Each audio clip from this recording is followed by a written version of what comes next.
Chapter 56. Chapter 52. Lying to yourself, 7:08 p.m., the 28th of July, Diana. Indra. I tried to speak up. Her voice had never held so much venom in it. No fucking. Jawunder Rorsch has been all over you. First, he can't stop comparing me to you, how you're so perfect and complete. Boo, now you have fucking gold sim. I's this a joke? Indra, please, Elle. Let us talk about this. I couldn't hold it in any more. There's a lot more about this than you know. Let me explain. Explain. Indra's voice chilled me. Oh no, this changes a lot. A G gold changes everything. We'll talk this through. You don't really need a goldie, do you? So let's find a compromise. Indra, where are you taking her? I wanted to scream. I wasn't planning on doing anything to her today, but now we'll talk later. Once I have her in safer hands. Indra's voice cut out, and my own was heaving in the constraints of my car.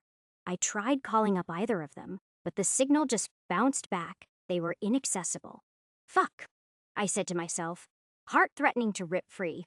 Things had gone downhill so quickly, and I wasn't even there to see it. Was I just supposed to wait? I couldn't just stay still? I had the power to change this. I had to change this. If Indra was doing this because of Rorsch, out of his influence, we could beat him. But if she wasn't, if this was something she was doing out of her own will, then I would still try to change things. I knew she was saving up money for a better jaw, that she felt limited because of her implant. My gold could get her there, it could get her anywhere. My breath began to betray me. The number of bad things that could happen to a cop in Little Requiem could never be counted even on a mutant with 100 hands, especially if they found out Yvette had a silver sim in her body. But where would I even look? I didn't know the first thing about how to navigate that place. I didn't, but I knew someone who might, or at least Ripley might know someone. It was a gamble, a long shot. I started the call. As the next few seconds my thoughts fought against one another. Was this really the right thing to do? I barely knew Ripley, but I didn't have any choice. The call connected, and I felt my heart sink as my words choked out. Ripley, I need help. He took some time to respond, but I heard the faint whisper of my name being said out. It seemed he wasn't alone. When he spoke, it was strange how confident he seemed. What's wrong? My thoughts fractured.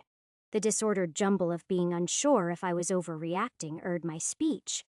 My friend, she's been taken to Little Requiem. She's kidnapped. I remembered the important parts. You're in contact with Missy, right?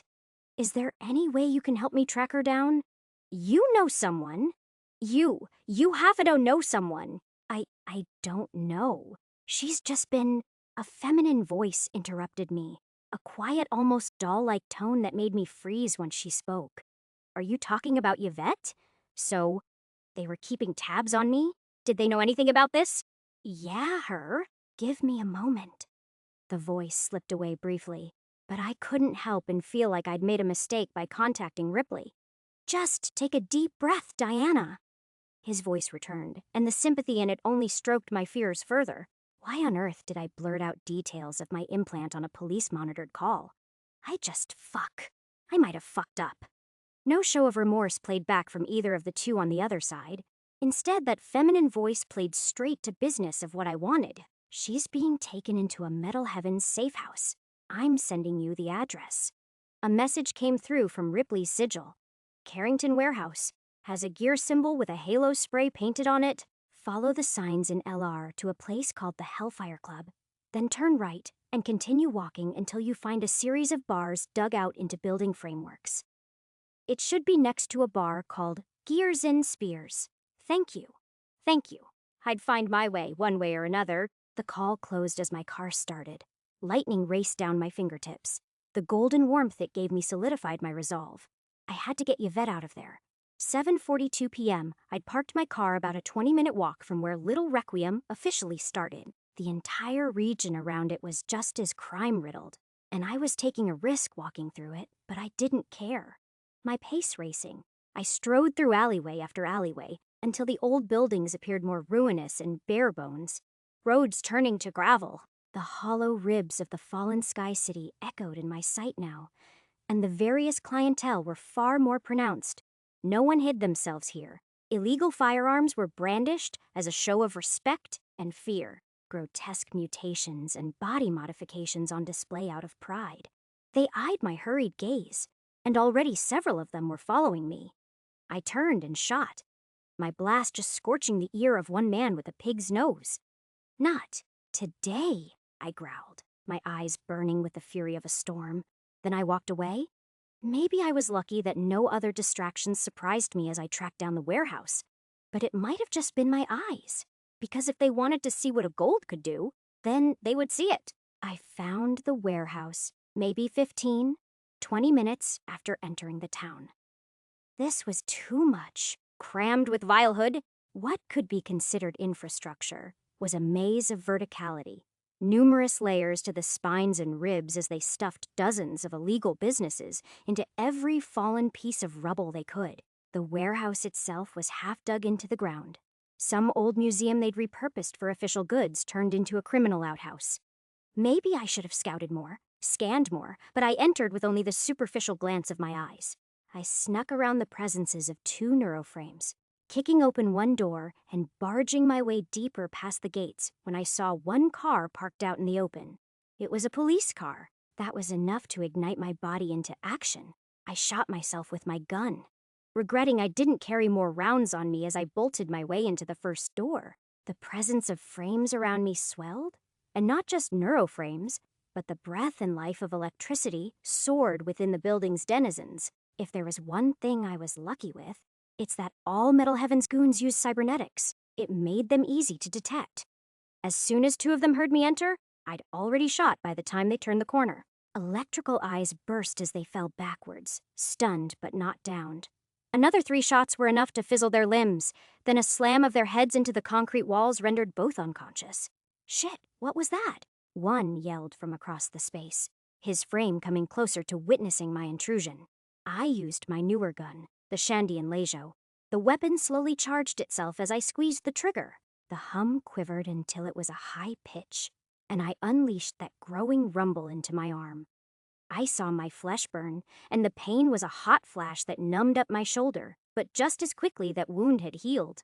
Before either of the 3 newcomers could figure out what was happening, I attacked. One's jaw was cracked apart, the other's steel clavicle dented, and the third's shardware arm burst into shrapnel by my jab. The last one was left standing, but a kick into the back of his knee snapped the steel limb into a stump, and I locked my gun on his head as my gaze burned through him.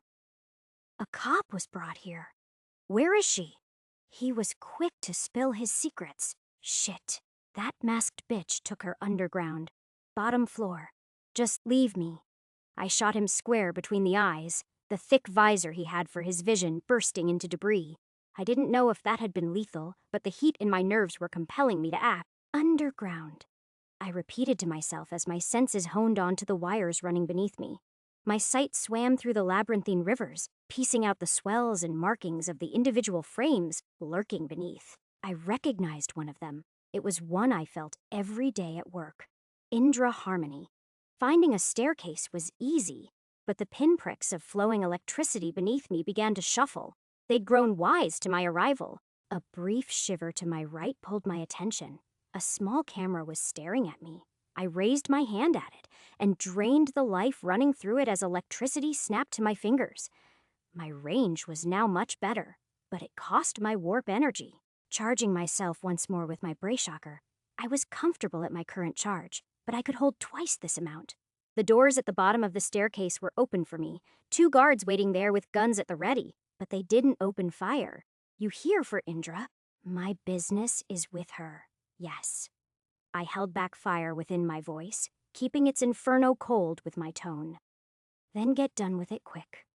Don't like cops. His voice radiated from a speaker in his throat, jabbing his head towards the door. I didn't say anything, but I made sure to continue feeling the flow of their frames and weaponry. It was unwise to leave my back turned on them. Then I looked around. Amidst the buzz of machinery, I'd undercounted the amount of Metal Heaven's fanatics here. I was surrounded by maybe 15 of them. All around me working were thick stations of various shard operators, their tables filled with what looked to be corpses.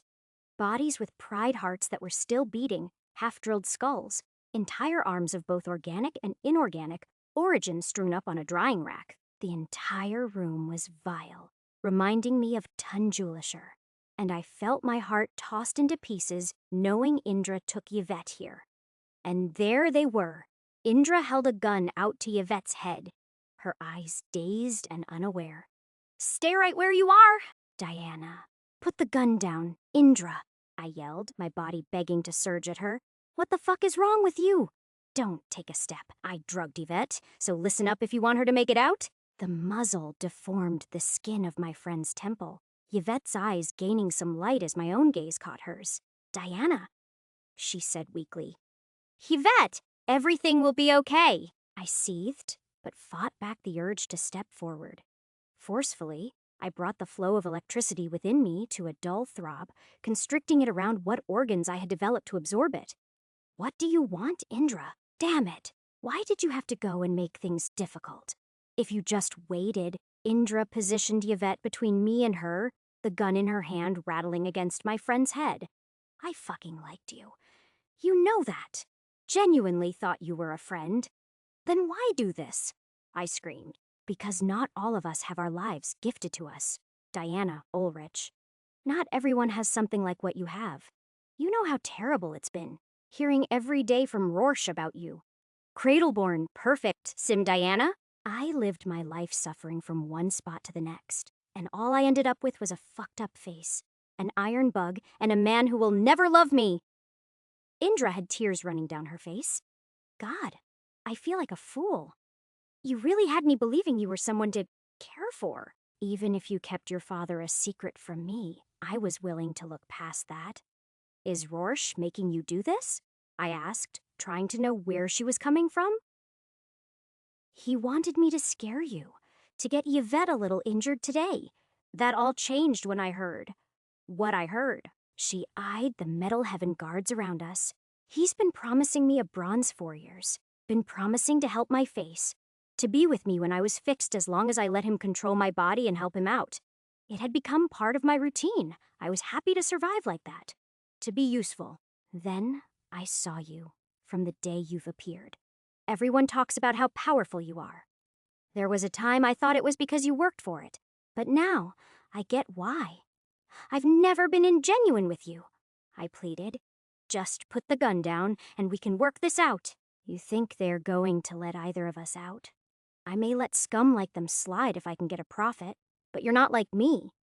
You don't need to make the tough sacrifices to get what you want, so I'm going to force you." She heaved her breath. There was some part of her regretting all of this. I could see it on her. That didn't stop her from pointing her gun at me, the barrel aimed above my nose. "Your life or Yvette. I'm sorry, but this is my way out, Indra." I stayed perfectly still, my vision fading as I saw the inner circuitry of her metallic arms. Every minute movement was preordained by some flicker up and down her body. And while I wasn't an expert at reading them, I could be fast enough to react. Indra's arms tensed, and the briefest of gaps between her hand squeezing the trigger and the bullet firing was enough that lightning ignited my muscles into motion, closing the gap between us both. The bullet panged harmlessly into the far wall, gaining only a disapproving grunt from the biggest metal heaven goon. I don't have to make that decision. It was too easy for me to wrestle the gun away from her and toss it to the ground. She tried to twist her grasp away from me, but I kept her still. "We can still change things. Rorschach doesn't deserve any of what he has either. And you know what? I got a little more angry now. Fuck you for thinking I want any of what Brian Ulrich has given me. You're so short-sighted that you can't even see that I'm trying Tomarethan what I was born as." I tossed her backwards, pushing her off Yvette, who slumped in my arms, a little more awake now. Indra heaved against the wall, tears falling down the curves of her mask, a defeated cry in her voice. "I know, Diana. I know I'm just making excuses." "Why?" I administered a police-issued ad stim to Yvette, her eyes opening wide and bloodshot as soon as the needle retracted. "Because." Her eyes fell on the guards around us. Rorschach had nothing to do with this. None of this is because of him. It's me. He will do anything for what a gold implant could get. My body grew numb even against the heat running within me. The metal heavens guards all shuffled with gasps and whispers at the sound of the golden word, their guns raising in attention as Indra continued speaking. Skeletons already got an offer for 40 million as long as I'm alive? Half of it'll go to you, Indra explained to the nearest guard. That was all they needed to open fire on me. Chapter 57. Chapter 53, with just a touch Indra Harmony's voice report on Diana Jones to Kendrick Warsh, as per H is ordered to provide surveillance on her. Rorsch, before I give you the rest of this report, I'm asking you to reconsider this. Diana Ulrich can and will fuck us up. Her father can. Brian Ulrich is not Simone. You want to piss off. I know you, Rorsch. I care for us. Even if you do make your mistakes, I look past them. The same way you looked past who I had been and gave me all of this. So please, be smart. As for what you want to know, she should have never been assigned to Squad 13. With a silver and her personal scores and now her achievements with her mutations, she should have been in special operations from the get-go, especially because of her silver. We're not fit to. Protect her once word gets around the criminal sphere. Her presence in our group is manufactured by some higher authority. I'd wager within a year, she'll probably be a first rank and take control of the squad, if not outgrow it. Her electricity is volatile. We've both seen she can heal and augment her strength to do so. I don't have a list of what exact mutations she has. It's locked up like the firewall is guarding it, but the report we've gotten, I know it's fabricated.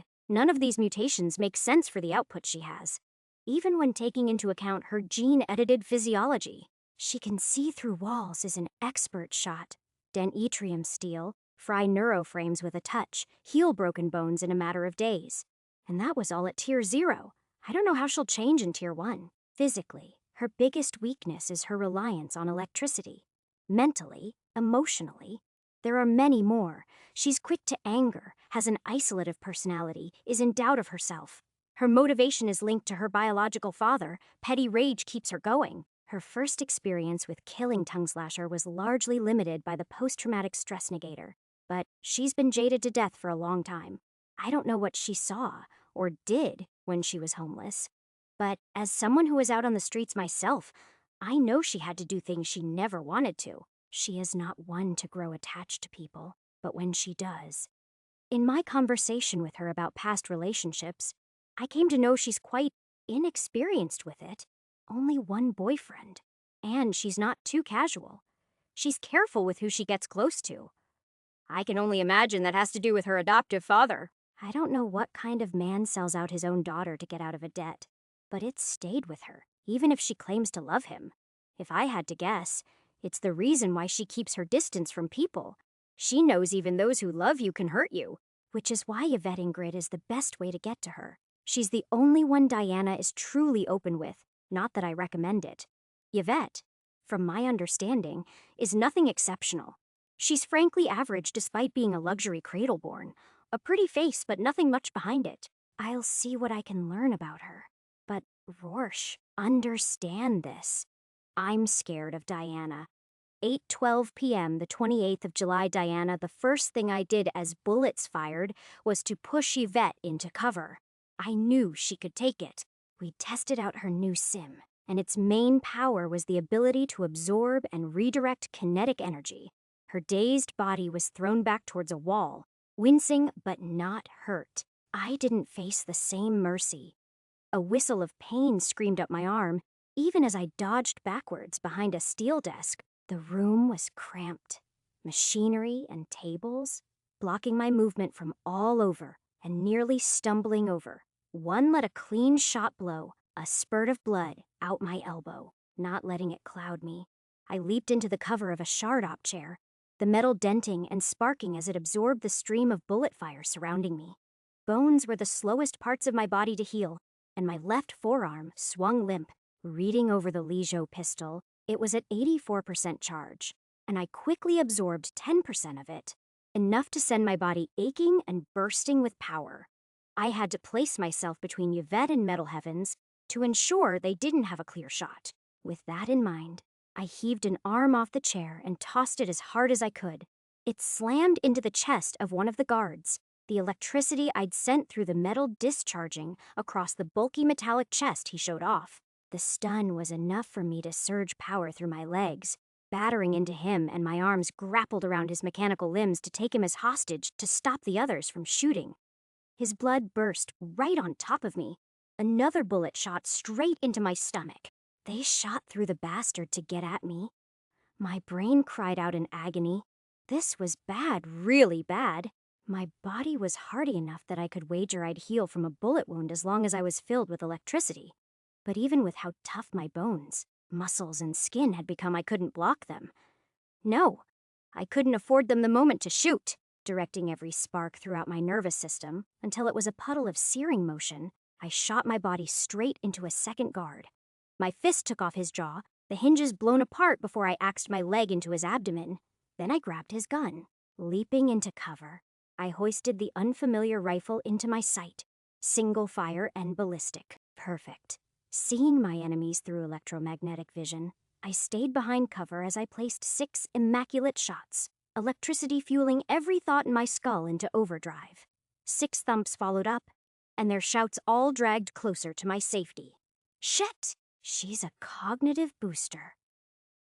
A larger, more steel-than man guard shot after me as I repositioned, the bullets whizzing just above my head. Summon a jam, that gun. I took out another 2 before my weapon seized up, black smoke running across its barrel. No problem. At least now they were down to half, but I still had enough power in me to take out these irons. My fingernails sharpened, growing long and jagged as a fine gold glow hardened into them. It was uncomfortable to both harden my body and keep the electricity flowing through it, like overstuffing a turkey made of stone. Moving to engage them, my body blurred as I struck down on one man's elbow and twisted my heel through his knee, my firearm circling to thwart a rifle's aim on my head. A quick bolt of blue into his weapon, the discharge causing him to drop it as I sent another decisive shot into his neck. Then I was off to the next, then the next, and then the next, until only 4 more remained, staring down my body covered in blood and oil. If you had any smarts, you would fucking run. I growled from behind a wall. Their leader, a hefty mechanical man, raised his weapon as his steel face looked in my direction. Yeah, she's a fucking gold, all right. No other mutant could do this. Then he shot all 3 of his subordinates in the head. What? I blinked at the 3 falling bodies. He didn't have a proper jaw to smile. It was just a voice box, but the way his face contorted was the essence of arrogance. That gold's only going to be mine. His body steamed crimson heat, running between the joints as they rumbled like a deep thunder was brewing within them. Something within me grumbled. He felt different compared to the normal goons I'd taken down. More robust, like his presence in the world was defined and solid. A bronze grade and tier the 2nd. That was what my instincts were yelling at me. A thin chain burst out of both gauntlets he had as hands, lightning wreathed along each wicked link of the weapon. Thank you for clearing them out. That makes it easier for me to tear apart. They call me Thundershred. Harmony told me about you. The twisting arc along his blade whipped forward, thrashing through the metal in its path like a hot blade leaving molten scars. I dodged out from the wall as it exploded into dust as a whip passed through it with ease. Out in the open, onslaught engulfed me, each flail coming down or up to smite me into ashes. The output he was unveiling was unprecedented, deadly, and rapid in flow. My eyesight blinded me with how vibrant each whip was. Like twin serpents of pure energy, were winding their bodies to clamp on my heart. Driven backwards, my heart shook. Yvette and Indra were behind me, and if I let him push me, then they could be caught in the metal sliced into my stomach. I felt the impact on the wall before I felt the gash on my midriff, warm and slick and dripping down like a spilled butch. I'd been an inch away from having my guts spilled on the floor. If my body wasn't as hard as it was, fuck. Pulling myself up before he could entangle me in another series of thrashings. I kept myself close to the wall, waiting for the opportunity to strike. His chains churned to slam down on me, and I slipped in between both, before clasping my feet on them. He easily pulled free, taking me off balance, but not so terribly that I couldn't grab both with my hands. The jagged edges ripped and tore into my flesh like a chainsaw, but storming my golden energy across my torn flesh until it was as thick as stone, let me fasten them firmly in my grip.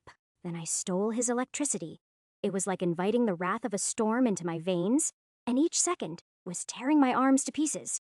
The energy swarmed up my elbows, curved down my shoulders, and nestled deep into the core of my heart, a fire burning out of my control. "You think you can take this?" He discharged millions of those snapping threads into my body, the chain burning a hot red as the lightning warmed it up, threatening to sear right through my hardened hands. Hot white became all I could see, a disturbing mass of energy crawling up and down my whole body, leaving trails of agony in its wake. Blood filled my throat, a scream ripping free as every ounce of organic matter in my body was scorched by the storm within. My jaw seized so hard, I felt a tooth shatter. My muscles contorting until the pressures on my bones were a feather's weight away from snapping. Every second extended itself, the world moving slower as my brain tried to make use of the power coursing through me. I should have shattered. It was shattering, but I was also being pieced back together. Just as the energy tore me apart, it also rebuilt me anew. Every scorched neuron gave way for a newer, more resilient one. Muscles cycled through destruction and creation, my bones hardening as they splintered. I held on, keeping myself trapped in the agony of a rebirth until his face faltered away from that arrogance. Both of his arms were torn off before he could even fully realize his fear. I didn't even need to punch him this time. No, my arm extended itself, and the lightning in my body extended with it. A hot blue-white fork ripped into his chest and sent blood spewing out of his mouth. Then he collapsed, dead. My hands caught the floor, vibrant sparks snapping off at any metal fortunate enough to be close to me. I stared at my arm, my vision flickering away to a new spectrum as I traced down paths of new electrogenic organs built across my muscle and skin. It was like tattoos ran underneath my visage, visible only to me. "Fuck!" Indra yelled out, holding a gun out to me. "What the fuck? What the fuck, Diana? You? How?" The barrel's aim shook in her hands, and each indecisive moment was aligned in my head as I saw the flickering threads of indecision run up and down her hand. I, of course, also saw her squeeze the trigger, not at me, but at Yvette's prone body. My body raced the squeeze of her pistol, and I pushed just far enough to fasten my hand over Yvette and grabbed her out of the way. Then I saw the threads of my inner storm race down my arm, arc into Yvette's shoulders, and dig deep. Yvette's neuroframe coughed its scraps into my face, flickers of warm blood running down my cheek. What? I stared down at my hands. They'd left scorch marks across Yvette's shoulders, the flesh smoking further. I let go, and the thud of Yvette's body on the floor left a hollow pit in my heart. What? Tears streamed down my face. Indra. My silver eyes focused on the tear-covered mask of a woman I'd once called my friend. What did you do? It's not fair. It's not fucking. Indra couldn't finish speaking before my fist took her mask clean off, and lightning burst through it, revealing a caved-in jaw with mechanical pieces and a hose left in. The wet crunch of her skull into the wall was followed by a slump, a trail of blood running down the back of her head as dazed cybernetic eyes faded from light. I screamed. Thunder roared out as a storm of my inner turmoil exploded through the room. Chapter 58. Chapter 54. Save them 8:38 p.m. The 28th of July. Ripley smoke still filtered, its way into the ventilation by the time we'd arrived. Bodies fallen everywhere. At first, they were knocked out or had fried neuroframes. Gradually, they were left in worse shapes. Down here, they were all torn apart or shot. Not a single soul left alive. Except Diana, the liquid mercury of hair falling like rain over the face of a darker-skinned woman. Mirage had shown me a picture of Yvette and Indra, who I recognized as the slumped woman with a blown-off mask. Save them, Diana repeated, her eyes reflecting a terrifying haze of silver threads within them. Please, clear out for a second. I summoned my courage out. Let me take a look. I shuffled across the bloody and burnt surroundings. Everything was scorched and cut apart, faint molten lines still visible. It was hard to tell if some of the older bodies in this harvesting room had always looked so terrible, or if the fight had only made them worse. Leaning over Diana, it was so easy for me to feel that resonance with her, our shared connection to the gold implants born of the same Mal. It was like a constant hum urging me to do something. I reorganized my thoughts, pooling them on the state of the woman in Diana's grasp. Yvette Ingrid. From what Mirage told me, her and Diana used to be roommates in cadet school, apparently her only real friend, taking a pulse. I felt nothing. When I opened her eyes, I flinched at the sight of them. They were burnt and clouded by blood. On her shoulders were handprint-shaped scorch marks, scarring webs of black digging deeper across her neck and back. Clearly, she'd been electrocuted, so powerfully it caused her neuroframe to short-circuit. A frame break itself wasn't deadly. It was almost like a burnt fuse in its function. But inspecting the neuroframe deeper, it was damn obvious that whatever did this was powerful. My eyes rested on Diana, thin lines of electric ropes still sparking up and down her arms. There was only one conclusion. Biting my lip, I wasn't sure how to approach this. She's dead, Diana. Number Diana pushed herself back to the wall, clenching her silver hair between her hands. I know. Falling to the floor, she cradled her body tight, her breath heaving in and out like a ticking time bomb. Diana, it's not your fault, I tried to say, but all around me was just so much death. Had she really done all of this? I couldn't even... Was she really this powerful in just 2 months? I knew mutations had more instantaneous effects than the cycle of buying new shardware, but this was a lot. Her body had become worth gold, while my golden mind was dealing with what scraps I had. Mirage spoke up to the side of me, seemingly uninterested in how Diana ended up in this situation. Leave her be. She's fine. Brought this upon herself. Bullshit. She's fine. I eyed the broken silver-haired woman, crying into her knees. What do we do? You can't do anything, Mirage said, her eyes growing serious. Leave her to her own problems. You have enough on your own, Ripley. Yeah, but I eyed Diana once more, feeling sorry but also envy. I need her alive. Mirage clicked her tongue, pulling me aside quietly. Are you ready to fight Metal Heavens then? I lodged Twilight into their systems. They're sending others down here. Yeah. I am willing to fight them. This is my decision, I said confidently, eyeing those fallen bodies around me.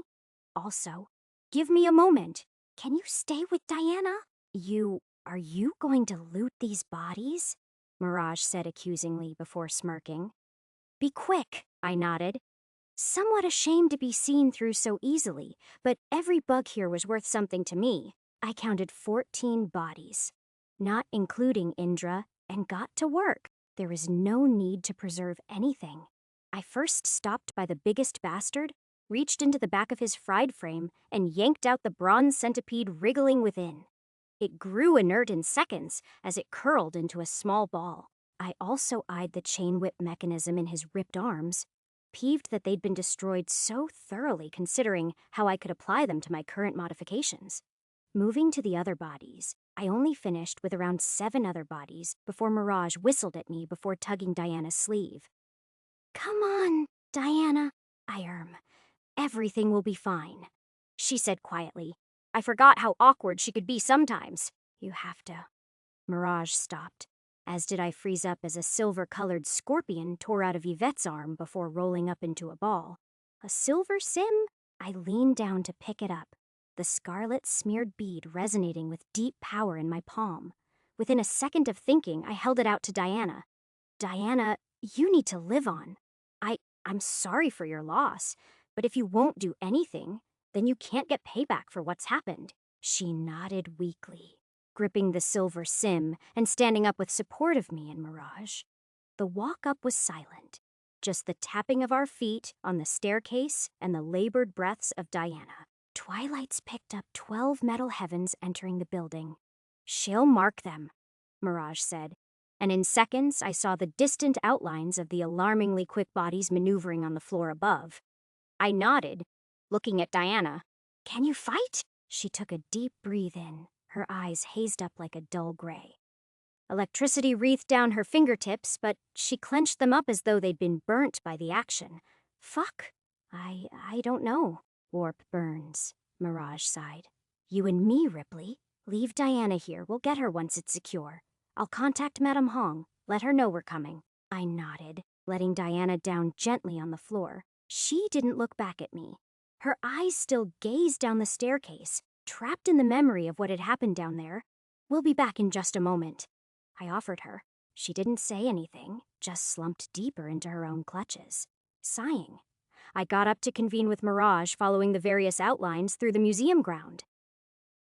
They seemed to have split up into two groups.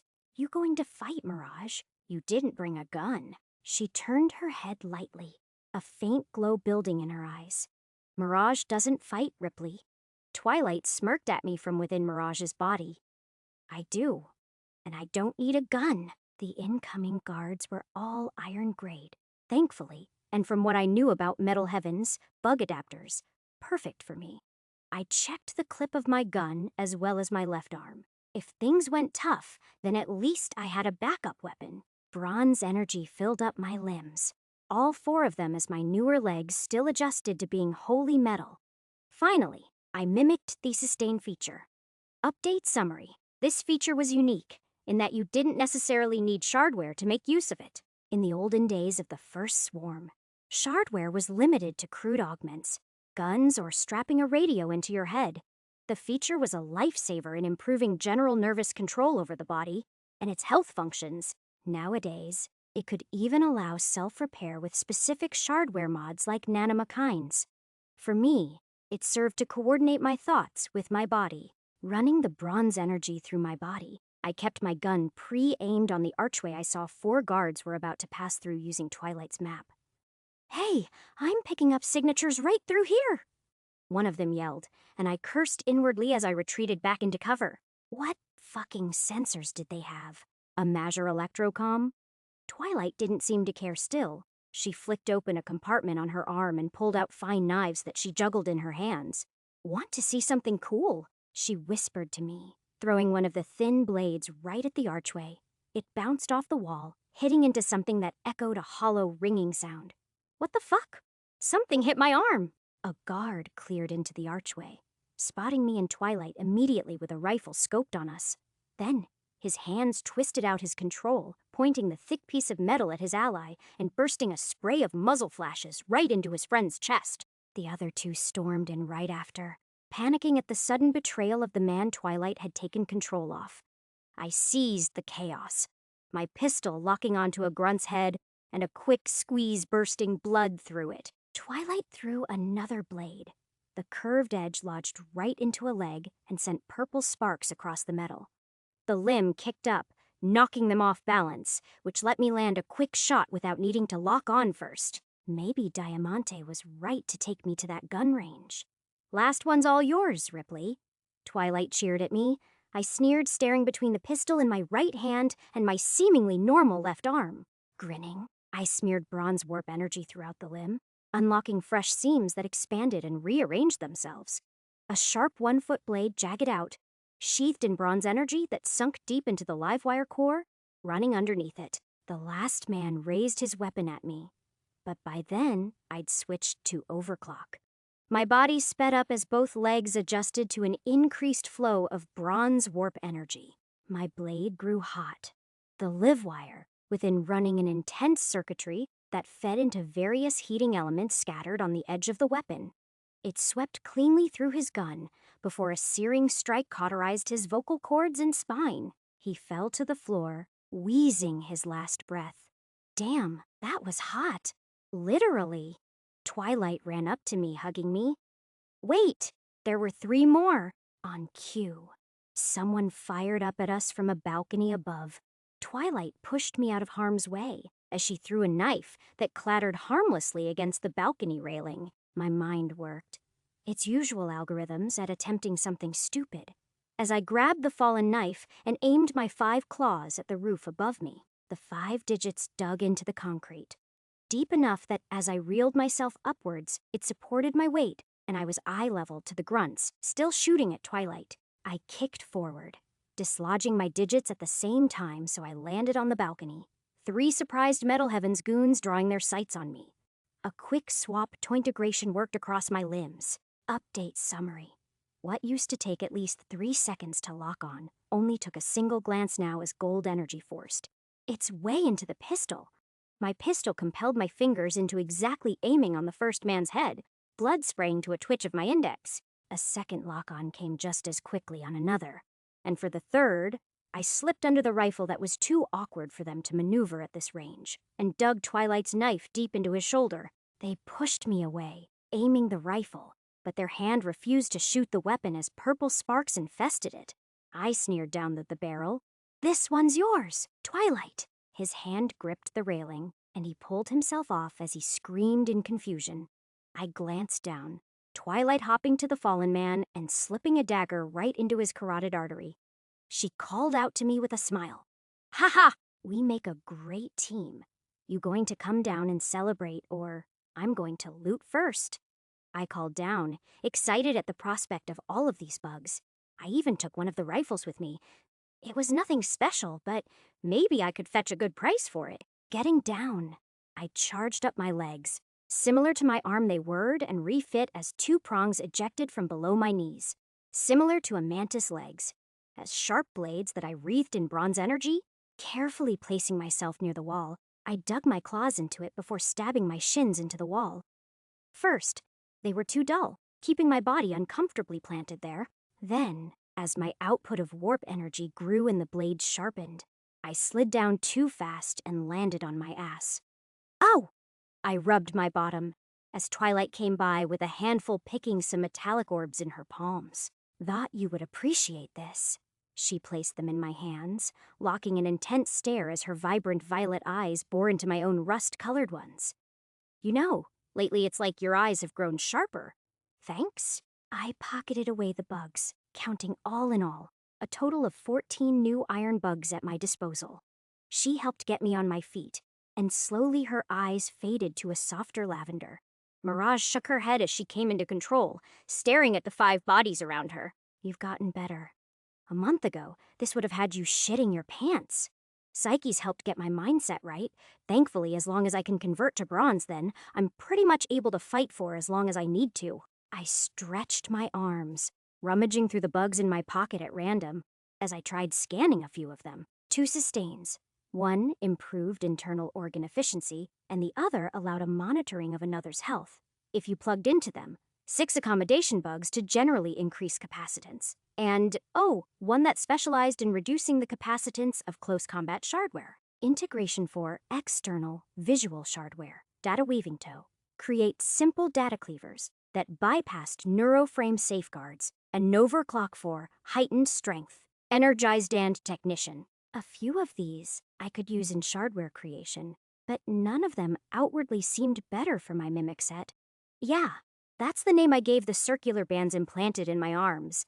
The only one I was having difficulty reading right now was the bronze bug, so I kept it in the back of my head. For now, as we walked back to Diana, I took a firm grasp of the energized bug and fractured it to scraps, absorbing the warp code within it. Brief images of death flowed through me, a flashing river of a forearm extending into a blade to slash at my someone else's neck. Absorbing warp code. General updates pending. Would the adapter like to direct the warp code to a specific purpose, or allow the pending updates to develop? That last bit was new, and a result of focus consumption. It had been a while since I absorbed a bug. I passed my thoughts on to fulfill the pending updates. Energized V.1.08 has updated to V.1.09 effect. Adapter's internal warp energy circuitry is now more efficient. Energized V.1.09 has updated to V.1.10 effect. Increased control over energized protocol. Warp sync. Almost at once, the flow of my gold from the base of my skull to the liver's converter smoothed out and became as easy as breathing. Maybe it was time to think about additional internal organs. If I could get a new heart or lungs, my body could regenerate warp energy much faster. Our feet clicking down the stairway, we froze. Standing over Diana's tired body was a tall figure wearing an immaculate suit. I recognized the hollowed-out face on them, a mechanical skull smiling. Mr. Skeleton greeted us. Mirage and Ripley, how've you two been? Chapter 59. Chapter 55. Buried deep 9:07 p.m. the 28th of July, Ripley. I began. But Mirage placed herself between me and the mechanical figure as her eyes shone red. Midnight growled. Skeleton, what happened to not getting involved? He laughed. A slight chuckle that was too casual as he ignored us and leaned over Diana's tired figure. The woman herself just stared up, her gun trying to raise. Skeleton regarded the scene. Relax, relax. I'm not trying to poach your new pup, Mitty. Just wanted to know why a cop would come over to my humble town. A gold at that. This isn't your town? Midnight's arm twisted into a crude barrel. I nearly yelped at seeing the docile body of Elsa raise her voice so loudly. The very sight of her arm shifting startled me even more. Mr. Skeleton clicked his tongue. Not that he even had one in that body. Right. I have Iuto thank for this place, even existing in such harmony. A harmony delegated by the fact that the Lieutenant Grages, both of them, don't send their police pigs out here, and now I have a gold one sitting free for the taking. When Indra Harmony contacted one of my people, I had to see it for myself, especially since she's, well, familiar to my newest interest. The hollow cavities of his skull pointed at me, and I felt goosebumps rise all over me. What are you going to do to her? Oh, that depends on Diana here. He tapped her shoulder, but Diana shrugged him off. Even when she was drained of all energy, those silver eyes of her could radiate a sword's edge. Skeleton, I heard about you. They have your files locked up. For a good reason. He playfully raised his hands up. Why then, I'd have hundreds of you coming in here every day with grand ambitions of seizing my empire. Metal Heavens and I had a good thing running here, and now you fucked it up, Diana Ulrich. She flinched at the name, gnashing her jaw. It's Diana Jones, right? He chuckled. Tell me, Ulrich, why shouldn't I pry out that gold from your veins? She froze, her body locked tight as though she'd been squeezed in his fist. I couldn't even believe this. Some deeper part of me was rising up to scream at her to speak, but she looked so defeated. Oh no, I know this wasn't out of any investigation running here. He crouched down, regarding her face to face. You came here to save. Who was it, right? Yvette Ingrid. Well, you failed. Killed with your own hands, I gathered. But as it stands, you spoiled this operation here. Skeleton. I raised my voice. I need her alive. Interesting, he said, then sighed. Well, since my new friend here holds you in such high regards, even coming here to save your ass, maybe you're worth keeping alive. How about this? You owe me a favor now. Diana spat at the skull-faced figure, her saliva landing straight into his orbital cavity. Fuck off. Just leave me alone. Oh, aren't you a feisty one? He smirked. Still, you're going to owe me that favor whether you like it or not. I'll make it worth your time. Mirage spoke up, her eyes soft again. Skeleton, just keep us out of this. Oh, of course. He turned to us. Actually, Ripley, I wanted to ask you something. You're looking into the case of your own implant, right? Startled, I nodded. Yeah, since you and Missy are planning a Yujo heist. Look into Miss Himiko. She was using a proxy that day in the club. But I wager, her interest in that mall could bring you closer to what you want. What I wanted. Maybe what I did next was stupid, but it was important I figured it out. How much would it cost to get information on the dog whistler? I don't know how, but the way those hollow cavities emoted like they were opening up in shock drove uneasiness into me. Oh, her. You should have asked sooner. So the dog whistle identified as a female? That narrowed down half the population. Mirage raised her tone, a warning in there. Skeleton. Relax. I know better than to send him straight into the wolf's mouth. Just how about 5 million for her information? As for now, what do you think about that name? Who are the dogs she whistles to? He stood up, clapping my shoulder as he passed by. And by the way, I'll have my men pick up the spine on the 2nd of August. As for you, Diana, I'll get Yvette and Indra's bodies back to their families. Even I wouldn't deny you the right to a funeral. His feet rang up the stairs.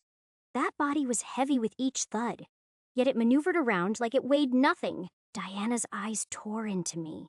You're working with him. No, I mean, it's complicated. I just modify shardware for him. I need the money. I didn't want to get into the specifics of it. Of course you do, she scoffed. I thought you were different. I need it for my mother. I met her gaze sharply, my voice gaining an edge. She's dying and needs a silver. That's all you need to know. Diana's head turned to the side, her body tightly held into itself as even the smallest movements caused her to flinch from her warp burns. As gold, we weren't easily inflicted with them. That spoke to her sheer output, evidenced by the scorched bodies down below. Had she really killed all those people? Killed them all, only to end up with nothing out of it. I eased my breathing, offering her my steel hand. We're both in tight shit right now. Better to be amicable than enemies. Just because I'm on one side of the law and you're on the other, we don't need to fight.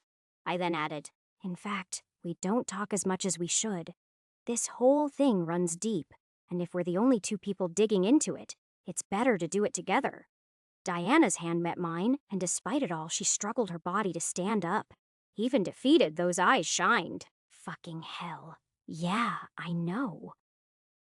There's a guy out there named Soul Killer who I'm trying to find. If you figure out anything about them, then let me know. Mirage quietly screamed at her. You're looking for Soul Killer? Stop. Everyone says that. Diana met her defiantly. But why? Because Soul Killer, Mirage began, is not someone who even the worst gangs of Westcrook want to get involved with. Dog Whistler is something. But Soul Killer, if you're lucky, you'll Lolose your life. It's suicidal. Worse, ... It's dangerous to everyone you know and care. Not a lot of people I know, ever fewer who I care about. Diana said, a bitter and self-pitying laugh breaking out. Sounds perfect for me. She shuffled off us, walking ahead with a half-stumble that needed her to grip on the wall seconds later. And where exactly are you going now? Mirage scoffed.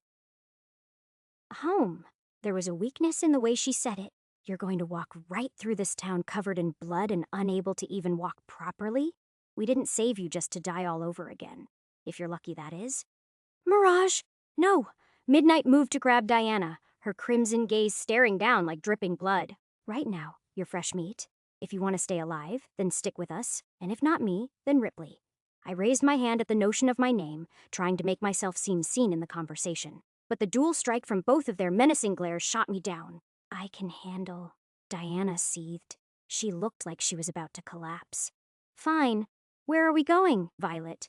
Switched to become Twilight's irises, a twinkle embedded in them. Madame Hong's the one I trust most. She'll get us a room to spend a few hours in to recover. Get some food. Once I know you have enough warp energy in you to survive a fight, I'll let you go. Diana begrudgingly lowered her head. I can accept those terms. All right then, gorgeous. Twilight smiled, taking the lead with a pump of her fists. Follow me. Diana stared down at the switching personas, dumbstruck. I offered her a shoulder for support, as well as a simple explanation. Multiple personalities. It's app psyche thing. Uh-huh, she said in a drawn-out fashion. Do you trust her? It took me a second to answer, but staring down Twilight's bright smile was all I needed. Yeah, I trust them. I don't know if that's enough for me, Diana said in a low voice, but I don't have anything else. I know where you're at, Diana. I supported her as we made our way on the streets of Little Requiem. We got our fair share of stares, but thankfully Twilight did the best at redirecting their focus onto her as she pranced around like she owned the place. I guess you do because of Stan, she said quietly. I didn't know how to answer that. My memories of that night grew hazier each day. I could hardly even remember anything attached to that name now. Just blank faces, and even more false images of a person I never really knew. Not exactly because of what's happened to my parents. Shit, they fuck you up too? Diana said with a bitter laugh. Maybe I should correct that. Did one of them fuck you up? Number? It was me who fucked up their lives. That thought came clearly through me.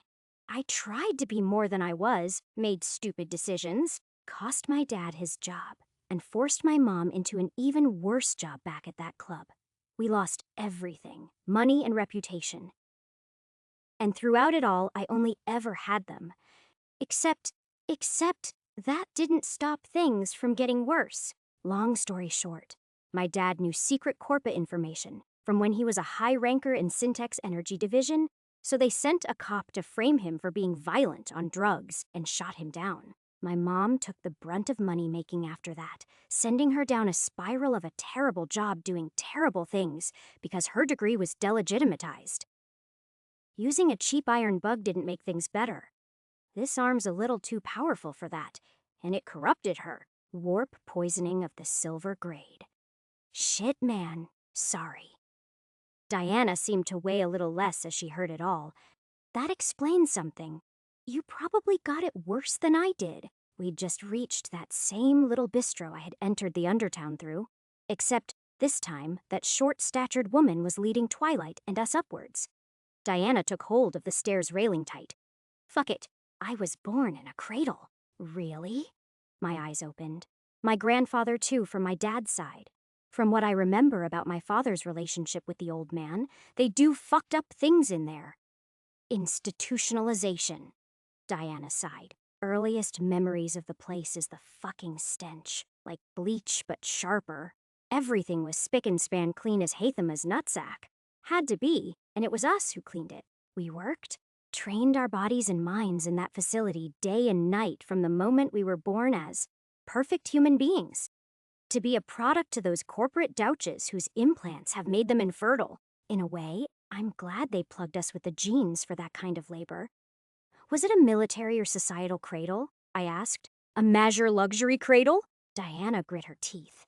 I was unsure if it was because of the physical strain or the mental one. Maybe that's the only good thing about that place. Instead of being pawned off to a company's private security, I was raised to be a steward of some rich family, crammed 500 years of history in my childhood, not to mention science, math, economics, psychology. Self-defense was the only thing I was good at, but I wasn't alone. Someone you still know? I propped her a little better. My legs could take the weight. It came crashing down in her voice as it broke. Yvette? Fuck. There was a time when I was saving her from bullies. She wasn't anything too special in the cradle. That still made her above average compared to everyone else. God, she used to hold herself back all the time. Pretend she was dumber than she really was. To fit in.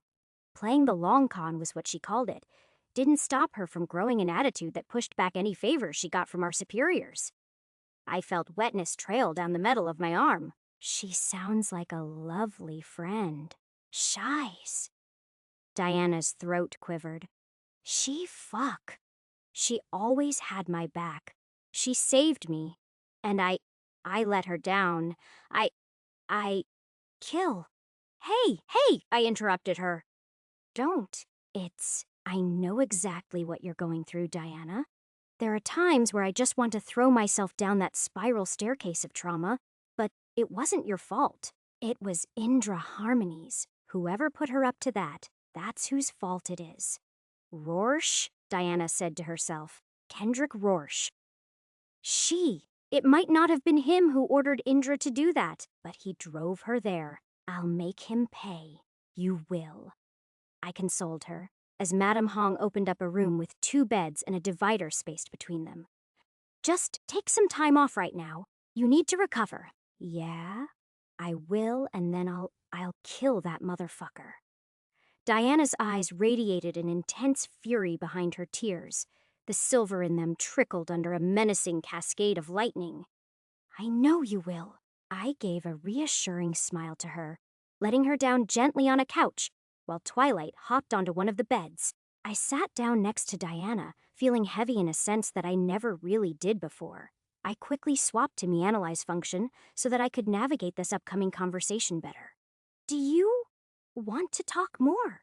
She studied me for a few moments, staring down at the blood on her hands. Yeah, actually. I don't feel quite ready to sleep or eat or anything. How was your adoption? I hoped that would be a simple enough question. The process is stupid. She let out a hollow chuckle, her mind clearly distancing itself from reality. When you turn 12, they line you up in front of a panel of judges, like a talent show, except these guys are a bunch of high-ranking execs of the cradle. You're supposed to show off what you can do. They ask you about your scores, sometimes quiz you. Then that video gets sent off to a bunch of sponsors, and they start an auction for you. At 13, I was bought out for around $2 million. My eyes stared wide at her. Damn. I was pretty smart and physical, not to mention my hair and eyes. Yvette cried the day my offer was finalized, begging me not to go.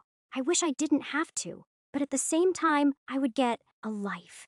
Outside of plastic forks and knives, fitness training, and standardized examinations. I believe she got out at 15 for I think 200,000. Her parents were shardops who couldn't have children.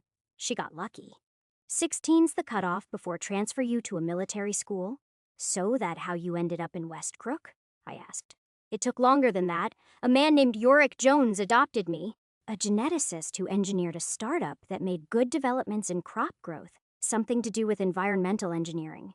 It got bought out by Imperium for a hefty sum, and he wanted a simple life after that. His wife died a few years before he adopted me, and he said he couldn't imagine a life with a different woman. He was lovely, an adoring father who raised me well. Her eyes twinkled behind the dried tears. I grew up far north, near where the Canadian borders used to be in New Washington. Whole place is a nature reserve owned by the rich. Some had woodland mansions, but me and my dad just stayed in a quiet cabin. It was awkward at first, meeting that old man and knowing he was who I had to call my father, but we clicked. He said he knew the moment he laid eyes on me that I was meant to be his daughter, solely because my name was Diana. His favorite old world movie is called Indiana Jones. And that's how Diana Jones came to be. I smiled at her. She seemed to have momentarily drifted off to another more peaceful time of her past, but then she hardened and straightened herself on the couch. Then there's the story of Diana Ulrich. You see, my genetic material. Turns out the sperm used in my making came from a big shark in Neocore, Brian Ulrich. I don't know why or when, but he was transferred to New California and began a political career here. And it was around the time I was 17 that he made his presence known to me by, well, one day, my dad, my real one, had tears across his face. I'd never seen him like that unless he spoke of his wife. He said something was wrong and that he had no choice in the matter.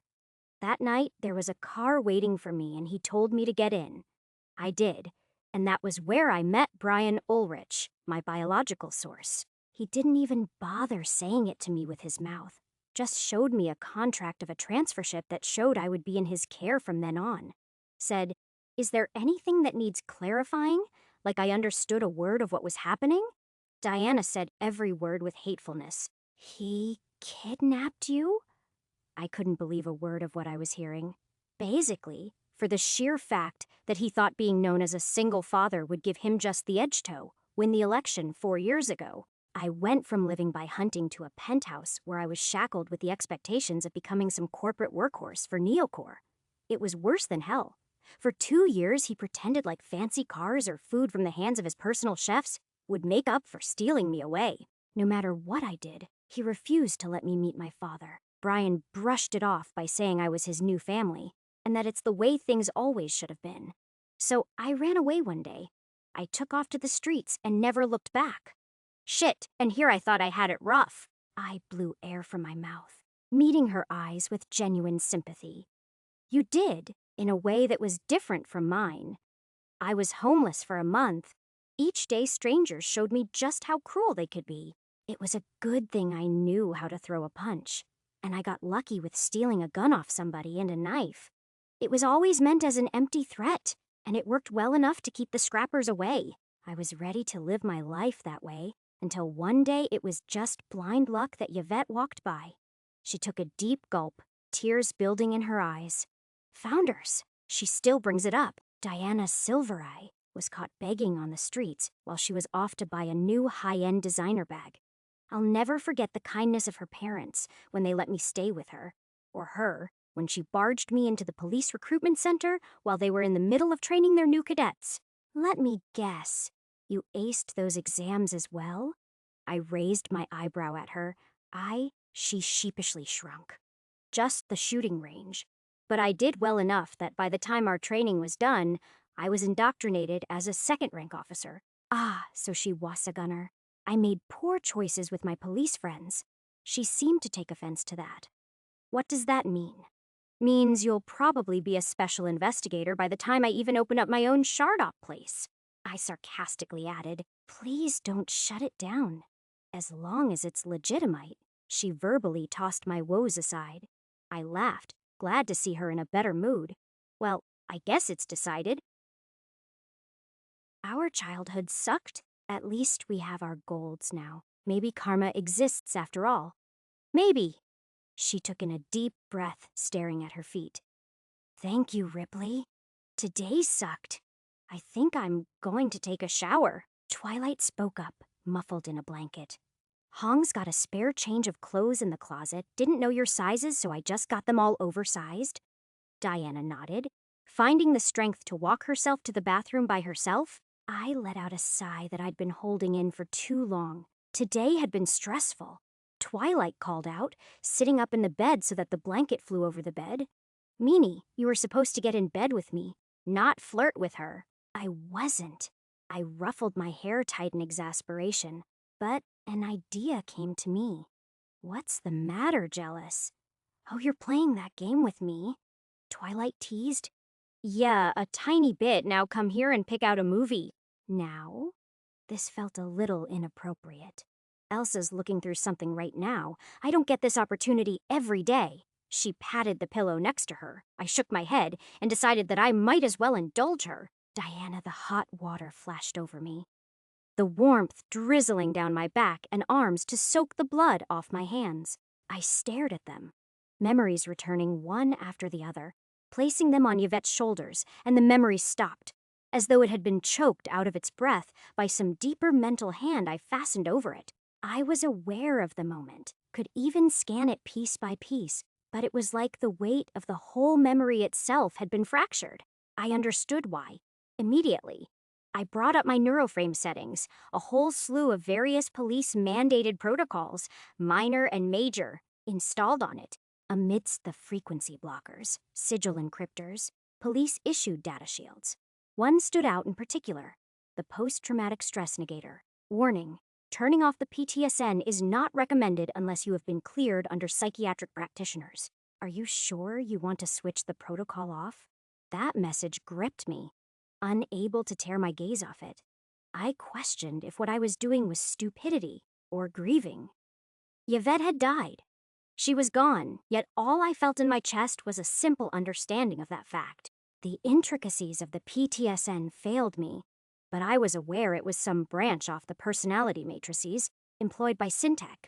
The memory of the day I'd gotten my neuroframe was difficult to remember. But I recalled some days prior during my psychiatric evaluation. I was deemed an exceptional cadet in all forms, but the one red mark on my sheet was that I was deemed to be unhealthy mentally. The settings of my PTSN was at 70% ever since I joined. Today, I turned it down to 0. The burst of emotions hit all at once, like a balloon of grief had popped within my chest. The orchestra of falling bodies like a drum march from hell hammering down on my skull. It wasn't just Yvette. That Mal. I saw it slaughter Lieutenant Grage, rip his face apart, mutilate a woman's body from the inside, turn entire humans into weapons. Then Tongwellisher, who was just a kid with a tough life that only found care in someone just as messed up as he was. Then those grunts from Crimson Souls. It was a do-or-die situation. But when had I stopped even trying to save lives? I did, by killing them, but that hadn't been who I used to be. Then Muramasa, and Metal Heavens, and Indra. Her desperation led her to idiocy, and everything was fed by that bastard, Rorschach, and Yvette, who I puke splattered on the floor of the shower. It drained away as a deep spiral, mimicking my own thoughts as they sunk deeper into the abyss. I felt my hands snap bones, stop hearts, shatter metal like it had been nothing. I'd understood that I'd taken necessary lives, yet each time it became a lighter burden to carry. The numbers piled on. bodies falling one after the other for the sake of my job, of my own calling for greatness. Yvette, it had been a cold January, the kind experienced due to the mousworm's effect on the weather. It was brutal. Harsh didn't begin to explain it. Even the warm water of this shower raining down on me failed to quench the chill in my bones. But her voice had. She'd been wearing a black coat that could have fed me for a month at that time. It took her less than a second to take it off her and wrap it over my dirty body, as she asked again and again, "Is that you, Diana?" I'd know those silver eyes from anywhere. My mouth's bitterness was replaced by a sharp saltiness. What was wrong with me? She didn't know how tough that month had been, how terrible the last 2 years were. But that simple hug from her as she wrapped me in her jacket had saved me. She'd saved me, and now she was gone. It was all my fault. Chapter 60, Chapter 56, Beware the Dog, 7:38 a.m. the 29th of July. Ripley Diana was sitting on the couch, inspecting her gun by the time I got up. Was it safe to sleep a few feet away from a cop? Literally only with a thin piece of fabric covering us. Probably not. Thing is, while I couldn't completely trust her, I believed that the two of us did have an understanding of one another now. "I think I might have another lead," she calmly said, as she disassembled a part of the weapon and put it back together. "Oh," I quickly swept my hair in place, trying to appear somewhat nice as I carefully pried Twilight's leg off my belly.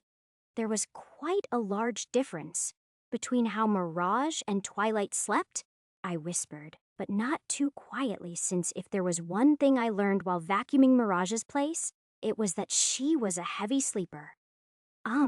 Go ahead and tell me." "Remember how I said I was homeless?" She had a different look in her eyes today. It was both more focused yet distant than it was yesterday. "Well, when I thought back to what Mr. Skeleton said about who the dog whistler whistles to, I remembered something odd last night about my days in the street. I'm following." I tried to ease the grogginess in my head, cursing that Psyche hadn't given me something to wake up quicker after all this time.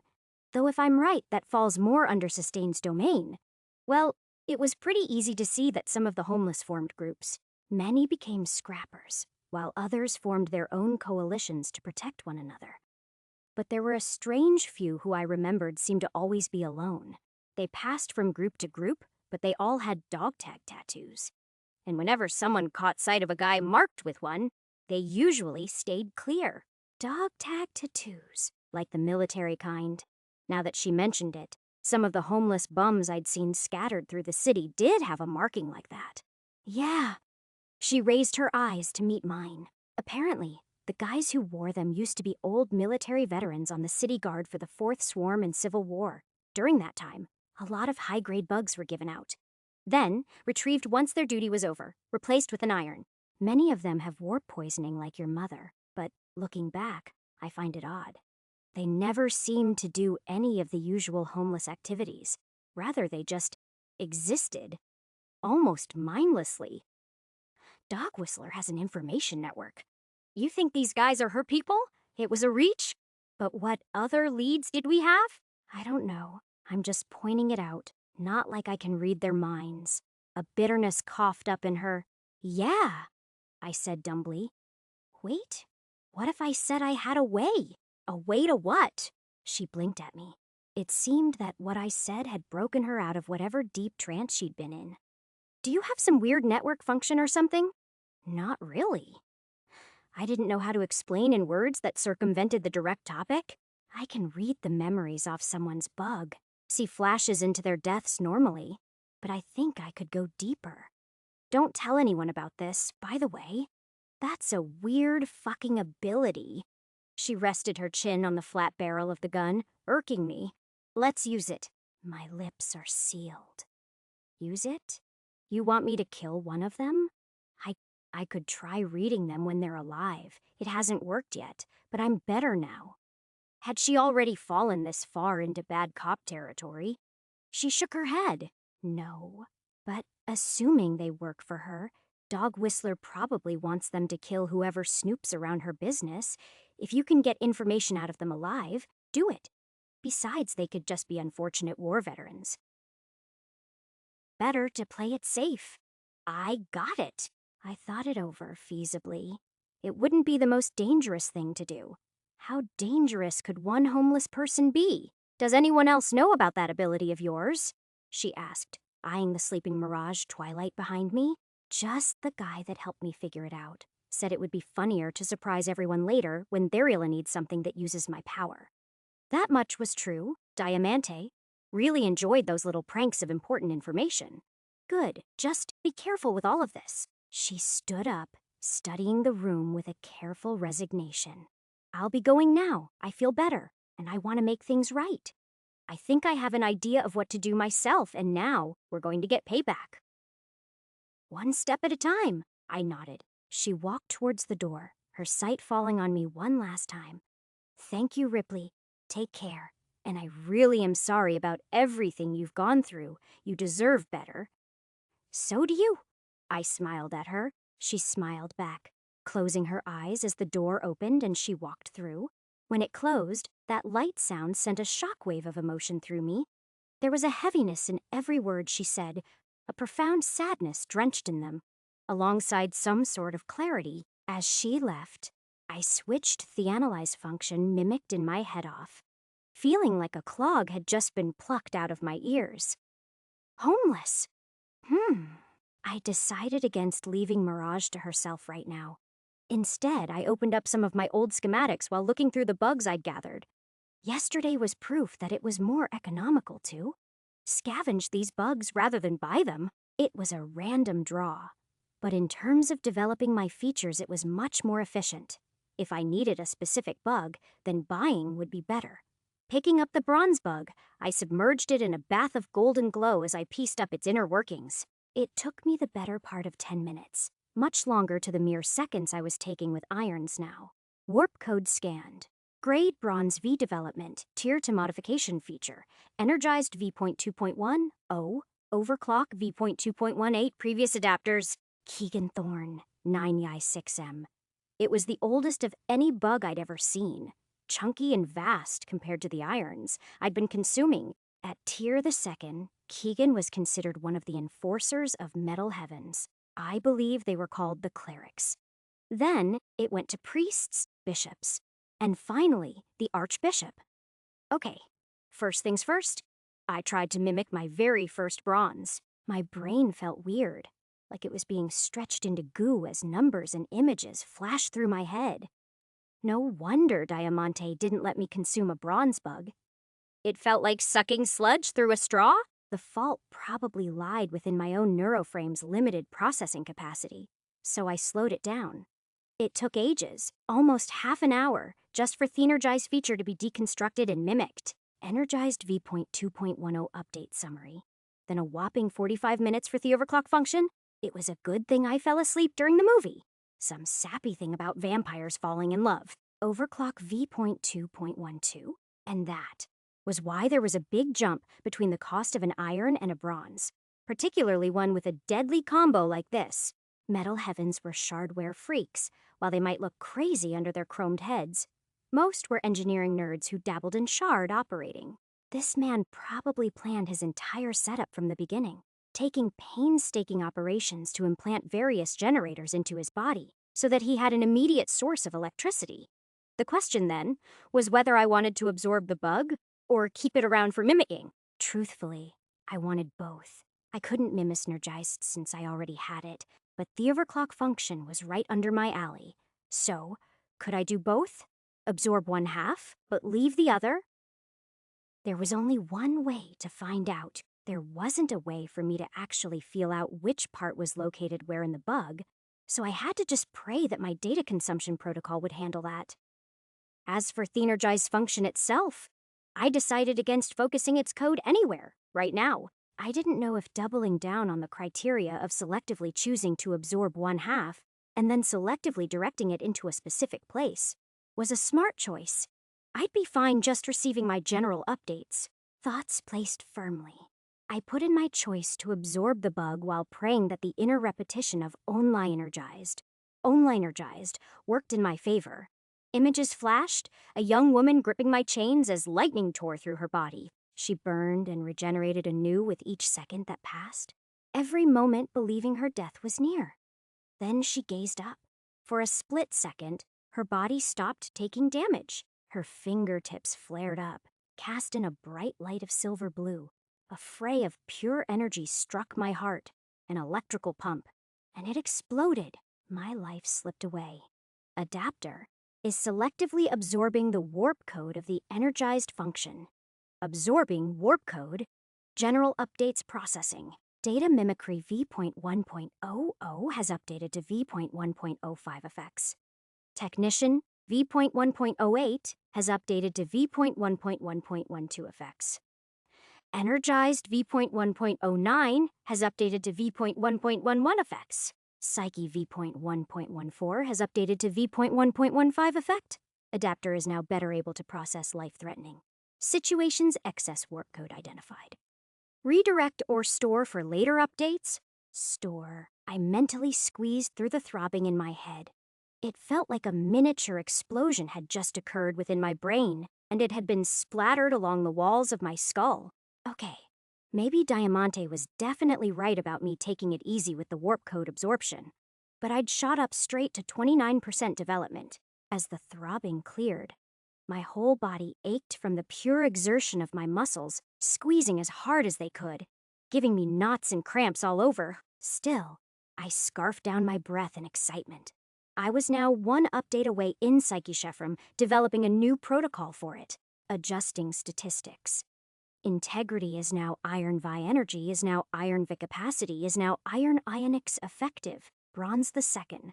My body lightened at once, and I checked my new capacitance. Capacity, iron X, effective, bronze the second capacitance. 93.5% would I be. Pushing my luck if I tried absorbing some of the iron bugs, maybe. But if I focus them into a specific channel, then maybe I wouldn't feel any adverse side effects. Putting it to use immediately rather than bloating up my reserves. Yeah, I was being stupid. But these accommodation bugs were a dime, a dozen, and for good reason. To almost any other adapter, it truly allowed them to push past their capacitance. But since I switched through bugs so often, it wasn't worth a momentary peace. I chucked 5 of the 6 accommodation bugs into my body, focusing them into one stream of thought, to wield bronze shardware. Absorbing warp code, focused on capacitance towards bronze-grade shardware. Capacity is now iron X. Technician v.1.12 is now v.1.13 effect. All shard operating shardware now has a reduction of 5% in capacitance. Capacity, iron X. Effective, bronze the third capacitance, 60.9%. Oh yeah, that's what I'm talking about. What whose tots are sloring? Not me ain. You knew what? Maybe woon, more bog. Actually facket. Hustem olal, on Psyche, gimme new prediclo, day melt ein Hans, undead day feel good. Absorbing warp code, focused on Psyche protocol, forcing compatibility. Psyche v.1.15 has updated to v.2.00 effect, protocol. Thought multiplier can now be used, allowing the adapter to force a connection between multiple separate conscious ideations into a seamless, exponentially stronger mode of thinking. 12 hours later, I woke up screaming. What the fuck just happened? One second I took some accommodation bugs, the next was a memory akin to melting jelly. Oh, Mirage said, scowling. You're awake. Sorry. I fucked up. I already knew that. You fucked up. Now you know what warp burns feel like. What the fuck were you thinking? You used up 15 bugs in one session, including a bronze. I'd never seen her normal self scream, but it was terrifying. Mazir's tits, she continued. You were bleeding everywhere. I thought Diana shot you. I was ready to her hands shook in front of her face, tears welling up. Was she crying over me? Mirage? I'm sorry, but that doesn't cut it. I felt the dryness on my face. There were still patches of blood under my eyes, mouth, and nose. It was an experience. Ripley? She turned to me. Do you always need to nearly lose your life before you learn a lesson? I'm sorry. I repeated, guilt swallowing me up. You should be. She retreated back to a wall, sinking against it as she hugged her knees. I was scared. Scared that you weren't going to wake up, Mirage admitted, rubbing her eyes. Daylight entered your head and stabilized you, but the next time you try something like that, you tell me, yeah, I got greedy. Honestly, you should have died from it, she said outright, sending a jab into my heart, but then she stammered over herself to correct herself. Not like that. I meant that 15 bugs at Tier I is like one of the biggest overdoses you could take. The fact that you felt fine after a bronze and didn't immediately puke was a sign. Your integrity is really high thanks to it being multiplied by your grade, but I watched the footage. The speed at which you absorbed it, it was instantaneous. My bug sort of immediately applies the updates, I explained. Immediately, Mirage clarified.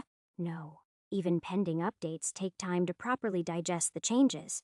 And, yeah, you do absorb 100% of the warp code so realistically you should take several times longer to process even an iron. But I saw you absorb. So many, all at once. Yeah, I reviewed the update I'd just gotten Topsy-key. What the fuck? What did that mean? Any idea what a thought multiplier protocol does? A thought multiplier protocol. She raised her eyes. For a second, I thought it meant she knew about it. Never heard of it. What even brought it out? I think at the moment of digesting them, my thoughts all merged together like they were melting over another, and the bug made a protocol out of it. I subconsciously stretched my focus on the protocol, feeling a command waiting for me to assign. Seems like an active one. I think I need to input something. It was a strange feeling, like I had a basket in my head to put my thoughts into, or some sort of mixing pot. So you can combine your thoughts? Fuck it. Think of me and movies. Sure. I shrugged, mentally assigning the ideas of Mirage and movies into that hot pot. Then my head blurred as all of a sudden, every single thought I'd ever had of Mirage merged over my memory of every movie I'd watched, thought about, or envisioned. In particular, the crossover between my memories of watching movies with Mirage brightened like a star to the point that I could feel myself able to imagine the virtual screens appearing right over my eyes. Oh, that's weird. Gasping, I turned to Mirage, who I could suddenly know a lot more about. It wasn't that I was seeing something new in her, rather I was piecing together old puzzles in my memories of her. You think Scar is hot? I stammered out as I recalled the slight rise in her body heat when he spoke. You find his voice hot? How the fuck did you? She choked, her cheeks flushing a slight pink that I recalled some other memories of. What about it? Like when I cooked for her, did her dishes, folded her clothes, cleaned her house? Did she? I feel like I'm being taken advantage of. It dawned on me. She seemed genuinely taken aback by that. What do you mean? You use me for manual labor, Alat. I don't mind it. I shrugged it off. But that seemed to be the last straw before the two streams of thought separated once more. And while I still remembered the actualizations I'd come to, I simply couldn't piece together those ideas on my own normal memories of them. Shaking my head, I felt remarkably okay, but it did leave the back of my cranium feeling lighter than usual. The warp energy usage of that protocol was intense. So, that was weird. You couldn't have gotten something normal? Like an empathy nullifier? Mirage gave wary looks at me, up and down. Or something that doesn't account for you becoming Sherlock Holmes all of a sudden. I have no idea who that is. I deadpanned, but that thought multiplier was a tool I really wanted to get the hang of. Wanting a better opinion, I sent over a screenshot of the protocol description to Mirage. But it seems like I'm combining two thoughts to make it seem like they are the same one, adding them in some way. Not adding from the looks of it. Mirage scanned the image, multiplying them, like if your knowledge of movies was a standard 5 and your knowledge of me was 3 in comparison, then the overall thinking of both under your multiplier would become 15. Hey, I know more about you than a 3. I tried to defend. Ripley, no offense to. She coughed. How many hours have you spent watching movies of some sorts, old world or modern? And how many have you spent with me? Okay, but that's like a 20-7. The maths made sense. You lowered the ratio, she pointed out. makes it equivalent to 10 to 3.5 or... Yeah, okay, I get it. This ability is weird. Gonna have a rough time computing the numerical value of a thought. How would I even begin workshopping a calculator for this? But at the same time, it seems abstract. Like, what if I multiplied two completely separate ideas? Like chocolate and punching someone. Would I imagine punching chocolate? Or would my limited knowledge of chocolate improve my ability to punch someone? Try it out, she offered, and so I obliged. Reaching into the protocol, I pushed two words in my head until they echoed and melted into one another. Thought multiplier. Chocolate X punching someone. To my surprise, it completely worked. All of a sudden, my memories of all the chocolates I'd ever eaten or seen were superimposed with my memories of getting into brawls or seeing someone punch another person. A common occurrence back in the Toxin Club. Then I remembered. Warm liquid, glistening under neon lights, flowed atop the bodies of one of the dancers. Her mutation allowed her to heat up her skin, allowing the velvety mess of melted chocolate to fall on the paths of her curves, down her back and around her breasts. I also remembered one of the patrons trying to get a taste. That was where the punch came in. You do not want to know what I'm thinking of. I covered my face. Granted, all of a sudden I felt like I was having a better idea of how to throw a punch. Yeah, it does both of those. You have a memory intertwining both chocolate and punches. Ooh! I nodded. Okay then, she clapped. One more. Something you're proficient in and something you're not. Shardware and charisma. I didn't know what to say to that. That's a low blow. I'm plenty charismatic. You have the personality of a wrench. Why else do you think I use you for chores? She snickered, and it got one out of me too. She was really opening out of her shell, and so, once again, I threw two separate ideas into that box. Thought multiplier, Shardware X charisma. Yeah, this one was odd. It was like I opened a vast library to every piece of mechanical knowledge I knew, then tried to write a joke or pickup line over every sentence in each book. The intricacies of my own shardware opened up to me, particularly a lot of jokes about how my fingers could be used. Damn, you make my heart beat faster than a Hathama showstopper with a 12-inch gauze pipe attached to its receiver. I said, full of confidence. Mirage blinked. I don't know if I should feel flattered or disgusted. It's a joke about a mechanical heart beating faster because it's seeing a large pipe, I explained. Is that your way of saying you're gay? She nervously laughed. We have Topaz for that. Well, actually, I sort of play on both teams, though its specific intricacies are lost in the explanation. That was true. So it's a smart person joke? You're saying I'm dumb. She looked playfully offended at the insinuation. I think you're just too beautiful to fall for it. I smiled, before the passing realization of what I just said completely resonated with me. I rolled with it. Thank you, Psyche, for the unfounded confidence. She flushed a little at that, but rolled her eyes. Ah, I get it. You're calling me dumb bimbo. What I'm saying is, I think data isn't the only thing you could weave off me. I played along with a haughty smile that took every single cell in my face to maintain. Maybe I had a negative charisma and it fucked up the multiplication. Shining violet eyes lit up at the sound of my speech, Twilight leaning in close with Mirage's body.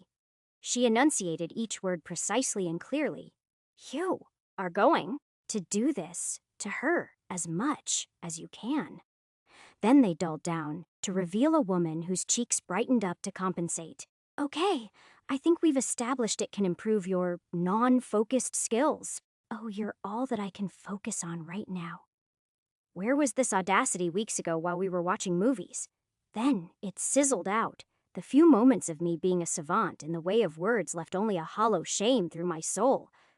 Shit, that was sorry. Number, she peeped, neck turning scarlet. It's fine. Really, I'm flattered. I stammered, a dull ache ringing from the back of my skull. Well, either way, I don't know what else I could do with this protocol right now. It's pretty damn vague. There is one more thing to try. Her eyes lit up. Combat. Chapter 61. Chapter 57. Gun X bet 3:47 p.m., the 30th of July Ripley. I could see Diamante scoffing as soon as he entered the gym's firing range. While the selections of guns were limited here, the virtual targets made good enough practice for the pea shooters we had, as Diamante liked to call them. I didn't come all the way here just to see Ripley score a 23% on an Iron Eye difficulty. He turned to Mirage, who made a rare appearance at the gym. She had to be here for what I was about to do. Relax. I gave a glum smirk as I hosted the pistol into position. I've improved. Mirage played along with my arrogance, giving a nasty glare to Diamante. I bet you 20 bronze. He'll score a 70% on whatever score you set for him. 20 bronze. She was betting 100k Chardine on me. Suddenly, my hands felt a bit clammier holding up the pistol. Diamante clicked his tongue. 30 shards and he does iron the third. I turned to the man with an offended gawk. Iron the third. I can do better than that. Bitch, you couldn't hit a single target at Iron IV. You really think you've improved that much in a week? He sized me up, and kudos to him. He was quite larger than me. Fine, Iron V. I'll enjoy the 30 shards, use it to buy a nice lunch. Topaz snickered up behind us all, his silent presence once again shaking me up. Can I join in? I'm betting on Ripley winning. Tetch, I'm enjoying Aerolina's lunch then. Diamante crossed his arms, awaiting me patiently to fail. Too bad that wasn't going to happen. We'd tested out Mythought Multiplier, Mirage and I, only to discover it was, indeed, a combat booster. Not exactly. It didn't magically make me a good shot or drill 10 years of martial arts into my head. I was very much still a novice street brawler in terms of fighting experience. What it did improve was the psychological aspect. Every memory of every shot I'd ever taken would compound into my focus all at once, and I did notice that it left subtle returns in muscle memory and general realizations about how to improve incrementally enhancing my abilities. It was more of repeating my best shot many times over rather than becoming a better shot. Course, the speaker began. Iron V difficulty. Beginning. My thoughts coalesced into one. Thought multiplier. Shardware usage, X firing range, Iron V course. There was also the matter that I had cheated. Since my memory would greatly improve upon using the protocol, I had simply tried my hand on all of them once before. Up to Iron X. Red targets in the shape of humanoid figures began moving in and around scattered virtual boxes and columns. Some zipping around to mimic shardware and mutations of Iron V grade. That was my second key. I had a pretty good idea of what an Iron V shardware could do, and by linking that thought in the multiplication, I was innately aware of the distance and strength they could each go. My breathing evened, my stance widened, my eyes settled comfortably on the iron sights that dwelled on the first head. My squeeze of the trigger was immaculate, and the recoil was expected but not fought against. The first red target popped. Diamante's robotic voice squealed like a pig being speared through. Wah, Ripley. Number nah. He hit a shot. 6 heads went down, my memory of the course playing out exactly how I remembered it. The first round ended with 100% accuracy. Was it okay to feel proud? Because I was feeling damn proud. The next round was much of the same. I shot knowing exactly where each target would go, and my body executed the pre-programmed movements effortlessly. The third round was also flawless, and by the end of the fourth round, I'd only missed 3 targets. Then came my issue. You see, the time limit for the multiplier was approximately anywhere between 30 seconds to 2 minutes, depending on how much I was actively manipulating the thoughts it gave me. With shardware as a variable, I could even stretch it out to 5 minutes of sheer productivity, something I linked to my familiarity with the topic. Unfortunately, my expertise with guns was sorely limited, landing me at around 45 seconds of perfect aim. The remaining 15 seconds of the 5th and most difficult round was to be done without the multiplier. Or, at least, that's what one would think. Shardware usage X firing range course V, round 5. I could just reapply the multiplier the second it ran out. More on that, I could change it. Narrow it down even more to provide me the most specific utility. In this case, every single one of the zipping and dodging figures moved squarely into my deadeye. Course end, the machine spoke. Ripley Donovic, score 72 divided by 80-90% accuracy. Shots fired, 80, new best score, ranking 91. Before I could even let the gun down while it was still smoking, Diamante grabbed me by the shoulders and lifted me up to eye level. What the hell? You never showed that to me. You lost me 300,000 shardine. Fuck that. You think you're hot shit. Look at this. He grabbed the gun out of my hand, ordering the course to repeat as it scanned him. A minute of gunfire later, course end, Diamante. Score 80 divided by 80, 100% accuracy. Shots fired 52. Old best score, 100% accuracy, 48. Ranking 1. C, he screamed. That's how you do it. Topaz picked his ear. We get it. You're a sore loser now. Pay up. Fuck you, Diamante said, while he transferred the money as Topaz and Mirage jingled to a synced moment where they somehow hummed the same tune together. Topaz snickered at the shared symphony before giving me an apologetic look. All right, Ripley. Learn this hum. It's what we do when D.I. gets mad. It goes like this. Dee-dee, dee-dee, dee-dee. He gets even more pissed whenever we do it. I do not, he screamed at us, all pissed. A newer laugh joined up, Missy turning the corner as she too hummed the tune which sent Diamante cannoning right after her. You two? Huh? I smirked. Dee-diddy, dee-dee, dee-dee. Topaz shook his head. No, the third dee-dee has to be longer. Dee-dee! I teethed awkwardly, and Topaz gave the most taunting of a thumbs up I'd ever seen. Diamante's cold, metallic eyes shone at me like crimson stars cursing me. I give you bugs. I give you the data-mimicking armband. I give you a goddamn gun, and this is what I get. He seethed, approaching me with heavy, menacing stomps that ended with him staring straight down at me. Then it fractured. He somehow looked disappointed as I waved at him nervously. Tetch, not even a quiver. A month ago, you were shaking. I've overcome my fear of death since then, I remarked, sending him a screenshot of an update to Mypisket that quite literally stated so. You damn bichuerdos, he scoffed. Welp, I'll take my loss graciously, but seriously, how in Hathama's nutsack did you do that?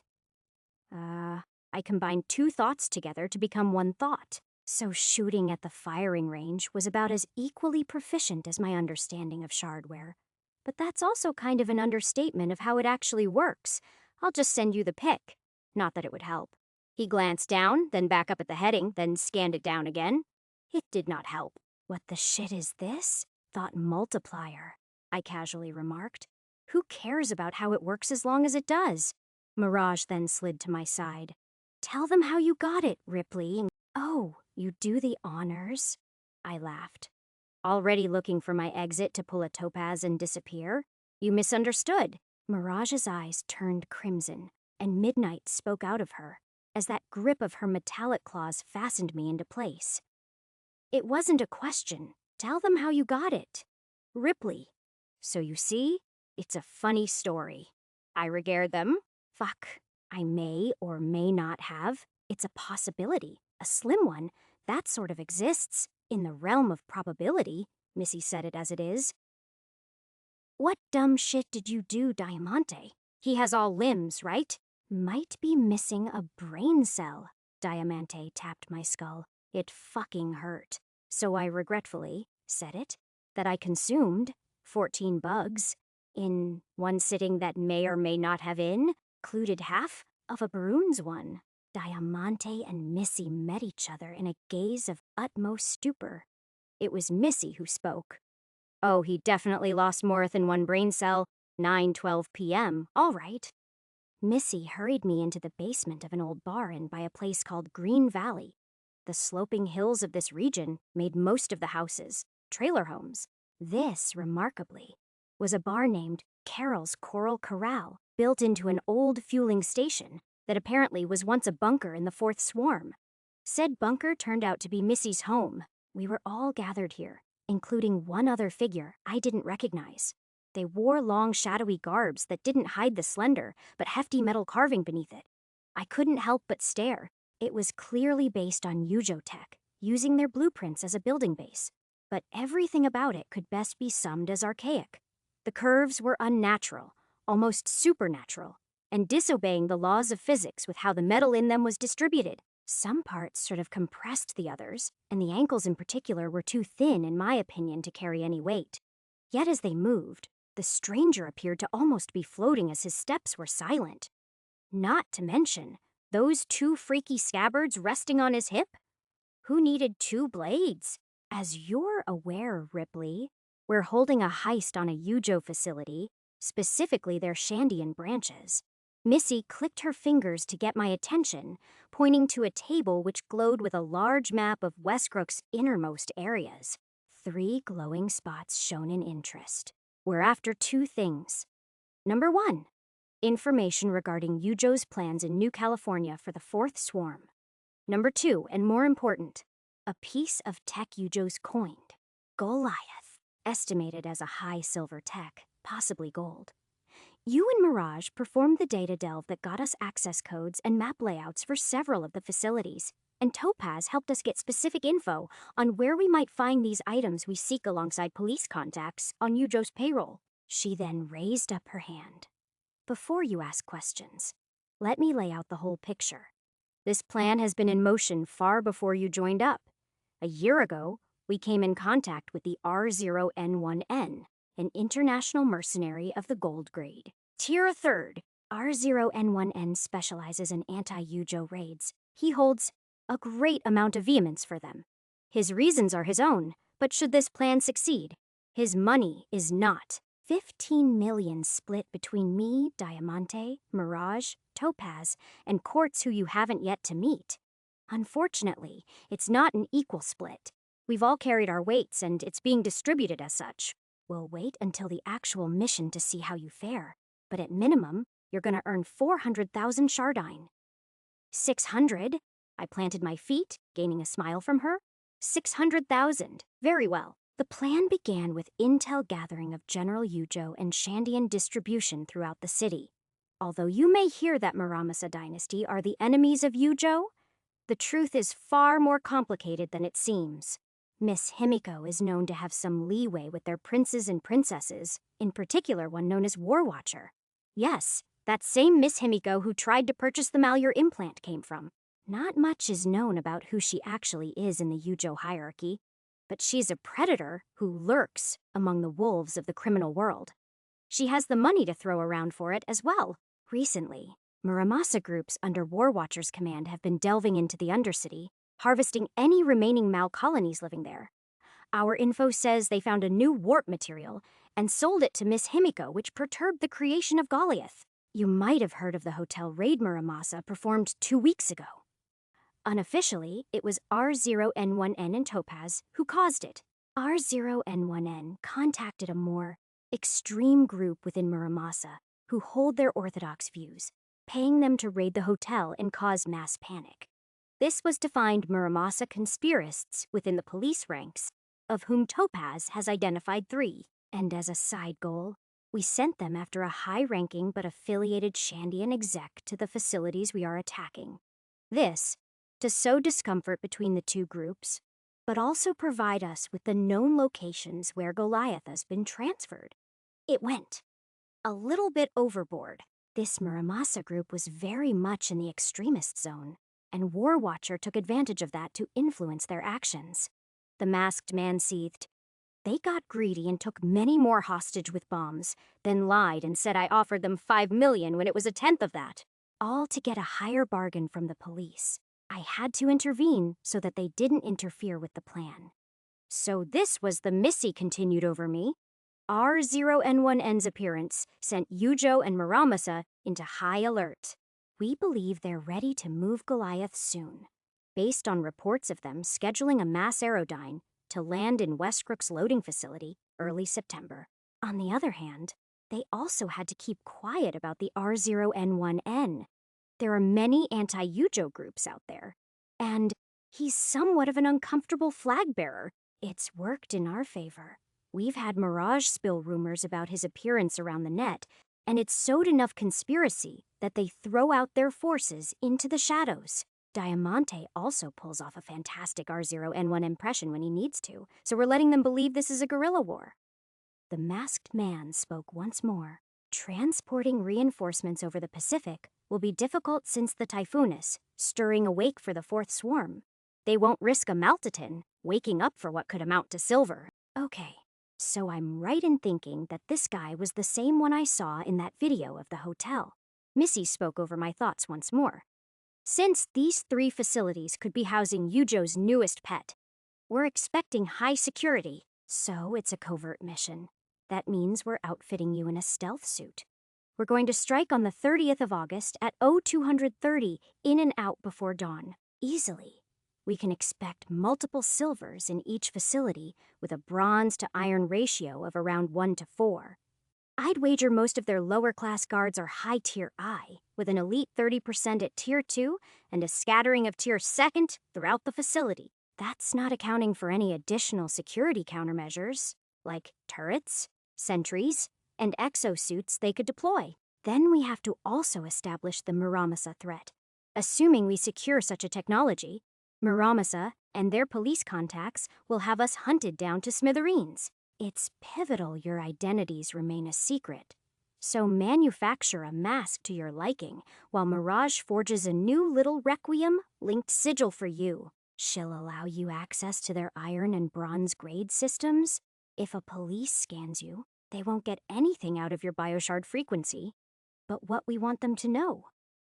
Also, your boss has allowed some clemency for this time period.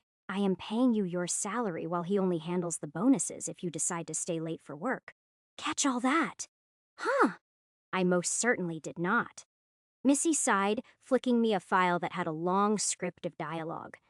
It was a transcript of this very speech. I scrolled through it, confused by a whole lot of new terms thrown out. Could the police just scan my body and figure out my identity? When was it ever logged? What the fuck was a bioshard frequency? Clicking the word. Apparently it was some chip they put inside anti-cancer vaccines from when we were born. What the foo Ripley? Her voice grabbed my attention again. This is a dangerous job. More dangerous than anything you've ever done, and might do for the next few years until the swarm. There's a good chance one of us might not walk out of there, and a very high chance it will be you. This is the kind of job that if you pull off, gets your name recognized. Whatever you decide it to be, don't be rash about accepting this. We all know the risks we're going for, and knowing them, we fight. Talk to your mom. Tell us what she says. This is a job where we'll be face down in a pit match between the cops, gangs, and corporations. Public enemy number 1. Even after this mission, we'll be attacked, mercenaries will be on our tail. So far, the reason we've limited our contact with you is because if you're a known associate of ours, you'll be taken in by all sorts of fiends to get at us once this mission is over. Especially me. And I'm sorry, Ripley, but I won't put myself in danger to save you. I didn't pull out my casual disservice of an I understand, because for once, I could recognize that I was in over my head, that this wasn't something a gold implant could carry me through. I'll talk to my mother, I said firmly. She'll hear everything you've said to me today, and how prepared do you want me to be? What? Missy said confused, but a wary smile drew up. How far do you want me to progress, Tier the Second? 40% of the way there. 100%? I was serious for once, and it seemed she recognized it. 80%. Any less and you're out for the count. That is okay with you. She turned her eyes to the stranger. At minimal, he won't be too much of a hindrance? He shrugged. By the way, I raised my hand. That is the R0N1N, right? The stranger turned his to me then to Missy. Then back to me. Then once more back to Missy. He figured out my identity. Should I proceed with killing him? What? Missy shook her head. No need. He's a clever one. Clever? I was dumbfounded. This guy walks around looking like an off-brand Muramasa high tier, complete with 2 scabbards on his hip. How could he be anything else? I am discreet. The R0N1N reflected me in his mask's hollow eyes. It looked like a devil, but vaguely Asian. Bullshit you are. You're basically screaming to everyone that you're a wandering mercenary from the East. I raised my hands up and down the man. Maybe you just need one of those really flat straw hats. That would complete the look. Is that something people from my region do? He tilted his head down, and I saw a slight peek of jade green eyes peering from within the gap. Was he serious? Was I being tested? Was I being racist? Have you never watched the Cyborg Samurai trilogy? Ripley eye! Topaz called out with a song in the tone. You're being racist. I raised my middle finger out to him. Shut the fuck up. Topaz had a shit-eating sneer. Rip, rip, rip, rip, rip. Nope, doesn't have the same flair. Carry on. He stepped into a shadow, and I swore to God he vanished from my sight. One day I was going to catch that motherfucker. For now, I turned my attention back to Missy and the 3 facilities pointed out on the map. Okay, yeah, one question. Which one of these are we hitting? R0N1N stepped up, pointing to the westmost one, the one that had details as the most highly guarded of the bunch. Then Missy pointed at the other 2. She grinned. All 3. We're splitting into 3 groups. Me and Topaz, Quartz, Diamante, and Mirage, and you and R0N1N. Don't worry, though. I'm taking a pay cut and hiring 2 mercenaries at Silver Tier 2 to help mine and Dee's group. Okay, so, hold on. It's just me and R0N1N. The shadowy man in question looked at me with disinterest. Number. Just me. You're my shard op. You'll handle repairs. Hearing those words, my heart froze. Topaz, for some reason, appeared out of the shadows with one of those old analog cameras, but if I was making a face worth capturing, it was one of love. Chapter 62. Chapter 58. To-do list 9:47 p.m. the 30th of July. Ripley. I seated myself in the up, per bar's main lounge, taking a moment to get my thoughts in order. There were Alat running through at the moment, and what better moment than to use Mythot Multiplier? I was wondering, if you could multiply thinking of an emotion, could you reinforce that emotion? Thought multiplier. Calmness X. Missy's debriefing. A surge about what it meant to be calm showered me, but the droplets each held twists and turns of Missy's speech. It was a perplexing feeling, to be forced into calmness. It reminded me of when I'd been spoken to by the lieutenant's mind-manipulating speech ability. Strangely, this wasn't as violating. I welcomed it as I processed every bit of it carefully. I could die. I knew that. A month ago, a Tier 0 had nearly torn my limb off. Now, I was running into the lion's den. Still, I wasn't fearful of the upcoming mission, nor really excited instead. I was almost satisfied, almost because there still was some primal knowing that I could end, and my life would cease to exist and really no one would care. But somehow, there was a strength in that. I had to become everything I believed I was by then. A mercenary, a shard op Ripley, a goldbug adapter, the same as R0N1N, a name that was renowned in the underworld across continents. The one-man army who single-handedly had slain entire Yujo military facilities by himself. So, if I wanted to become anything like him in the span of a month, then it was time to organize myself. I opened up a virtual notepad and began mentally typing. Ripley's to-do list before the big day. Number 1, reach 80% development. Number 2, talk to your mother about it. I probably should have switched those around. But alas, just because one was written before the other doesn't mean it had to be carried out in that order. Riding the high of calmness, I opened up my contacts and selected my mother's sigil, just in time for that serene peace to leave me. Still, it wasn't like I panicked all of a sudden. It was closer to having your grip over an umbrella tremble in the cold rain and wind. I held on, but for a moment I felt the drenching sorrows soak me. Ripley! My mother sounded surprised. Hey, Mom, you didn't lose another limb.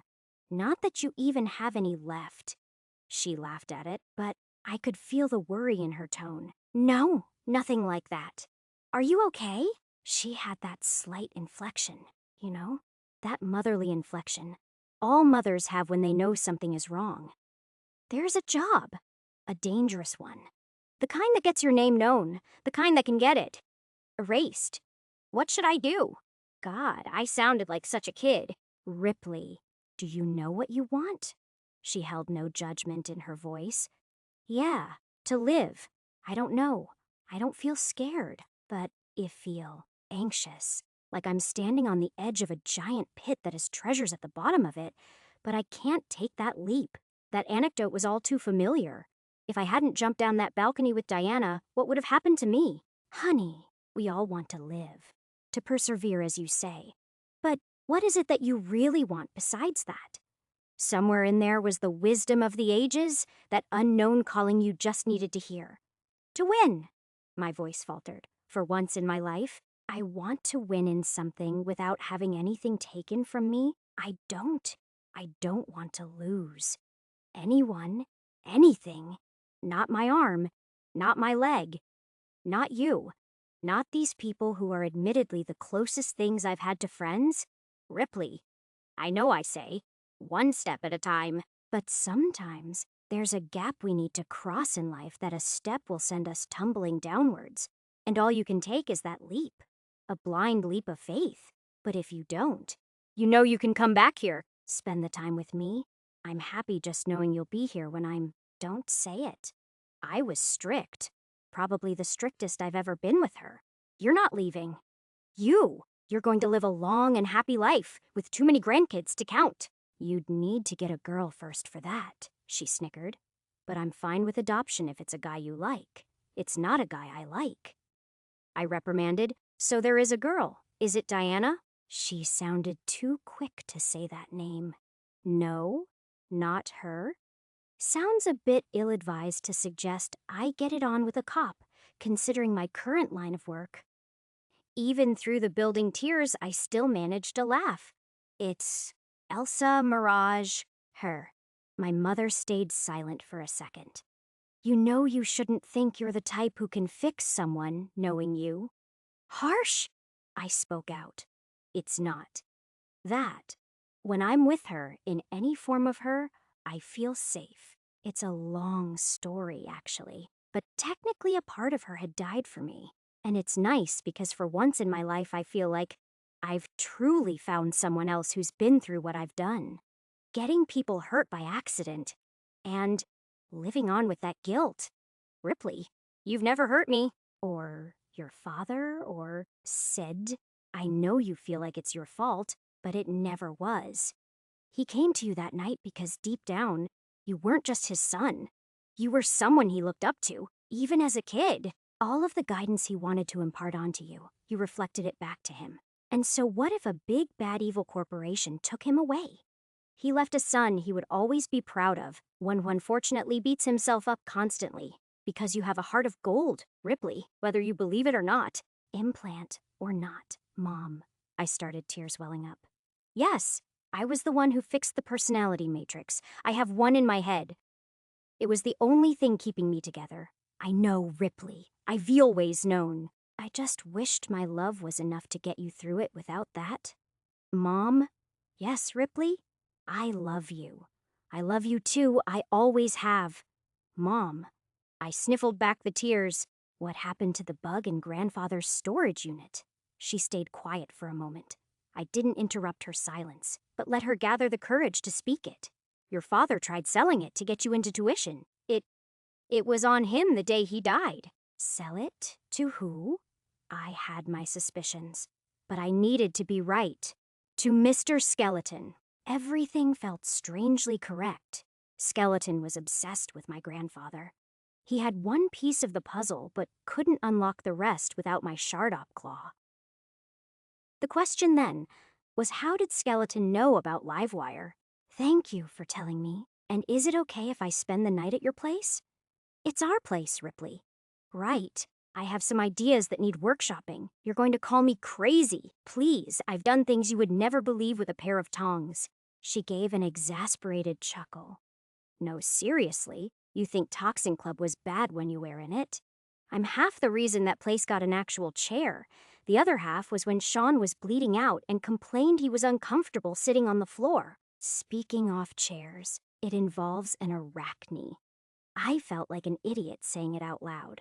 Oh, tell me more. If you've ever heard your mom purr, I understand your pain. I took a second before speaking. What if I strap one to my back? Sure you don't want to spend the night, Rip? Mirage offered quietly. Once everyone else had retreated back to their own abodes or somewhere else entirely, I'd love to, but I want a quiet night with my mom. I gave a gentle smile as I wore my helmet. I'd never truly appreciated the gift of having a private vehicle. Topaz scratching the motorbike was the best thing that ever happened to me.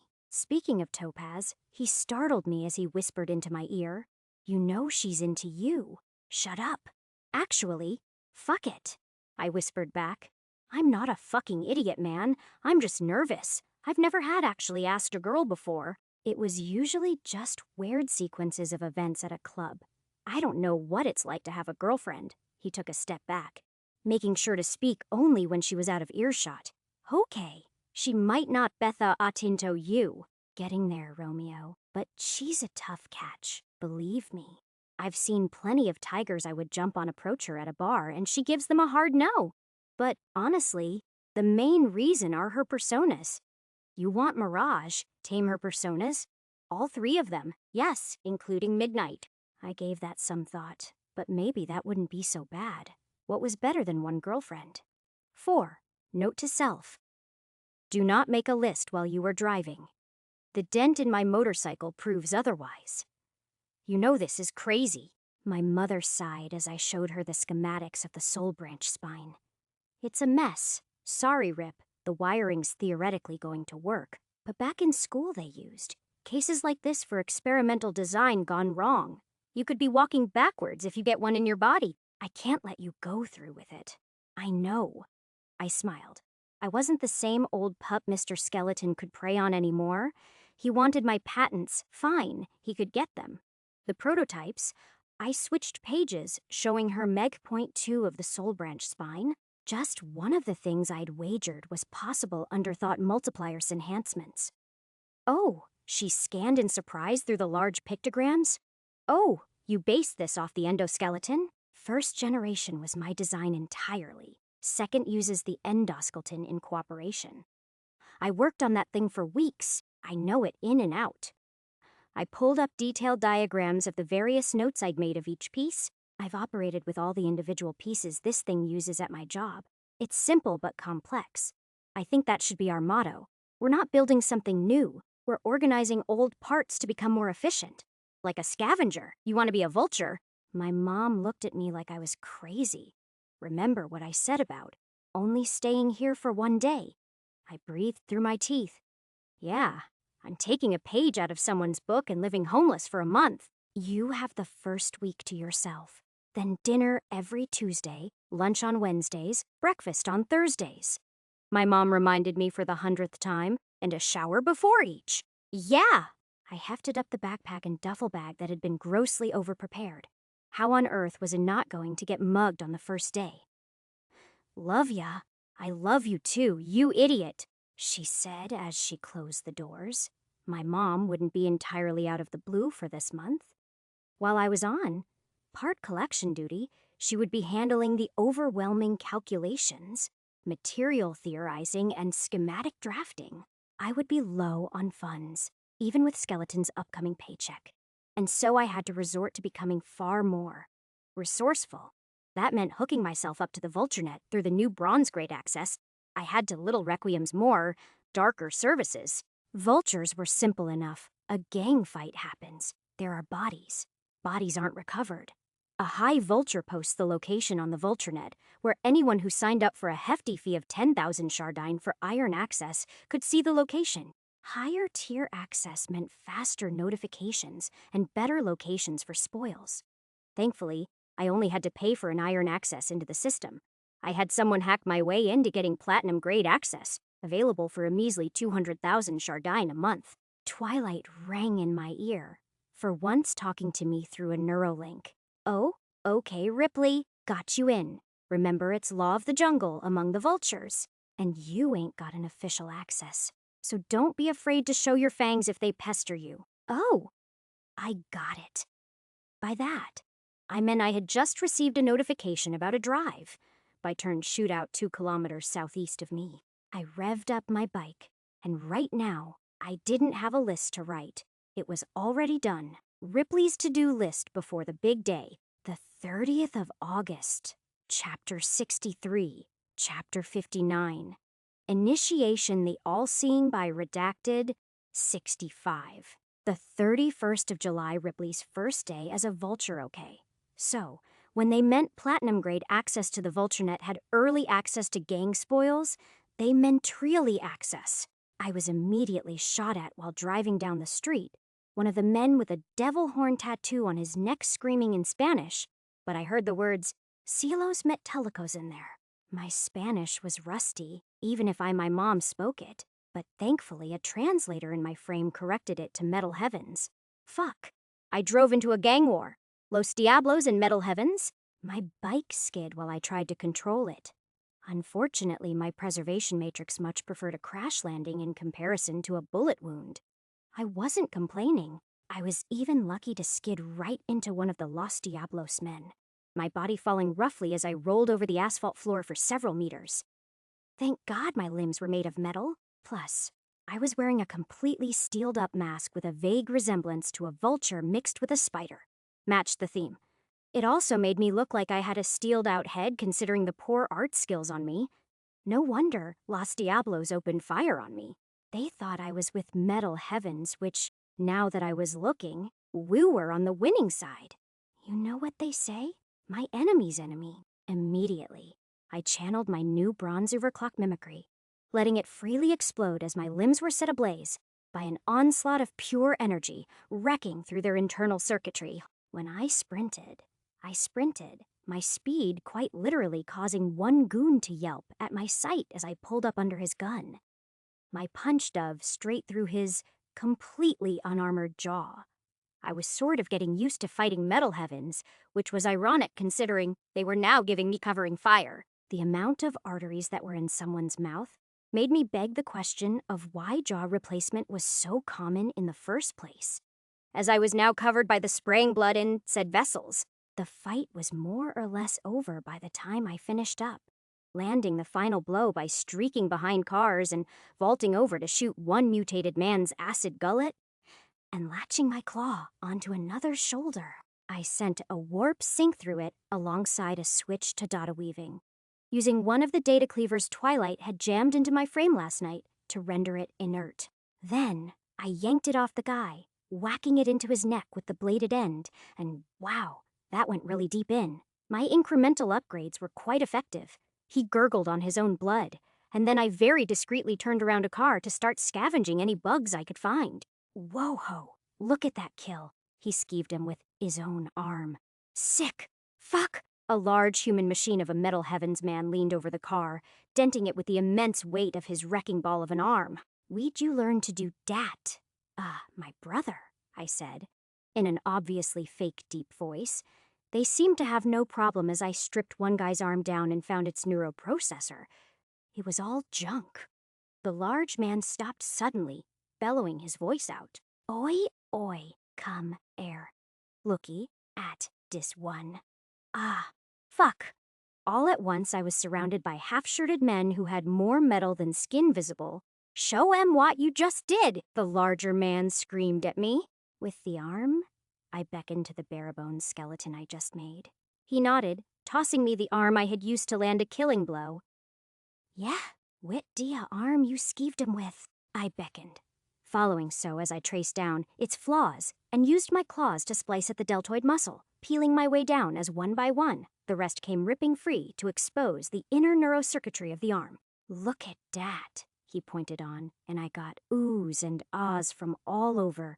The immaculate skill in it. Who trained ya, young Guna? I was stationed at Little Requiem. The place that went dead. I followed through with the deep voice I'd committed to, for some reason. Note to self, install a voice modulator in the mask. I eared of dat one. A shami. Anyways, what you is doing here then? Mate, ain't dat just a sub-facility? So what excuse could I come up with now? Yeah, but I was deemed unwell. Mentally, drugs. Bad ones. Get the jitters.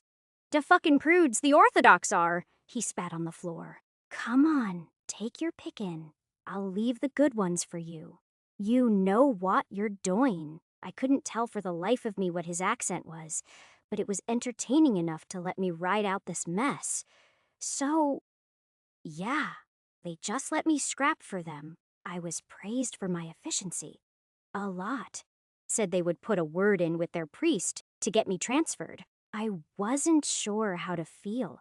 Actually, it was pretty damn nice to be praised for shard operating, rather than the occasional approving grunt from Harold Anderson.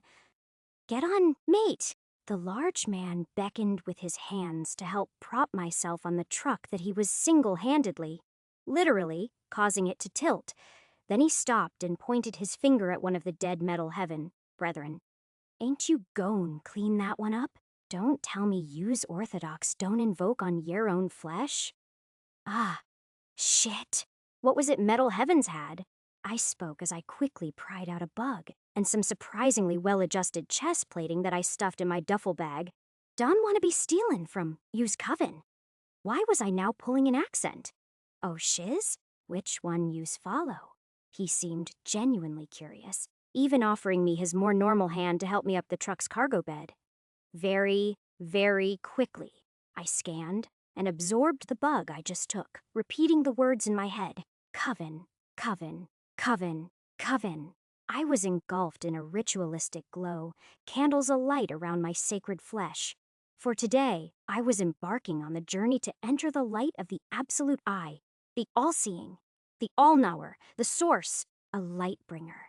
I better knew it as a Maltaton, absolute I confidently said. All-seeing, all-seeing, he gave some weird salute regarding covering his eyes and dramatically wiggling. At least that's how it looked to me. Strange. I, though, all Orthodox believed in the unbecoming source. Truth is, I was chased out for my beliefs. Please believe it. What the hell had I gotten myself into? No surprised. Fucking prudes, he scoffed. And all at once the gang around me yelled, "Fucking prudes!" He laughed like a merry old man, resting his heavy arm to dangle off the side of the car. Name's Semenry. Parents couldn't choose between Simon or Henry, so they combined both. You can call me Dreadwire, I offered uneasily. Please don't have the same reaction Topaz and Diamante did when I suggested it to them. I thought it was badass. They laughed. Exactly the same belly-wide. Uvula staring at you in the eye laugh. Dreadwire. You trying to become a war priest or some? Parents wanted a unique name. Was it this easy to lie to them? It was that easy to lie to them. They all oohed and ahed again, trying to gather more about me. Apparently, it was odd to meet people from whatever this Orthodox faction was, even if they both fell under the banner of Metal Heavens. So, was it really wise of me to continue talking to them? No, but it was entertaining. So, why'd you all go and off that Los Diablos bunch? Semenry pulled out a large vial of some green drug, breathing it in like an aspirator. Only when he let out a large sigh of relief and truly resigned to making this cramped cargo bed an actual bed did he speak. Raped and killed my sister. That got dark very quickly. Oh shit. Glad we killed him. Shame he didn't have any sisters. His brother was fun, though squealed like a pig. He let out a sinister imitation of the surreal, laughing hysterically before offering the menacing vial to me. Promised my mother I wouldn't anymore. I gave a quiet nod to him, hopefully as a sign of respecting the gesture. Good man, better son than I am. Got me own. Ma'am popped in the eed when I offed a Muramasa princess little bitch. He took another deep breath of the vial, sucking it dry as he entered a foreign land of bliss.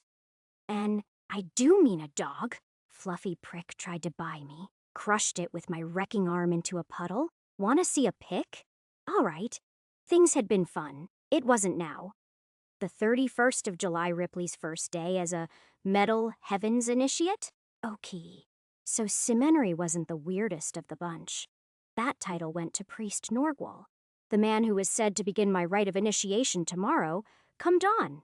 Safe to say, I wasn't staying for that. He was quiet, wielding 4 wiry tentacles as arms and an equal number of spider-like eyes. What did interest me, though, was the priest's uncanny understanding of my own shardware at just a glance as he effortlessly picked through our findings. His beady eyes each curved to look at a different piece of scrap before each of them funneled into my direction. Fantastic work. Your name. Ah, Semenri patted my shoulder with his wrecking ball arm. This ear's dead wire. Dread wire. I corrected before blinking as I realized that somehow the priest had figured out that it was me who dismantled the shardware with just a single look. Whether that was a unique analyze bug, his own innate knowledge, or some feature link in his eyes, I was interested. Okay, this day had taken a turn.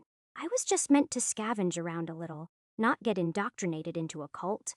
Though I would be lying if I said that the inner politics of the place weren't interesting. Dreadwire. The priest repeated the name to himself again and again. I didn't like my mercenary name coming out of his mouth like that. How delightful to have such a wonderful shard operator join within our coven of the heavenly doctrine. May you embrace in the wisdom that breathes from the all-seeing. There were two factions of metal heavens in their orthodox and contemporary beliefs. Some more subfactions that were borderline misunderstandings of some sacred text unearthed in a chapel. 3 centuries ago, the lore went deep. Like, really fucking deep. I didn't know much about their religious beliefs. It all sounded the same to me, and was practically a cult that demanded you rip your face off to become a diamante look. Alike, what mattered was that they were insane. I loved shardware as much as the next person, but these people refused to accept flesh at all. They were determined to become entirely machine, to become as perfect as their god. The Maltitan of the net. The all-seeing. Thank the founders that the other Maltitans didn't have cults worshipping them. I didn't want to know how bad we would be suffering if we faced the constant harassment of groups worshipping the typhoon. Or worse, the infinite. The Maltitans weren't anything to worship, only fear. There was no fighting them, only keeping them as far away from us as possible. Like how we locked up the all-seeing with it is hold over the old net behind the firewall. The last time one of those things got near human civilization, it ruined 2 free cities. You gonna remove that mask? Some other Metal Heavens punk called Yanra sneered at me. Apparently he used to be their primary scrapper, until I came along. Seared onto my face. Atonement for my sins, I explained. I'd come to learn these guys believed anything I spewed about the Orthodox faction. The bald man gulped at the casual mention of my torment, and how Comepsyche didn't award me an update for all this acting. God, was it now taking me several irons worth for a single update? Semenri was busy tinkering with his arm, offering me a show of their scrap room, which was a nicer office than what I had in the Toxin Club if you ignored the mutilated bodies. They had an arachne, a clobbered, missing 4 limbs arachne and severely dated model, but an arachne nonetheless. I pretended to be in awe of such a machine. And Semenri offered me with pleasantry to show how such a machine was operated. It was really dated. It didn't even have a direct uplink. Instead, you had to plug it into your limbs and have to physically move them to maneuver the arms. Still, it was an arachne, so I had decided my next move. Priest Norgwal was set to baptize me or something by the morning, and I had until then to steal his eyes. Or bug, scrap apart this arachne, and somehow get it into my duffel bag and motorbike before getting out in one piece. Sounds easy enough. Chapter 64. Chapter 60. Love of a Believer 1203 and the 1st of August Ripley's second day as a Metal Heavens initiate. Everyone was soft asleep when I got out of bed. For a criminal gang, they were early sleepers. The mess hall was huge, and there were still quite a few people awake, mostly drugged out of their minds and talking to themselves. So, who could harm me for a little careful stroll? I just made my way to the scrap room, carefully sidestepping some discarded limbs clattered on the floor when... Oh fuck. Seated on the arachne bed, running his slender 4 arms along the arachne's 2 remaining limbs, was the priest of this chapel, which was in fact a hollowed-out megastore in a ruined building, Norgwal Sromnik. My priest? I regarded him with a bent knee. By the founders, if Mirage or Diamante could see me now, he ran all 4 of his thin, wiry arms along the arachne's form. In comparison to the general recruits I'd spoken to, Priest Norgwal was articulate and precise with his speech, unnervingly so. This beautiful piece of machinery was unearthed within the caverns of a crushed Syntech lab 40-odd years ago. It's no wonder you've come to appreciate it. It's performed even my own modification, the sacred tool of our chapel. It really is remarkable. I met his eyes. Was I supposed to look at him directly, or was it rude to stare? I couldn't sleep. New bed. New faces. I was uncomfortable, if I can admit that. This is not yet my home. Please, we aren't savages. A home needs to be dwelled in, lived in, breathed in before one can call it home. Anything can be a home. Anyone. He caressed the machinery, almost making me want to leave it here in the dust. In fact, I believe it isn't a home you are looking for. The priest followed my prone body. Stand up, child. Face me. I want to witness you firsthand. That made me very uncomfortable. If I may, shit was I supposed to call him father? Priest Norgwal, how did you know I was interested in the machine? My eyes. He pointed up to black beads planted across the entire room, like the entire room was one giant spider, and I was trapped in its web. Merely lended to me by the all-seeing, the all-knower. The absolute I. I bowed lightly. Yes, the maltitan that resides at the core of the old data. He punctuated the last two words with a smack of his lips. The forbidden fruit humanity has yet to suckle on. Do you truly know what separates us from the orthodox faction of our coven? He stared at me intensely from everywhere. I could feel the violation in my bones. Fortunately, I had spent the night learning what I could to blend in. We worship the maltitan as it is, an unknowable creature that has unified Earth's knowledge. It is not a god, it is but a creature with unclear motives. The Orthodox, on the other hand, view it as an almighty deity, that by worshipping and feeding it, they may come to be unified under its grasp as part of the eternal source. Clever. You've learned quickly, but unfortunately, that is not what separates us. It has to do with one man, the Iron Deviler, as we call him, the Silver Saint. I flinched at that name. Diamanta was, to my suspicions, the Iron Devil, for when he descended upon our old archbishop, he unshackled us from the paltry teachings of a hypocritical order. They wish to become one with the Malswarm. We seek to overcome them, to ascend to godhood by consuming their knowledge and power for our own, even if it means casting our humanity aside. When the Hammersmith came to us, he had mastered his control over the Mal's progeny within him, tamed it and it fed him. I will never forget the sight of him and how our betters attempted to thieve off him. I didn't like where this was going. Deep within you, child. At first glance, I sensed a harmony, a resonance between powers unbecoming of humanity and your mortal shell itself. I have a gift unlike few others. Whereas many searched for material wealth with vision, I sought a world unknown to it. And my inner Mal responded, imparting me with a sight few can witness. You can see into our warp energies? I asked. Into your ether, child. Ah, so he was one of those nut jobs. Then you know what I am. Shit. I'd really gotten in the thick of it. Lost, a fickle lamb with no proper teaching to harness the power within. Weak, but blessed with the hymns of an oath he is yet to learn. You are no orthodox. You are no believer of our Titan. His forearms extended like long, thin millipedes, stretching and curving like an octopus. I saw razor-sharp prongs on each side. I can read your destiny as easy as I read text. Every breath you speak radiates your next action. Your uneasiness, your pain, your suffering, your ambition, all toiling deep in the cauldron of your soul, out of balance, yet seized forcefully to a standstill. Your grief only builds, but it does not lessen. It stagnates in the back of your mind, dwelling in slumber until the slightest tap on, its neck awakens that beast to consume you. The four arms snaked in the air around me, tiny microscopic lenses on it consuming my form. You're right. A personality editing matrix? That's Sumanalize feature you have. I breathed tight, afraid the slightest flinch would beckon him to strike me down. It is no mere feature. That is the name the architects of this cursed world designed them to be. We use their frames, live in their cities. They claim this world to be theirs. that they have the right to judge and condemn us. Hypocritical, when they perform the same sins they slander us for, saying our strive for perfection is but an imitation of cruelty. But perfection itself is a slander to our cause. We do not believe in it.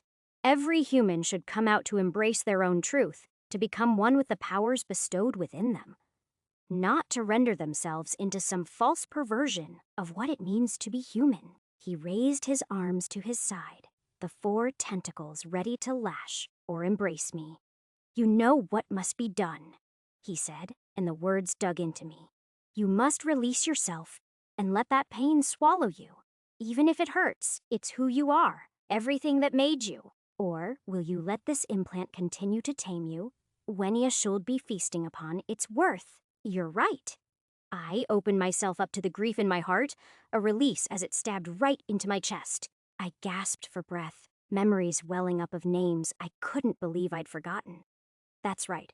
Open yourself to the man that lies drowning within, the one who can become a god should he find it within him. He stepped closer to me, and I felt compelled to do the same. All I wanted right now was for someone to hold me, even if it was a tentacled priest who creeped me out. His tentacles pulled closer, and for once I felt that this was a man who I shouldn't fight. He truly was just a simple believer. Something in those eyes told me he genuinely was trying to help. But my grief multiplied with something far more vile. Grief X, greed for his function. Yes, as fucked up as it was. I never released the personality matrix, but I did stroke that beast sleeping within, enough that even its stirring wakes dragged claws through my chest. That had been enough to fool the believer. My left arm shone gold. One last sight of this man's belief flashing before a blade pierced into his chest. My breath ragged on, a terrible, unstoppable force yanking at my diaphragm. I forced the multiplier to stop early, my sight clearing as the tears stopped falling. "You were so close." His tentacles graced my face, before they loosely fell along with the rest of his body. "I know, but not today. No." I was honest, I hope. "I have a job to do." Then, when his dying gasp rang through me, then it was stuffed in the back of my head, where hopefully I would never hear it again. Removing his frame had been simple. Once I loosened up the 6 clamps, the thick slab came free with a writhing bronze bug still stuck to it. I slotted it into my mimic set, replacing and quickly absorbing the previous analyze bug installed into it, focusing it on Technician. Technician V.1.12 has updated to V.1.13 effect. Increased immediate identification of shard where the newer bug slowly unwound as I got to work. First, I pried out those eyes of his and moved onto the 4 tentacle arms. They were fascinating. Then, I went to work on the arachne, which was when alarms went out. Alert. High-ranking official has been killed. Oh shit, I got to deconstructing quicker. I was familiar enough with the structure from my time with Anderson to recognize the moment each arm joined the larger structure, and snapped the pivot at that point, wrapping both arachne limbs up using the tentacles as a rope. I grabbed what I could, hoping I could blend in with the chaos Semenri walked in on me, fastening everything together with his priest's arms. Deadwire. He bellowed out the wrong name, that massive wrecking arm cannoning the room as his legs became mechanisms to turn him into a living bulldozer, thought multiplier. Preservation matrix. X, getting the fuck out of here. The crude multiplication worked wonders. Turned out I really was leaning on both, so they amplified one another in a feedback loop that stabilized me enough to launch my claw out at the ceiling, jumping as a boost to use the live wire to swing me above Semenri's head. Oi, I'll castrate you, motherfucker. He charged right at me, but my environmental awareness, heightened by the matrix, led me to use my recent mantis legs to hop off a wall, reeling myself with the live wire to launch me forward incredibly quickly. I rolled on the floor out the open archway into the larger lobby, immediately deciding to play the one card that worked the entire time here. Semenri killed the priest! I pointed hurriedly to the freshly awakened Metal Heavens initiates. What? Some of them scratched their heads. Don't listen to him. Semenri charged through behind me. Once again, my multiplied matrix saved my life by sending a burst of gold energy through my legs to drive me high into the air. He's got a gold. one of them pointed out. Get him, everyone charged or shot at that. Fuck the priest, I guess. My implant was more important to them, high in the air. I pointed my claws parallel to the ground and fully unveiled my gold for them to see. The 10 pristine wires, like hair of a divine god, shot out from both claws to dig into columnar supports. Slingshotting me quick enough, I practically flew over their heads, though I'd fucked up the calculation a rough bit. My right claw still had a higher output, so I was leaning right, and at this rate would smack into a wall. Thank fuck for preservation matrix. My right leg swung out, extending a sharp sickle from my knee that bathed in gold energy. I took the impact roughly, my knee whining as pounds of stone and concrete burst through the dragging sickle, slowing my catapult. Then with my left hand, I reached out to the entrance. A large, ravenous crack into the outside air from which we descended. I was a little off, smacking just below the entrance. But my arms took the brunt of the effort, unlocking both knees' sickles. I jabbed them into the stone to support myself, using them to climb free and heave my ass over to where my bike was parked. Throwing the lump of spoils I'd taken into the duffel bag lodged under my bike, I fastened it tight as the engine revved, only for the rumbling of other engines to follow suit. Oh shit! I was in my first car chase. Well, bike chase. Shots whooshed from behind me, clattering on the walls of the stone tunnel as I revved the bike to its fastest speed. Well, the fastest I was comfortable with. Oh, fuck it, thought Multiplier. Motorcycle X preservation matrix. The third usage of thought Multiplier left me heaving and queasy, dangerous things to feel when you're going more than 100 miles an hour. Blurring forms of cars passed me, several swerving as they saw stone chips burst to my side or above me.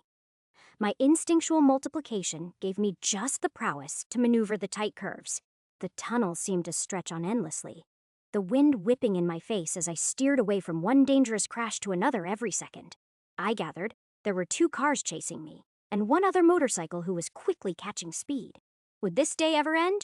Warp code sufficiently read. Features available for mimicking. Analyze v.2.17. Network v.2.2.12. I took the gamble of using the priest's implant. I could barely see anything right now, so I kept my control over mimicking the network feature. As my brain reoriented itself to work with foreign machinery, I felt a thin hum from the world passing me by. Update summary. Oh well, the second one was basically useless. What on earth could I even uplink myself to? I was riding a motorbike in a cramped tunnel. Wait a second. The biggest hum right now was, in fact, coming from the motorbike. All right then. I jabbed my claw into a small computer beneath the steering, letting one fingernail reach the internal wiring while I returned the rest of the hand to controlling the VO-warm blood drenched down the back of my ear. A sharp pain crawling from down across my entire neck and arm. I didn't want to touch it right now.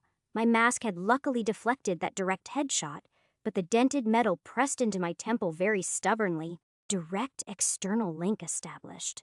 Attempting override using data cleaver, Twilight Starbeam v.3.2 override established on Hathama Stellaris bike. Modal 2489, limited edition instantly. My vision expanded to encompass the 2 front cameras, 4 side cameras, and 2 back cameras of the bike.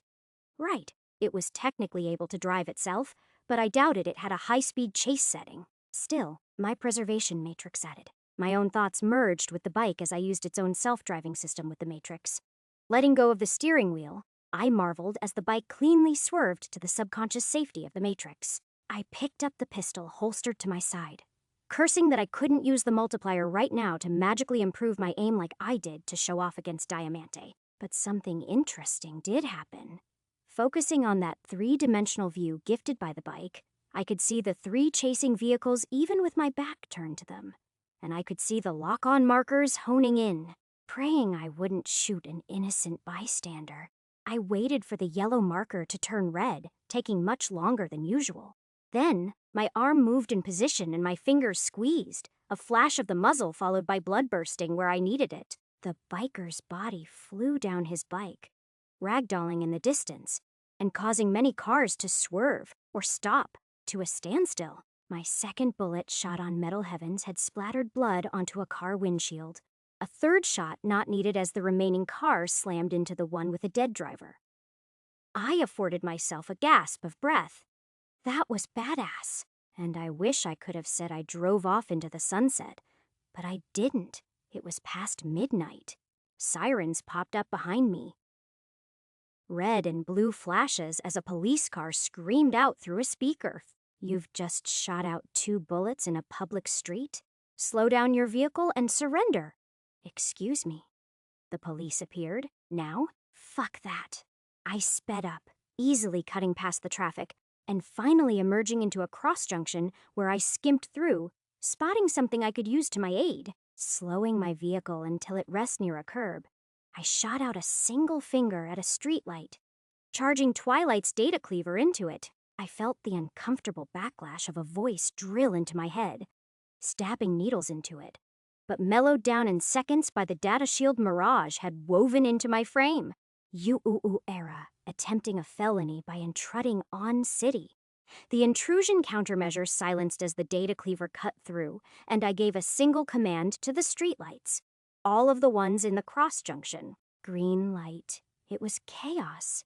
Hell hath no fury like New California's traffic scorn.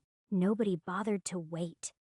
Instead, from all 4 roads cars drove on only to break seconds before impacting another, creating a pileup, and a lot of very profane road rage that blocked the police from chasing me. Satisfied at the list of crimes I'd committed today, I steered on away. No more sirens to interrupt me. Chapter 65. Chapter 61. Little Requiem's new hobo Jacob Graja's recording of his daughter, Annabelle Graja's Staff Sergeant of the Intelligence Division. Speech discussing criminal development in the light of Little Requiem's shift in control, the 21st of March 2492, biannual Westbrook Police District Spring Conference. Latest developments regarding criminal relations were shifted by last year's Little Requiem conflict. Already long-standing as a criminal haven right under our feet, the place has only grown more chaotic by the abolishment of Los Diablos as their de facto head. We have information that their systems were hacked by a data delver going by the name Mirage, but one who no doubt used this opportunity to sow their own control in the haven. As it stands, we do not know who is the current reigning leader of LR, but research suggests that it is a neutral power between the 4 major gangs of Westbrook. As for how they've reacted to the situation, Metal Heaven's Orthodox faction has virtually shifted all of their resources and manpower into LR, while the contemporary faction continues to remain in large for a majority of Westbrook's illegal firearm, shardware, and demon trading. Their rival, Los Diablos, have only grown more active since their loss of control over the region. They were quick to evacuate their resources and manpower once they had lost control, letting the fighting occur between the other powers. As such, they took control over old Orthodox Metal Heaven-controlled areas of the district. Muramasa dynasty has largely remained neutral in the conflict, but they've made further advances on corporate sabotage and police homicide, which they are the leading group of. It seems that they are confident about the current situation, taking a lead on upholding the strict, no polis ruling on Little Requiem's borders. Crimson Soul were the most active during the conflict, reigning in their forces to siege the area even before Los Diablos' systems were attacked. It seems like they were instrumental in coordinating the assault, and, as such, it should be of utmost importance that the police focus their efforts on containing their growing power. Just because they are a relatively new force among the standing powers does not offer the clemency to take them lightly as though they are the Snake Fangs. As always, remain vigilant. The 5th swarm approaches us.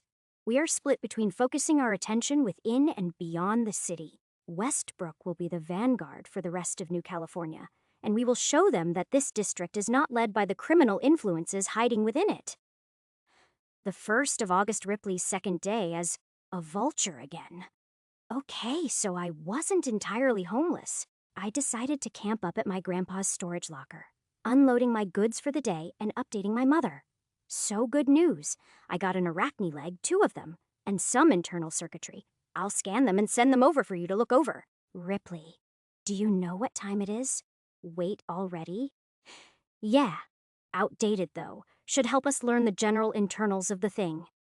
It took a few minutes to send the schematics over, but by the time she got back to me, I was asleep on the old sleeping bag I'd left here. My snores reflected back to me in the quiet locker. I don't remember what I dreamed off, but I felt guilty. Dreams had a way of slipping your subconsciousness into their confusing cocktails of imagery and sounds. But I knew what I was feeling guilty for: the death of the Metal Heavens priest. It was laughable. To think I'd ever feel guilty for one of those bastards dying. They were the devils to shard operators. Poached our kind and harvested our brains. Yet, for a moment, he didn't see me as a shard operator, but as someone needing help. Maybe I was too proud to admit it. Especially since it was a Metal Heavens priest. But maybe he was right. The personality matrix. You know something's fucking you up in the head when those steel addicts tell you it's wrong. And yet, I couldn't bring myself to close it. I couldn't let myself sink into those depths because I didn't know how long it would take for me to crawl out. Not now. Later. I promise. I can't let myself become weak. I'll get rid of it one day, but not now. 7:44 a.m. early in the morning. I waited for a while this time before heading to a new vulture spot. This time, the only gang war one faced down was between fellow vultures, several of them arguing over the body of a fallen bronze crimson soul. I eyed his bug, while another man eyed the fallen lady's guns. We teamed up by accident. It worked out in the end. Anyways, he invited me out for drinks, and it turns out he was a Crimson Soul man himself, and that the gun was some sort of heirloom to the fallen woman's family that he wanted to return to her next of kin. I respected that, and he made pretty good company. He teamed up with me twice more for other vulture runs. They ended up pretty good. I got some bugs, and he was mostly interested in the weapons they carried. I got his name, Keyleth, and he said to come over to a party his friend was hosting that night. Was I really going through this again? Yeah, I was. So yeah, we danced, drank, and got to know each other. I made fun of Keyleth for failing to pick up this Metal Heavens chick who had a banging set of legs. Cybernetically, I mean. It was all going pretty good until one of them strung me along on a plan they had to rob a police prison convoy. A fairly simple one. They were just trying to break out one of their friends. An offer of $10,000 was struck and I took it. Payment immediate. Then it went so horribly wrong. Turns out, they really undersold what they were attacking. An entire fucking police truck filled with transferring inmates. Keyleth, turns out, had a knack for turning ammunition into explosives with his technician. He blew out the wheels of the convoy, and then we charged gung-ho. That wasn't the bad part. They managed to blow a hole through and get their friend out, and we were long gone before reinforcements returned. Except, it turns out the woman they were saving was LitRPG. Yeah, that one, whose arms I tore off with diamante. Needless to say, I tried to make my escape quick, but she recognized my shardware, called me Rippy, which was too close to my real name for comfort. I could be caught red-handed, but I wasn't going to let them go around thinking I had once named myself Rippy. Instead, I said, she probably got a concussion from when a car hood smacked her head. Dreadwire was always my name. She didn't appreciate the reminder, so I was forced into a fight. I tried to get Keyleth on my side, but he shrugged and turned on me without a care. A fight that I promptly ended by locking my target onto Keyleth's bag of explosives. Yeah, that one went dirty. LitRPG scurried off somewhere as the dust settled, swearing revenge once she got new shardware. In memory of the friend I'd made and gone too soon, I absorbed Keyleth's technician bug. Technician V.1.13 has updated V.1.14 effect. Increased understanding of explosive creation using shardware materials. The second of August Ripley's third day as a Muramasa adept. How was I getting myself in these situations? You sell off a few guns in Little Requiem and hand one spine over to one of Mr. Skeleton's people, and then everyone starts clamoring to you with their own offers. I knew a scam where I saw one, but then, God, I'm an idiot. Smart as I was with shardware, I was willing to admit I could be a fool when it came time and other things. I entered a bug cage fight for a 50,000 prize pool, tier 1s only. No weapons, just your shardware. and my first 3 bouts went about as smoothly as I could get them to be. First round, I pulled out my arm blade and used its self-heating mechanism to slice through the man's own bladed shardware. Second fight, I shot my claws and destroyed their rocket-like legs. Third, my own legs sharpened into sickles and gouged a mean kick into someone's flame-bellowing stomach. They were beginning to call me a Swiss Army knife in a human body. Didn't help that I used my arm's laser cutters at one point to blind the second fighter's eyes. Then an assassination attempt occurred on me. Apparently, I ruined the heavy better's day by giving them 3 sore losses in a row. I was only saved because a Muramasa Black Dragon was watching.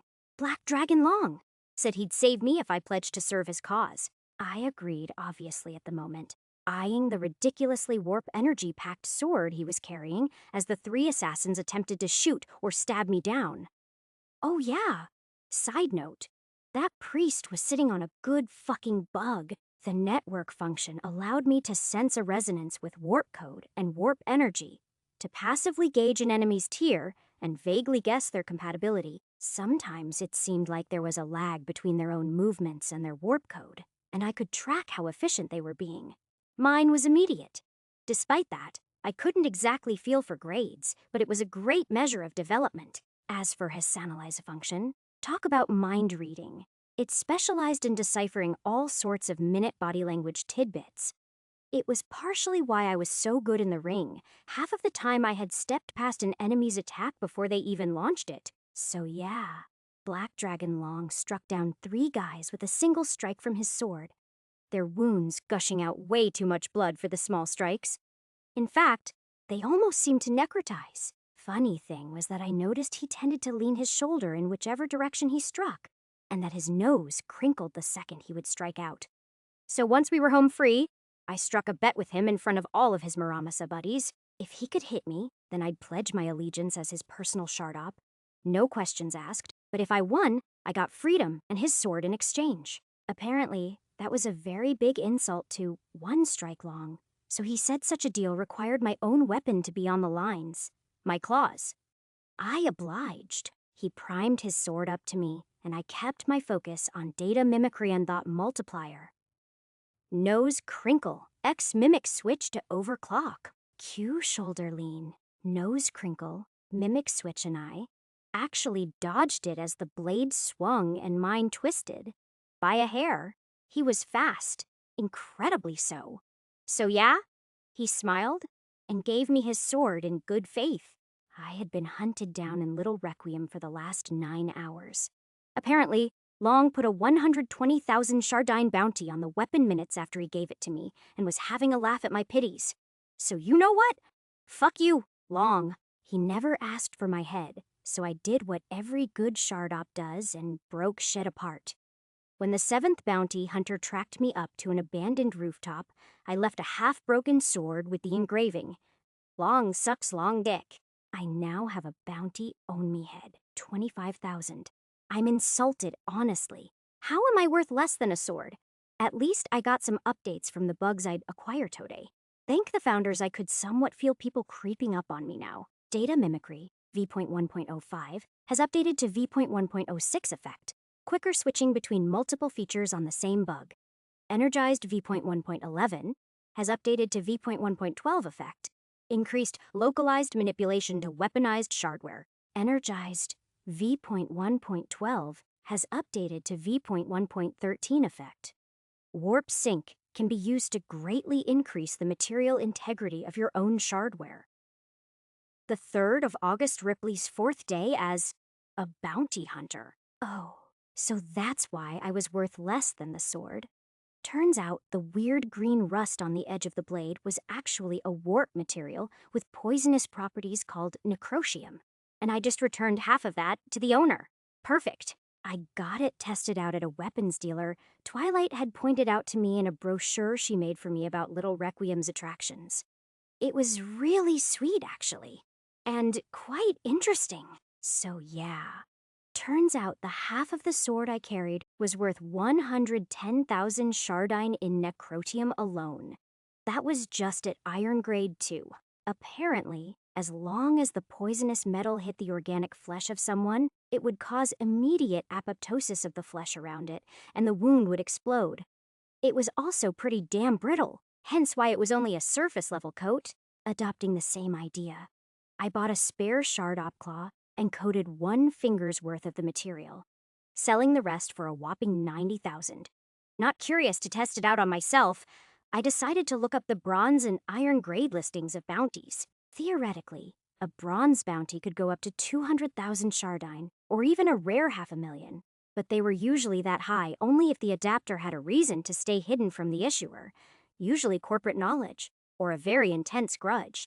I actually smirked at seeing how Twilight, Daylight, and Midnight each had 3 separate bounties to be captured alive for 2 mil, 1.2 mil, and 6 mil. While Mirage's own bounty was unlisted to my access level, like Diamante's and Missy's, the R0N1N's wasn't. It was basically plastered everywhere. 390 million. So after looking through the various bounties for hours, I finally found a price I was willing to kill for. 70,000 for Bronze Tier 1. Abelson Olgaye. Bounty explicitly stated that Abelson was a music producer in Los Diablos and had stolen beats off a Crimson Soul production. I wasn't aware music-related gang struggles were a thing. Nonetheless, he also had counts of murder, rape, assault, driving under the influence, illegal implant trading, and firearms trading. So it wasn't a very difficult decision, alas. He was under constant watch at a club known as Los Hermanos Diablo, with an LR equally known for its chicken wings, Latin music, and drugs, and strippers. And yeah, it was a brothel like the Toxin Club was. At least I was in familiar territory. The 4th of August Ripley's 5th day as a bouncer. Don't get involved. Someone screamed that in my face. Mimicking an analyze feature had been my go-to ever since I'd had a string of bounty hunters attack me. But it also made me very keen as to when drunk people were going to get rowdy. Naturally, I see a beautiful girl teasing a drunk guy too much to the point he tries to grab her. I'm gonna try and warn her a bit. Then said man gets pissed at me, tries to punch, but he's too drunk to even walk, so he stumbles. Bartender thanked me, said I had better instincts than half the dimwit bouncers there, and I joked about how much they pay. They get paid 500 per person thrown out of the club, just in 1 hour, combined with the drugs and overall raunchy vibe of the place.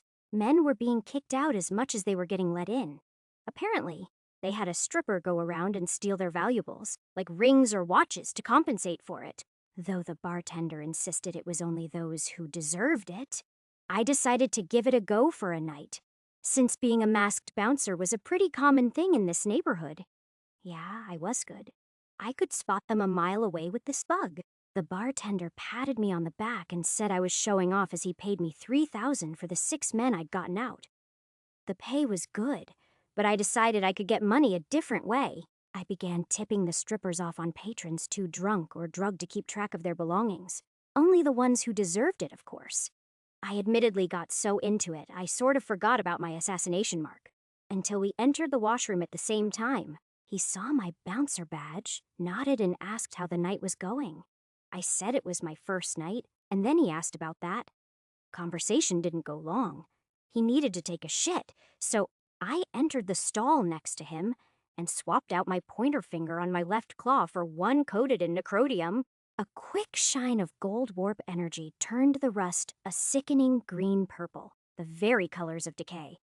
Now, Abelson was a sim user, so he was all flesh. Apparently most of his mutations went into his voice. So, a quick hop on the toilet seat gave me ample view on his business.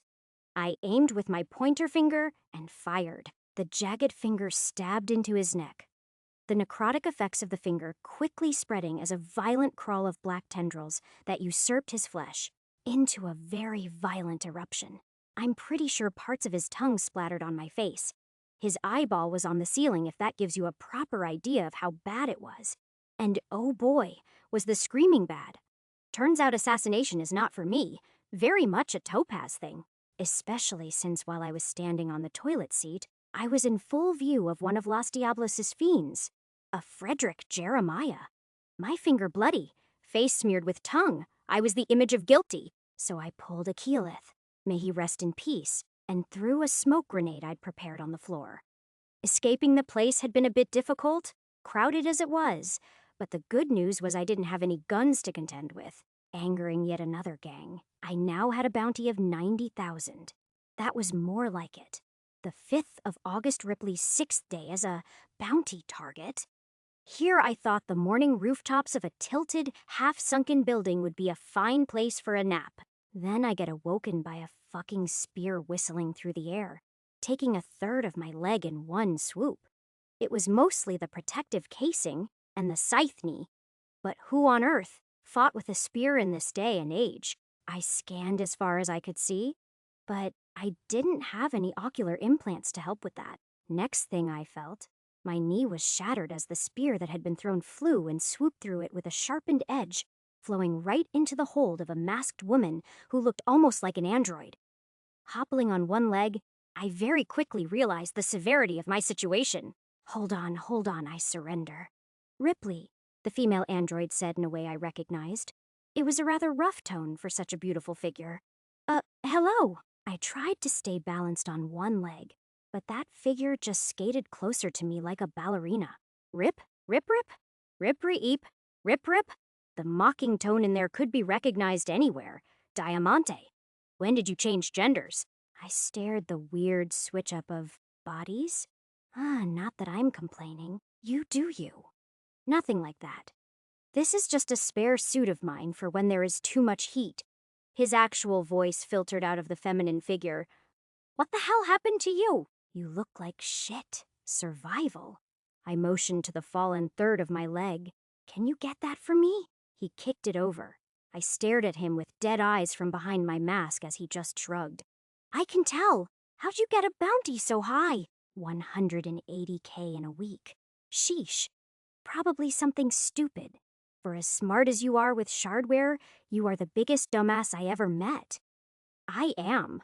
Working on coming to a balance between the two. I think that is what I've learned the last few days. Wait, my bounty is 180,000 now? I fastened the crumpled joints of my leg together. Fortunately, that slash hit just below the knee joint so I could realistically put it back together. Just needed to replace the scythe. Metal Heavens put out a dead or alive for a dead wire? I assumed it was different from that stupid name of yours, Dreadwire. He explained, the spear in his hands breaking into segments that fasted as circlets running up his arm. You disappeared on us for a few days. Why? I was trying to see what I was missing. There's way more freedom in this world than I thought there was. I sighed. I slept in a Metal Heavens chapel, and one of their priests tried to convert me. Being there, he gave a tired sigh. Also, you might as well be introduced to this suit of mine, Angelina. She handles bounties when Diamante is too much of an eyesore.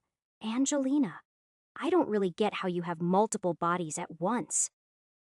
Every time I thought I had finally gotten a grasp over Diamante's shardware, my worldview would shatter. Is it related to a proxy protocol or something? Didn't take you for a network user. Nope. Accommodation, analyze and overclock. He said it so casually I didn't even process he'd just said his features out loud to me. What? We're going to be working together now, so it's better you actually know what I can do. Yeah, so how does the multiple bodies thing work? It seemed like an understandable question. Razorpede mentioned something you not wearing that body. The Iron Devil? Easiest way to say it is that the only real organic bit of me is my brain. I have a method for moving it into different suits. He knelt down, tossing me one important screw to hook my knee together. So, what's up with the bounty? Metal Heavens knows that Deadwire has a gold implant. I also may have killed a priest of theirs. I fumbled with my leg until it could at least support my weight, but I'd need to do more extensive repairs with materials I had back at the storage unit, or Anderson's gym. Killed a priest. Good riddance. There was palpable spite in his voice. Still, if your dumbass wanted to do something stupid and dangerous, we could have hooked you up with a fixer and gotten you an actual gig. Yeah, I was thinking about asking Missy or Mirage that, though this has been a good run for me. I'm finding things that money can't buy. Hell, I've even got a necrotium-coated finger now. Oh shit, I'll buy it off you for 70K. He helped me up. A vein could have popped in my head. 70K. I sold half a sword's worth for 90K. You got scammed, he said plainly. Truth is, I was lowballing too. Necrotium can only be harvested in mines located in old India. Even breathing it can kill you, but the caverns are infested with mal up to the gold grade, and the material itself is stocked in impurities that took half a century to learn to remove. Even iron-grade necrotium could sell upwards of 100,000 a gram. And my claw used what I weighed had to be 3 grams. Maybe I could shave some down. I coughed, trying to focus on something other than the treasure trove resting on my finger. So, how's your guys' side of the mission going? Recon for now. Mirage and Topaz are handling that. Missy's calling in favors to pressure Yujo from all sides. Plus, she's inciting some internal strife within Muramasa using the Blattadaughter. Me, just a little more fund collection. My repairs are expensive. Silver-grade shardware can cost millions apiece. Right. I'm working my way to 80%. It's difficult. Each iron bug barely gives even a single percent now that I'm 42%. Waiting on a bronze that's got something worth absorbing. I scanned my current repertoire of bugs. Most of them were sent off over to the storage unit using one of the trusted courier services of Little Requiem. I sat on one bronze bug of integration and sustain while the remaining 23 iron bugs were an assorted bunch. Your funds? Diamante asked, getting close to 300,000, thinking of spending it soon. But I'm not sure if I want to give it to Mr. Skeleton. I was honest. You said you were willing to sell from your armory. Anything worth something to me in there. Ripley, that's me analyze a function, read his slight mannerisms as his mechanical eyes twitched closer to the floor. Everything there was built on human experimentation. Metal heavens used to buy children, men, women, whoever was desperate or unfortunate enough to be taken in by them. A part of their ritual involves allowing some priest to experiment with their own designs on your body, to push the boundaries. A lot of what was locked up, it once killed someone. If you really want to pay for dangerous, untested tech, I won't stop you. Just wanted you to know what you're getting involved with. I considered it, right? As much as that sounds tempting, I have an idea of what I want. Better I keep focus. Unless you have an arachne locked up in there. An arachne? He raised a steel eyebrow. Where are you planning on putting that? Those are big things. My back. I tapped it, got a spine lined up for it, he stammered. You know how brittle they are, right? I have an idea for that. But for that, I'll also need the funds for a material fabricator. Bronze. Maybe silver grade? I hoped he knew where I was leaning with this. You want to make more of that live wire. He chewed that thought. Fine. You can borrow mine. My eyes might have exploded with how much they lit up at that. What happened to Diamante? Who are you, and why are you so nice? Hey, you're willingly throwing yourself into the deep end for this mission. You're an asset to us, like it or not. Besides, you're only borrowing it. No permanent access. A single fabrication costs hundreds of thousands in warp energy usage. He stared at me with a serious smolder. But you said you were worth something that's priceless. What was it? Diamond in a coal mine? Something along that. I stared at my claws. They'd taken me further than I ever could have expected. I'm intending to live to that promise, he chuckled, before some deeper thought rumbled him out and he gave me a wary look. You should know. Know what? Diana? He sent me over a screenshot. It was a bounty poster, but only available to those with a gold access to. It's boards. Stay away from her now. Gold grade bounty. Diana Ulrich III, rank police investigator. A young police investigator known to publicly possess a gold grade sim thought to have been recovered from the gold malignant that attacked the Toxin Club on the 1st of June. The daughter of Brian Ulrich, the new California police state's corporate consultant. She has high value both in her sim and as a potential hostage. Currently working within the Westbrook Intelligence Department under Squad 13. She has shown combat capabilities of a low-developed tier 2, power set, can absorb and control vast amounts of electricity within her body, and is able to use it to augment her strength, reactions, and regeneration. Mutant Tesper. Type of bounty. Captured a live award. 35,000,000 Shardine issuer. Mr. Skeleton notes. Additional award of 10 million regarding knowledge of the gold bug from the same mal. 35 million, I gasped, my eyes open wide at the 6 zeros. That type of bounty was to ensure no one killed her and took her implant. This is. What's he planning? He knows that I have the bug. I don't know what that bastard's planning, Diamante said lowly, a venom in his voice. If he wanted this to be seen, then it would have been silver-grade information on LR's local net. Gold access to see bounties like this are only earned on reputation. So it'll just be the high scions of the criminal world who know about her. I'd wager they'll begin getting their underlings to attack her, but not disclose the reasons why. He pulled the image away from my sight, but it was burned in my head. Still, a known association to her can endanger you. Metal Heavens knows I'm out here. With a gold bug. They know that dead. Or Dreadwire has one. Not Ripley Donovic. That's what's saving you. And your mother. I understood the subtlety there. Ripley, I'm not asking you to abandon your connection to Diana. Just be strong enough that you can protect the ones around you. I felt my matrix flare up. I will. Tetch, he smiled. Then I've got a good gift for you. Come with me. Chapter 66. Chapter 62. Grief Annabelle Gracia's personal notes regarding the deaths of police officer, Yvette Ingrid, and third-rank investigator Indra Harmony. Dog Whistler's quick. Diana's right to remain wary of her. But she doesn't know half the trouble she's in looking for that damn enigma, especially now that she's gotten 2 of our ranks killed. I don't blame her. Not entirely if what Dog Whistler said was true about the situation. Her friend was kidnapped upon Indra Harmony, learning that Diana possessed a gold, and Metal Heavens don't limit their cruelty to those with shardware. The issue as it is, little Requiems become aware of the renegade gold within our forces. It won't be long until our own people are aware of it. By then, I intend to have Diana transferred to a squad more directly under my control, but her damn father's playing his hands dirty. She can't go to Central. I won't let her. Not while she's the perfect bait. Maybe this has worked out in my favor. At least now there's a guarantee that the puppeteers will be eyeing her. I just need to hope her skills are as good as they seem to be.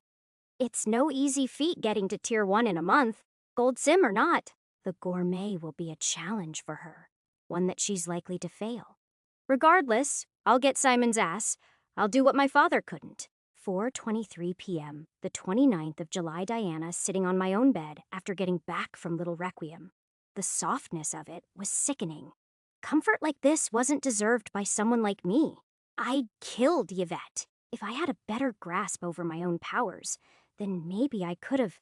My fingers clenched around the only memory I had left of her. The silver sim, it had only been in her flesh for moments. But just holding it made me feel like I could hear her voice. I wanted to see her, to be able to meet that warm smile once more. To hug her. Tears streamed down my face, and the bed creaked as my weight sprawled on it. Sobbing, clawing. I didn't know how else to release the wreckage running through my heart. What would I do now? I'd killed 2 police members. That was enough to get me off the force. I should be taken off. But I can't let that happen. What would everything I've worked for become then? Please. Founders? God, anything. Just show me something. Just some damn light at the end of this cold and rubble-strewn tunnel. Screaming consumed me, and the begging, endless begging. Yvette? She couldn't be gone. But her sim sat in my palm like a gravestone, my fingers gripping into the little chimeric insect like it would change into her, hoping and pleading. Anything to dig myself out of this cold pit. Her shoulders, I'd burned the skin off. Just from one touch, her entire life zapped away by a stray lapse in thought? Damn it, how could I be so careless? Of course, my powers were dangerous Tovrion. Once my bed was torn. My feet paced the floor until I puked on my floor. A bitter release as my thoughts flooded in and out like a pulsating darkness. Gushing the contents of my little Requiem breakfast.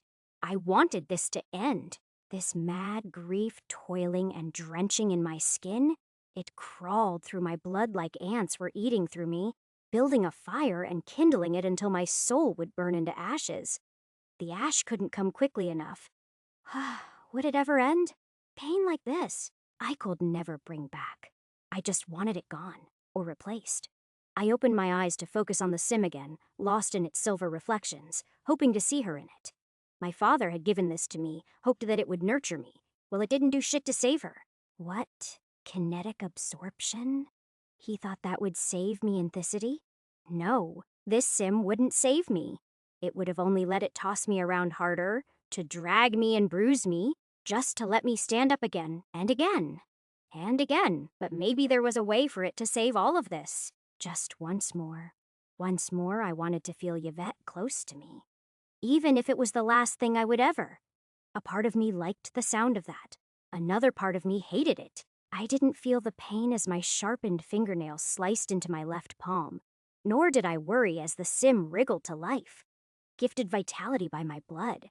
It sunk deep into my arm, squirming through my arteries where it would dissolve to become one with me. And my gold sim would reject it. They'd fight. They'll war with one another. My body used as the battlefield, and maybe for once, I wouldn't be the one designed to come out on top. Maybe for once, I didn't want to be better. Maybe for once, I could stop fighting. The grasping claws that emerged from within my blood vessels were enough to make me scream, and I relished that release. For a second, I could feel her nearby. Her smile, her snarky demeanor, and uplifting tone. The pain was a warmth, a welcoming one, even as it overwhelmed me. I was happy, fading away. Once the flame was burnt out, all that would remain was ash.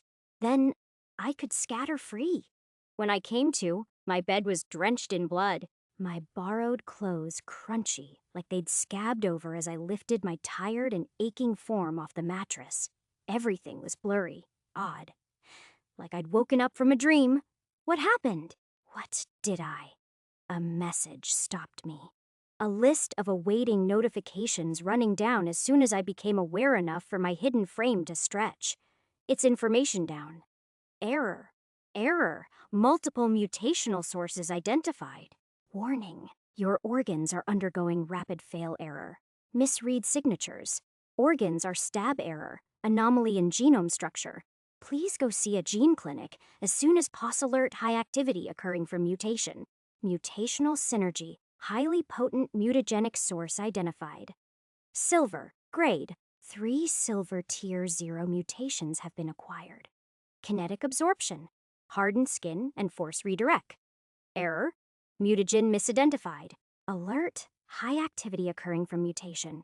Mutational synergy tier 1 mutation acquired.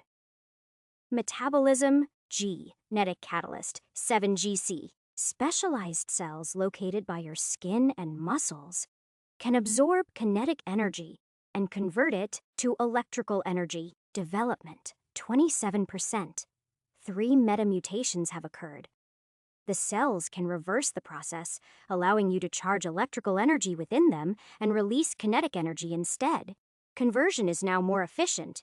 Cells can also store kinetic energy for later usage. Additional metamutations have occurred. Electrical neurogenesis, 57%. Nerves exercise increased control over mobility, reduced strain when electrical energy is used to catalyze nervous system activity. Compact tissues, 63%. Heightened ability to focus warp energy into specific body parts. Compacted tissues now have a greater capacity for electrical energy. Greatly increased baseline tissue integrity. Mineral assimilation, 37%. Increased absorption of metals capable of conducting electricity. Higher metallic concentration deposited into connective tissue. Bioelectrogenesis, 64%. Massive increase to storage capacity for electricity. Greater manipulation of electricity outside the body when warp energy is infused into it. Warp energy can now manipulate electrical currents outside the body. Electromagnetic vision, 52%. Increased visual acuity for minute electrical impulses. Greater sensitivity to electrical currents without the need of transferring warp energy into the eyes. Mutational synergy, 75%. Absorbed sims can now directly interact and modify current mutations. increased metamutation probability. Metamutations are now more synergistic with other mutations. Integrity is increased to iron X energy. Is increased to iron X capacity is increased to iron X genome capacity. 46 divided by 50 development. 47% getting up slowly. I sent a pulse of electricity up my brain to decipher what had just happened. The impact hit me like an aerodyne vehicle. I'd tried to do that to myself. My breath lurched, shame and anger sizing up as I stared at the bloodbath around me. So much had changed, and I wanted to end it. Was I really that? Shame collapsed through me. That wasn't what Yvette would have wanted me to do. She'd never want. God, what was I doing? I was a mess. I hadn't even cleaned up my vomit from the floor. Easing my way out of bed, I was surprised to discover how nimble I felt. And hungry. Founder's tits, was I hungry? First things first, I did the only thing I could to distract myself. I cleaned up the floor, the bed sheets, a shower, a long one. Then I strived to make sense of what I'd just done. I'd committed the worst possible thing you could do when you have an implant. Attempt to absorb a second one. If you survived, that meant losing out on massive levels of compatibility for the sake of a new mutation. But compatibility? 99.9% nothing. That only further resolved my need to figure out what made mine and Ripley's implants so special. He could read the adapter's memory off a bug, and I could absorb another sim without even a percentage drop. That was without accounting for the amount of metamutations I had. Ripley, my head flinched when I thought of him. It was strange. Despite how at odds we should be, when he had arrived, I'd thrown my desperation out at him. This was our third time meeting, but compared to the first two, it was difficult to say, but I could feel this innate draw pulling my attention towards him. Not in a emotional sense, no. That would be ugly. Besides, I was pretty sure he was dating that girl who was with him, Twilight or Mirage. They slept on the same bed. Catching my wayward imagination, I focused. It was more like we were connected by our implants. Was that a thing? Stretching my hands, I closed my eyes tight as the image of how they'd seared Yvette's shoulders stabbed into my sight. No. I was moving her out of the way of Indra's bullet. She would have been critically injured with that, but she might have lived. I stopped myself before I dug deeper into that hole. I'd killed her, whether I wanted to admit it or not. Fuck? Tears rolled down again, but this time there was a difference in them. I felt the weight of reality crush my shoulders. I'd lost my best friend. I'd lost another person who I thought of as a friend, and I'd lost trust in myself, in my ability. Was this how Ripley felt when Celine? Maybe I was judging him too harshly. His desperation and desire to protect what he had? God, I would do anything to get Yvette back, to change the past. But that wasn't possible. I sniffled up my tears. Yvette, what would she want me to do? For one, kick Rorschach's ass, and second, use her sim's potential to its fullest. I now had an additional source of electrical income at my disposal. The ability to feed on movement itself and a metamutation to add towards it. I wasn't sure how it would interact with my current strength augments, but if it meant I could be stronger, then I had to use what little of Yvette I had left. I had to use everything left to me to end what stood in my way. Even if it meant relying on the man who I hated most. Flicking through my contacts, I called up Dr. Faltist. Diana, you haven't updated me on how the digestion of the iron sim went. What were the changes? The doctor immediately jumped to her most important dialogue. You'll figure that all out later, and more. First, I need you to do something. It took me a few seconds to gather up the shame and throw it away. Get me in contact with my father. Chapter 67. Hey guys, I know CyberGene is still in its infancy, but the idea wheel in my head keeps on churning.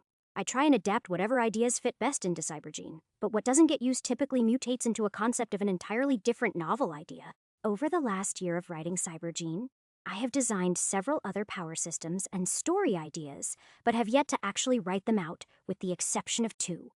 I do plan on writing stories other than CyberGene in the future, and hope you all will string along for the ride, so why not help me sift through the cocktail of ideas and concepts in my head? None of these are true blurbs, just elevator pitches of the general story. If I write a new story, it'll probably take a year or more to be published anywhere. So I'm considering this as a form of market research. Reborn from the Ashes, a system apocalypse regression story with a twist. Axis, god of reality and oblivion, attempts to reincarnate into his past self after a coup against the authors of the system fails. Instead, he merges with the piece of the system bound to his former mortal self, Elias, a reformed juvenile delinquent doing what he can to put his younger sister, Elizabeth, through college. When the system integrates, Elias meets his future self and is disgusted to learn how apathetic he has become. Still, he is forced to comply with Axis when he learns that Elizabeth is destined to die in a unique dungeon, promising to craft legends of those who survive its trials. Axis, bound to Elias's system, is willing to do whatever it takes to not fail this time. So, he'll turn his former self into a man wielding destruction and creation alike. That is the power of Ash. Classic LitRPG classes and skills with an essence system put on top of it. This idea is actually way older than CyberGene, and I wrote a decent chunk of it, but I didn't quite balance the system right. Elias would be the classic spellsword archetype, but with a heavier emphasis on his arsenal of weapons. Oh, and Ash, lots of Ash. Axis can't really enhance Elias's system without alerting the authors. So, for the most part, he only reveals information. Twin Soul. Manapunk heavily inspired by Arcane. Twin Soul is set in a world where mana is running scarce after the extinction of the gods. The grand city of Apathia lies built atop a mountain of dragon corpses, pioneering hexcraft when sorcery is failing. Those with wealth live on the surface, enjoying the spoils of feeding surrounding empires in their warfare. Those who are poor suffer in the grave, where the chaotic mana of divine dragons spells constant peril and doom. The balance between the surface and the underworld is boiling, and a pair of twins are about to ignite it. Separated, unaware of the other being alive after their family was slaughtered, Zeri and Amiri live in entirely different worlds.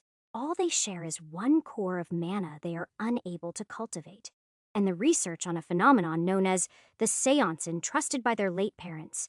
One heist is about to reunite them, give them power, and collide their paths into a future where the barrier between life and death blurs. Cultivation system with two paths. Hexcraft, which is more restrictive but provides more specialization, and sorcery, which allows raw manipulation of mana at the cost of being less refined. Zeri would follow the art of blending necromancy, a forbidden magic, with hexcraft, while Amiri uses her expertise in alchemy to alter the foundations of her body with life sorcery. Child of mana, Renora of the Eight was born inside a dungeon, quite literally found as a newborn when the Solstice Eight, the most ambitious pathseekers in all of Lycanfell, find her and collectively adopt her. She spent her early years learning in each of their various trades, being exchanged for one aunt or uncle or the other when things got too dangerous. And soon, she'll be enrolled at where their story began, Beowulf Academy. Except, she has never once even touched the mana spiral within her. It lies dormant, silent. Only when she comes into contact with the sensing stone is her truth revealed. She was not born inside a dungeon. She is the child of a dungeon, and is forced to confront the heretical knowledge that dungeons are in fact alive, thinking, and dreaming of a world where they are not enslaved. Her future had always been divided between the eight who raised her, but now her path separates from the bridge of humanity. She just wanted to enjoy her time at the academy, but her very existence threatens to unravel the world itself. She is the only one who can liberate the dungeons. She is their voice. In this world, dungeons are the only way to cultivate power, as they provide trials that increase your spiral's rank. Renora, however, has her own way of growing in rank by absorbing the souls of fallen humans and dungeons. Not that she wants to. It is a blend of cultivation and standard fantasy magic. But Renora would have some LitRPG, light abilities, in the form of her being able to inspect others' magic in a system that is inspired by Shadow Slave. I've actually written out quite a bit of this idea, but it is very incomplete. Renora's sort of like a Swiss Army knife with magic, but will eventually get the ability to turn into monsters. Sort of. My goal for this series would be to start the story in an academy and transition Renora slowly into a hardened warrior of her people, even if makes her do terrible things. Return of the Stars, Taichi witnessed his world die, a cataclysm created by his adoptive mother. When he finally brought her down, he wielded his power to reincarnate to the past, at a cost. His mortal body is unable to withstand the mind he brought with him, so he must train another before his time runs out. His mother, the Dowager, has trained him and his 11 siblings to wield artifacts known as the Zodiac. He chose his twin brother, Haruji, to live where he cannot. To break free of the cursed runes cast upon them by their mother, Taichi must revive a long-forgotten cultivation technique. One that exchanges personal power for binding with the souls of those you trust the most. In a world devoid of stars, Taichi will give his brother the power to create a constellation. A cultivation system loosely inspired by Cradle, where you must burn the willpower of your memories to ignite your ashen heart. Your core, channel, and aura can each be bound to a different element. But by creating techniques, you may manifest a runic pattern within yourself, binding them in harmony to ascend the ranks. Haruji is actually set up as the main character, but he is going to have the aid of his brother, for some time at least. Anything else I say would be spoilery. A cursed divinity Verara is the realm between life and death, a purgatory where sinners and blessed face an even darker enemy. The curses, insatiable demonic entities born of imbalanced divinity, threatening to pierce the veil this world maintains. Some wish for it to fall, to witness what lays behind it, but the wardens safeguard it, protecting this world and those which lay beyond it. When a group of wardens inspect a village believed to hold a curse, they find a young girl instead, and she is indeed born accursed, wielding the power to sever souls from the cycle of reincarnation, that which could permanently end the threat of curses, or empower them. Maverick, a warden, upon setting sights on the girl, knows he must protect her. From his own people, this story was pretty inspired by Demon Slayer, but has a cultivation spin on it with a skill system of sorts. Everyone is either ordained a sinner or a blessed, and so each person can cultivate either one of the 7 deadly sins or 7 heavenly virtues with power stemming from their personal idea of it. However, in the rare chance that a child is born accursed or sacred, they have the ability to cultivate more than one sin or virtue, one you are born with, and the other comes naturally in their life. But this accursed child can cleave the sins and virtues off other people. Worm's heart, heavily inspired by Final Fantasy the Xinth, the seeds of Yggdrasil blossom life within souls, creating a sanctuary for beasts of many kinds to flourish so that one can grasp their abilities. But some are born with beasts within their hearts. Only the Nexi are loved, as those 9 guardians protect the branches of Yggdrasil. All other beast-blooded are hated. Their very existence, a rejection of the World Tree. Daisen awakens a worm inside his heart. And it wasn't enough to stop his city being destroyed, and his brother being kidnapped on suspicion of housing the Nexus. Ratatoskr, forced into servitude for more than a decade. He is sent along with hundreds of other beast-blooded to hunt down the Nexi of Death. There, he has the chance to escape and discover that there is more to the worm in his heart than he previously thought. This power system was built on my love of terrariums and nature documentaries. Effectively, you cultivate an ecosystem within your heart and create a world where beasts can live inside it. Increasing the rank enlarges the world and increases the number of creatures whose powers you can control. It is a bit Pokemon-esque, where your soul is the Pokeball and taking care of the creatures is how you cultivate. Based on the title, it is pretty easy to guess that the worm might not be a worm, and that is it for the ideas. Feel free to discuss them with me in the comments, ask questions, and I'll do my best to write some answers out. These were all ideas I made up while writing CyberGene, and so they're very rough with exception to the 2 I've written. I am excited to experiment and branch off CyberGene when the time is right, and having an idea of what to choose would probably be the first step, so I am not overwhelmed. Thanks! Also, just to note, the winner of this poll is not guaranteed to be my next story. It is only a way to measure audience interest. Hence why I've let you guys pick more than one option. Chapter 68. Chapter 63. Vengeance 12:31 p.m. the 1st of August. Diana. Anthony nearly spilled his coffee as I walked into the police office. I didn't know that absorbing the silver sim had knocked me out for so long. You haven't responded in 3 days. What the hell happened? And why do you look so scary? What has Rorsch said about Indra? I gnashed my teeth. It was difficult to stay in control now. Not with what I had set into motion. Indra. Right. He said she's on holiday. Anthony looked at me like I was about to punch him. Seriously, what happened? I'll tell you in a bit. I walked past him. Is Rorschach in? Yeah. That was all he got in before I disappeared to Rorschach's office. I didn't bother knocking. I just opened the door and met his surprised eyes. Diana! Jesus, what the hell happened to you? You can't just cut contact all of a sudden. Where's Yvette? It was easy to fake tears. Please, just tell me and I'll do anything. The moment his face absorbed what I said, it took all I had not to punch him the second he realized how he could take advantage of this. Yvette. Ah, so you finally learned. What did Indra do with her? I was already a railroad of emotions. My outburst was too fast to explode. Fuck. I couldn't say it, I couldn't lie. I need her safe. Indra has her all right, on my watch. He flicked his laptop screen away, standing up to the height of, well, me. Don't worry, dear. Nothing's going to happen. Not if you listen and do what you should have done all those weeks ago. Just, shit. I wanted to slick my nails into my face. Okay? Fine. But then you need to let her go today. That requires a bit more. He smirked, and I was one heartbeat away from kicking him there and then. Well, we'll get there slowly. For now, my pants are a bit stuffy. Can you help me with them? You can't be serious. Maybe I should just kill him here and now. I'm serious. He preyed on my reluctance. How many women had he done this with? I would be the last one. I would make sure of it.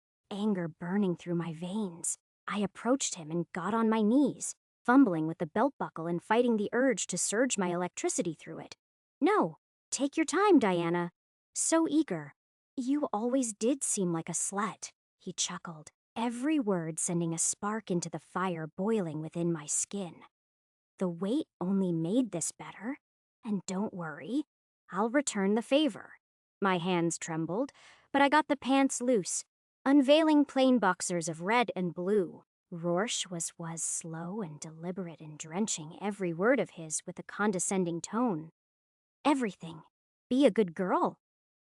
I reached up to his hip bones, then slowly pulled the boxers down. His dick practically sprang up in excitement, but I was sure to keep my face away from it. Now, I want to see what those lips can do. I met his gaze, those sickening eyes awaiting every moment to come. Well, I kept my focus on them because I would be savoring this. Yeah. I grabbed his dick. Then it took a brush of my electricity to crush and snap it before sending a deadly drill of lightning up the tiny member. Arga. My hand clamped on his mouth. The same one that had briefly held his dick and making sure electricity crawled along his face, slowly. Agonizingly, Indra's dead. Jackass. I threw him back on the chair. Blue sparks that had been stuffed down freely exploding their anger out now. Yvette, too. Fuck. He groaned. What the foo? I had nothing to do with that. Well, you just tried to take advantage of it. My nails sharpened to claws in an instant, and I saw his eyes fade as thoughts passed to his neuroframe. Huh. What the fuck? I can't I can't access the police network. What did you do? His painful screaming was a joy to my ear. I flashed up an image, a tabloid clipping showing his face clearly under the title of Predator Police Investigator takes advantage of junior members. A greater scandal at play. That wouldn't do anything. Though he remained resistant, I could see the anxiety swell through him. I relished his cries. You think I'm the only one like this? You don't even want to know what's been done to me. I fastened my sharp nails over his throat. Onan twitch, and my nails would sever that skin to spray his sickening blood out. I held back. He deserved worse. He deserved to lose everything. I don't care. You're already fired. What fucking authority do you have to say that? Bitch, you're fired. He tried to rise up, but the exertion to his legs must have sent a painful twitch towards his crunched up and burned crotch. Gah, you can't do this. I already have. As much as I was enjoying this, I didn't enjoy what I said next. Brian Ulrich has taken care of your disposal. Of course. Daddy's little girl. Aren't. I stopped him with a clamping of my palm so hard that my nails drew blood across his cheek. Walk out with dignity. What little you have left. At least now it's bigger than your dick, or else you might have to be escorted out. You should probably pull up your pants for this. I tossed his boxers at his face, and the sheer stammering he tried to pull out was something else to behold. You know what I've done to get this squad where it is. Without me, you'll be stuck sucking up to corporate shit stains. I couldn't care less. By the way, you're being court-martialed too. See you in court. I'll have good lawyers. Brian Ulrich is very thorough. I didn't even do anything.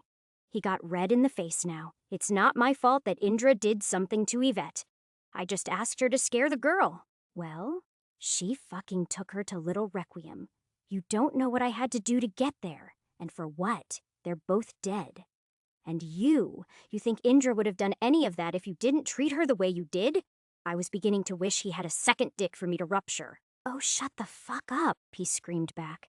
I have connections here. You don't know what you've done. Kendrick Rorsch. A burly man entered the office, a first rank judging by the emblem on his uniform. You're to be escorted off police property. We will arrange to have your assets sent off to your apartment. You can't fucking do this, he yelled at the man. Salim, you know me, you can't do this. Orders are orders. And this came from the lieutenant. Investigator Salim grabbed Rorsch's arm before, staring down. For old time's sake, I'll let you wear your pants first. As for you, leave now. Salim glared at me, but I was all too happy to leave this forsaken office. I left with my pride, even a bit of satisfaction. Anthony and Quireman were waiting right outside the office, both of their faces held in shock. Quireman spoke in stupor. What happened? Anthony was pale. Did Rorsch just get? Yes, Diana, a raspier voice said beside me. Riza Wicket glaring daggers at me. What did you do? I wasn't taking any of this. I shot a look off to the boys, a warning glance to leave. They did so in seconds, and I took a stroll with the tense special investigator towards a quieter corner. Diana Ulrich. Her voice breathing heavily. Did you get Rorsch kicked off, Miss Squad, without informing me? The real question, I seethed, is how he didn't get kicked off any sooner, Riza. She sharpened her eyes. You will not have that attitude with me. I'm not talking to you as an officer. I'm talking to you as a woman, as Diana Jones. Pray you don't talk to Diana Ulrich, special investigator. I glared back at her. He got my friend killed. He got Harmony killed. Clearly, he's never had a woman reject him like I did. Somebody here has been enabling his ass to get away with this. But you, how could you let him slip by under your nose? You ought to have known. Yes, she admitted. He's done bad things. I excused them for his results. That's it. I couldn't believe her. That's ... it. Yes, Ulrich. Riza Wicket didn't back down. I'm sorry for the loss of your friend, but you should have consulted me before taking such a drastic. If it's results you want, I pushed myself up. But it hardly intimidated her. Then that's all you'll get from me, but not my respect. Special investigator. She clicked her tongue. Have it your way, Ulrich. It wasn't like I was planning to stay in this squad long after all of this anyway. Also, I'm a gold grade, not silver. The lieutenant knows. Use me while you can. I walked away, but I heard her boots screech the floor at my statement. I slammed the door on my way out. Sighing, I continued on, using a pulse of my inner energy to speed my way around the office floor until I found the quiet spot I tended to. Just a tiny little mindfulness space for meditation. No one bothered to use. Me and Indra would gossip here a few times. Tears rolled down my face again, and I sobbed myself to oblivion. Figured you'd be here. Anthony entered, a careful and measured approach that wasn't too fast. I heard the door opening. Okay, if I sit here as well, I was worried. Do whatever you want. I wiped my face with my sleeve. He came closer, offering me a few tissues he had in his pocket. I could tell you were overwhelmed today. What happened? Anthony's concern was palpable, almost cute. Just had my ducks stacked. Yvette? She's dead. Anthony didn't know too much about me. We'd been partners, but not too close. Even then, he knew who Yvette was, even though I'd never really spoken about her. He knew, and he cared. Shit, Diana, save it. I shook my head. I don't want to hear. I felt so weak, so powerless at this moment. Your voice, can you use it? My voice? He reached for his throat. On who? Me? I sniffled back. It's my fault, and I don't know what to do. Help me figure out what to do. Make me feel better. Diana, He held some deeper thoughts back, but leaned his gaze down. How are you feeling? Like shit. My voice came out hollow. What did you eat for breakfast? I can't remember. Everything's been a blur. You remember. Anthony's voice was a whisper, both soothing and invading, as though his voice was the one speaking in my head over my own. You know what you ate? Fucking cereal. I rasped out. Is there a point to this? You asked me to make you feel better, right? I'm just trying to keep your mind off things, to align with you. He gave me a sympathetic gaze. What happened? What really happened? The words that were so hard for me to say now came out without resistance. Indra kidnapped Yvette. She was keeping tabs on us for Rorschach. Then she heard about the gold in my veins. I laughed, not sure why. She took Yvette over to Little Requiem. Must have known some people from Metal Heavens. I went there to save her, only I had too much electricity in my body. I touched her, and she died. Then I killed Indra, letting it all out to one person. I was hollowed out, but at least that pain had slightly left me. I'm a fucking monster. Diana. His eyes opened wide. He was looking at me like I was a monster. I knew it. I deserved as much. I'm sorry, he said before staying silent. I didn't blame him. What could he possibly think of to say to me? Don't apologize. You had nothing to do with it. I bitterly chewed my words out. Warsha's been harassing me for weeks. Indra was keeping her eyes on me. It's my fault for not acting up sooner, for thinking I could battle it by myself. He nervously gazed at me. What was Rorsch? He wanted me to fuck him. I gritted. Honest to God, that was half the reason why I decided to pretend we were dating. I wanted to spite his ass. Anthony flinched from that statement, but I didn't exactly care at the moment. Then he chuckled. Makes sense why he's hated me more now. Sorry. I guess I did care just a little bit. If you told me, he stopped himself.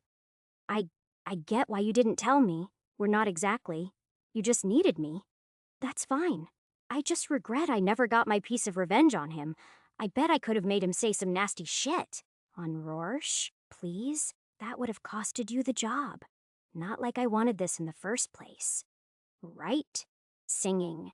The thought of that did make me smile just a little bit. Do you want company? He looked at the door. I can. Give you time alone if you want. I don't know. Why was it easier to talk to Ripley than someone I'd seen every day for 2 months? I feel lost. That's okay. He stepped closer, but I didn't give him any indication to leave. I'm your partner. I'd never once thought of him like that. Polis partner, he clarified. My mom had one back when she was ... in the police. A guy named Derek. Guy was an asshole, but treated me like a nephew.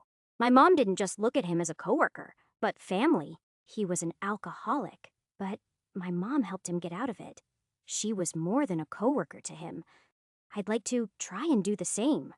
I stayed still for a moment. I knew Anthony's mother was a sore topic. My mother. She was remarkable in every way, one of the kindest persons I ever knew. He began with a childlike smile, though it turned to a frown too quickly. But when she died, she told me some cruel things, made me hate myself. I don't know what made her snap like that, but she'd been so different the years before her death. I don't know for what. But she left the police force after an argument with my grandfather. I nodded along, somewhat surprised he actually opened up. I hated her, he said flatly, blamed her for my issues, thought she was evil for making her last words to me so hateful. Then I forgave her. It wasn't some click and you-know-it moment. It was just, I realized she was sick, that she was dying, and that her pain was just so overwhelming it spilled out of her. Her wiped dry eyes. I forgave her, even if she was a monster. I think you know what I'm trying to say. I did. Wish I could do the same to me. Then let me lighten the burden, like my mom did for Derek. He took a quiet seat next to me on the floor. I said I would help, but so far I've just been a contact to get you with my aunt in Simon Jugosla. Don't take all of this burden onto yourself. Let me be useful. I'm more than just a tool to spite someone, you know? Yeah, I'm sorry for using you like that.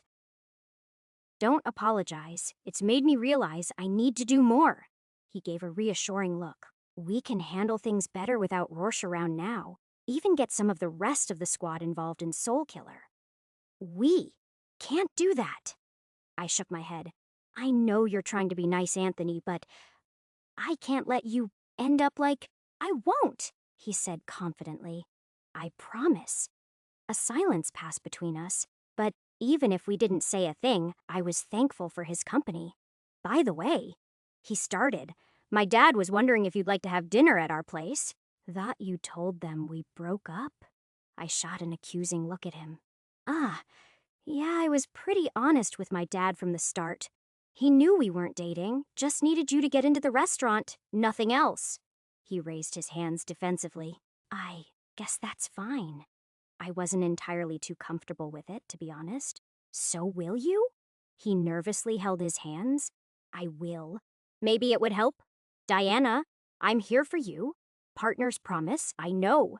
That's sweet of you, I laughed to myself. You're not such an arrogant bitch now. I was never. Okay, will you let my drunken rambling go now?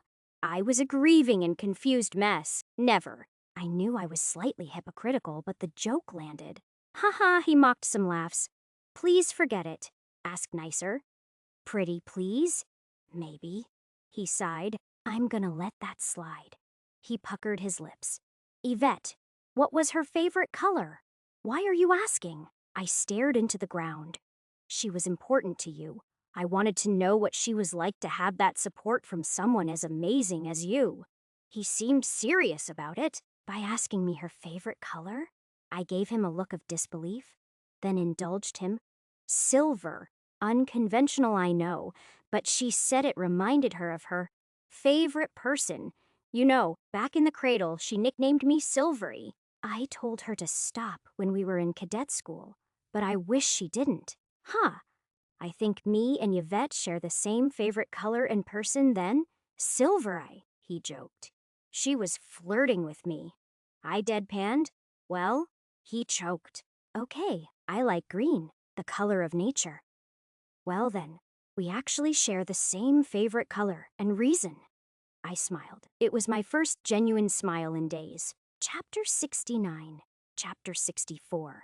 What we all seek Annabelle Grosh's recent look into her sister's death in a voice recording she deleted. Why can't I remember what happened to her? She was there one moment with me and my father. In the police.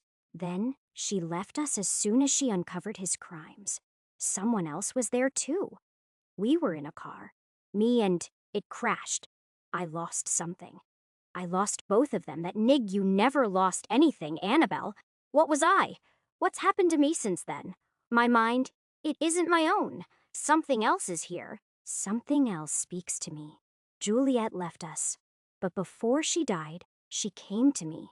Stabbed me with a needle. I remember that. You don't remember anything, Annabelle, forget. And go to sleep. Stop it. Stop it. It's getting worse since my father died. I'm not getting my treatment. His voice. It used to. Keep me contained. But there's nothing you can do to stop me now. We're tethered, Annabelle. Those treatments they're giving me, I've gotten them since her death. She was researching something at that hospital. I know it. A cure to me. A cure to. That thing. There is no such thing. Stop it. Stop talking. Go to sleep, Annabelle. Great. Now I'm the one in control of this mess of a body and mind. Gotta delete this now, and tell Omen you need to up your dosages again. A pain. Why am I even speaking to you? The last thing I want is for you to know about me, what your sister did to me. Fucked everything up for both of us. Now I can't even talk to the rest of me. Go to sleep, Annabelle. Let me take care of Diana Ulrich.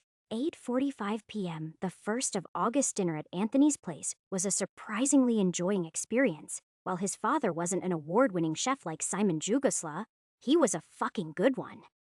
Now you have an appetite that fits the job. His father, a middle-aged and wizened man with an organic graying of his hair, slid another plate of barbecued ribs towards me. Anthony barely eats a single chicken leg. Kid doesn't even know how much they cost these days. I'm vegetarian. Anthony picked up a steamed broccoli and chewed it. The meat's not even from an actual chicken. It's cloned. Anthony's father, who actually went by the name Lewis, clapped Anthony's shoulder.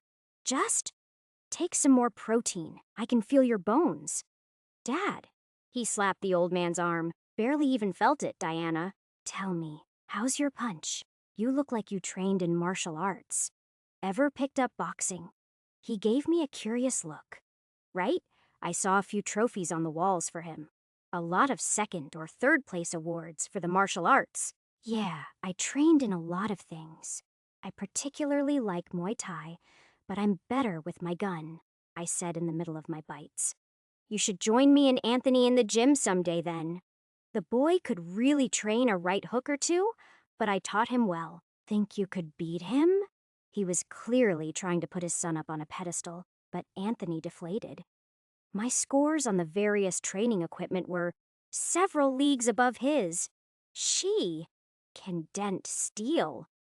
Anthony summed it up with that. Can you? Lewis looked over at me. Well, now I'll have to see it myself. I'd be glad to give you a private demonstration if Anthony's too scared to show up. I joked. Anthony flashed red. Deanna, shut up! Then he retreated back, but a message popped up on my lenses. Do not flirt with my dad. I beg of you. I typed with my eyes as I took another serving. God, I was really hungry. Sure thing. That's no way to talk to a girl, Anthony. How are you ever going to find an actual girlfriend? He slapped Anthony on the back. You really had me going for a moment. Next time, don't disappoint me. After a lot of laughing, Lewis decided to give Anthony a break from the abuse. Throughout the house were an assortment of pictures of little Anthony and his mother, a beautiful woman sharing Annabelle Grosh's gray eyes and hair and very much looking like her. But more joyful, tell me about Anthony's mom. How'd you two meet? Juliet. She was a wonderful woman. She popped up into my gym when I was training up some young bloods, asked for a practice round and nearly beat me to death. That's when I knew she was the one. It was cute seeing the older man so flustered. She was feisty, had a real attitude like Anthony. Loved that about her, hated it with him, swear on God. She could scare a titanium mal away with her kick. Used to bust down all the doors as a kid, said it was training. I still believe she's the strongest and smartest of them all, not to mention the most beautiful. The old man showed me a picture of them when they were younger. It was of the two of them sparring. He had bruises all over. That's so cute. I heard she used to be in the police. I couldn't help but feel in awe of the woman. She embraced such confidence in that one picture that I hope to feel someday. Was an officer like you and I believe. She reached first-rank investigator by the time Anthony was born. Got there quicker than Annabelle by 1 month. They bickered about it constantly. But they loved each other. Her and Annabelle were the youngest, grew up with each other throughout it all. He showed me a childhood picture of the siblings. It was startling to see Annabelle in a police cadet uniform hugging her younger teenage sister. She looked so happy and fresh compared to her current broody self. Never knew that about the lieutenant. I admitted, she won't show it, but she has a big heart. I'm glad she picked up on her father's position. That man was too jaded for the job, even when it didn't call for such drastic measures. Juliet ended up making a change and left the police force at 27 when Anthony was 4 years old. Worked in a hospital instead, ended as a hospice nurse, was amazing at that job too. He chuckled, but slowly his face softened into one of sorrows. I know you have it on your mind, but she passed away when Anthony was 12. A mutated virus, they said. A mal-based one that Muramasa used as a bioweapon on the hospital. Motives are unclear, but she was one of the first to get infected. She offered to let them test her. They acted quick, but she was the only one to die. Stayed strong until the end, as beautiful too. Dad, Anthony interrupted, his gaze unfocused. I think I'll check up on the parrots. Squawky and Squeaky they were named, though it was clear Anthony left to distract himself. He never told me what his mother had said to him, but it clearly stayed with him. Sorry about that. Lewis sighed. He thinks Muramasa targeted her specifically. Or that, I don't know. They were hired to do so. I don't blame him. I didn't. She sounded like a capable woman. Can you do me a favor, Diana? Lewis settled his wrinkled hands on the table. Get him to leave the police force. What? I stared at the old man. His aunt thinks the same as him. She loved Juliet fiercely. They were best friends. Annabelle will never say it, but somewhere in her, she's trying her best to force Anthony to become the leader that he can, but she's going the wrong way with it. She wants him to one day take over the force in her stead, become a lieutenant, so she can embrace a higher position. She wants to give it to her sister's son. Her heart's in the right place, but she's disillusioned. Lewis's knuckles tightened till they were bone white. He hates the job. Lewis chuckled. I hate it too, no offense, but it's not for him. I've seen what he's had to suffer through with my wife once. I don't want it to happen to him. They're both the same, tough and hot-headed, but they love life a bit too deeply. They won't learn from their scars. It just haunts them.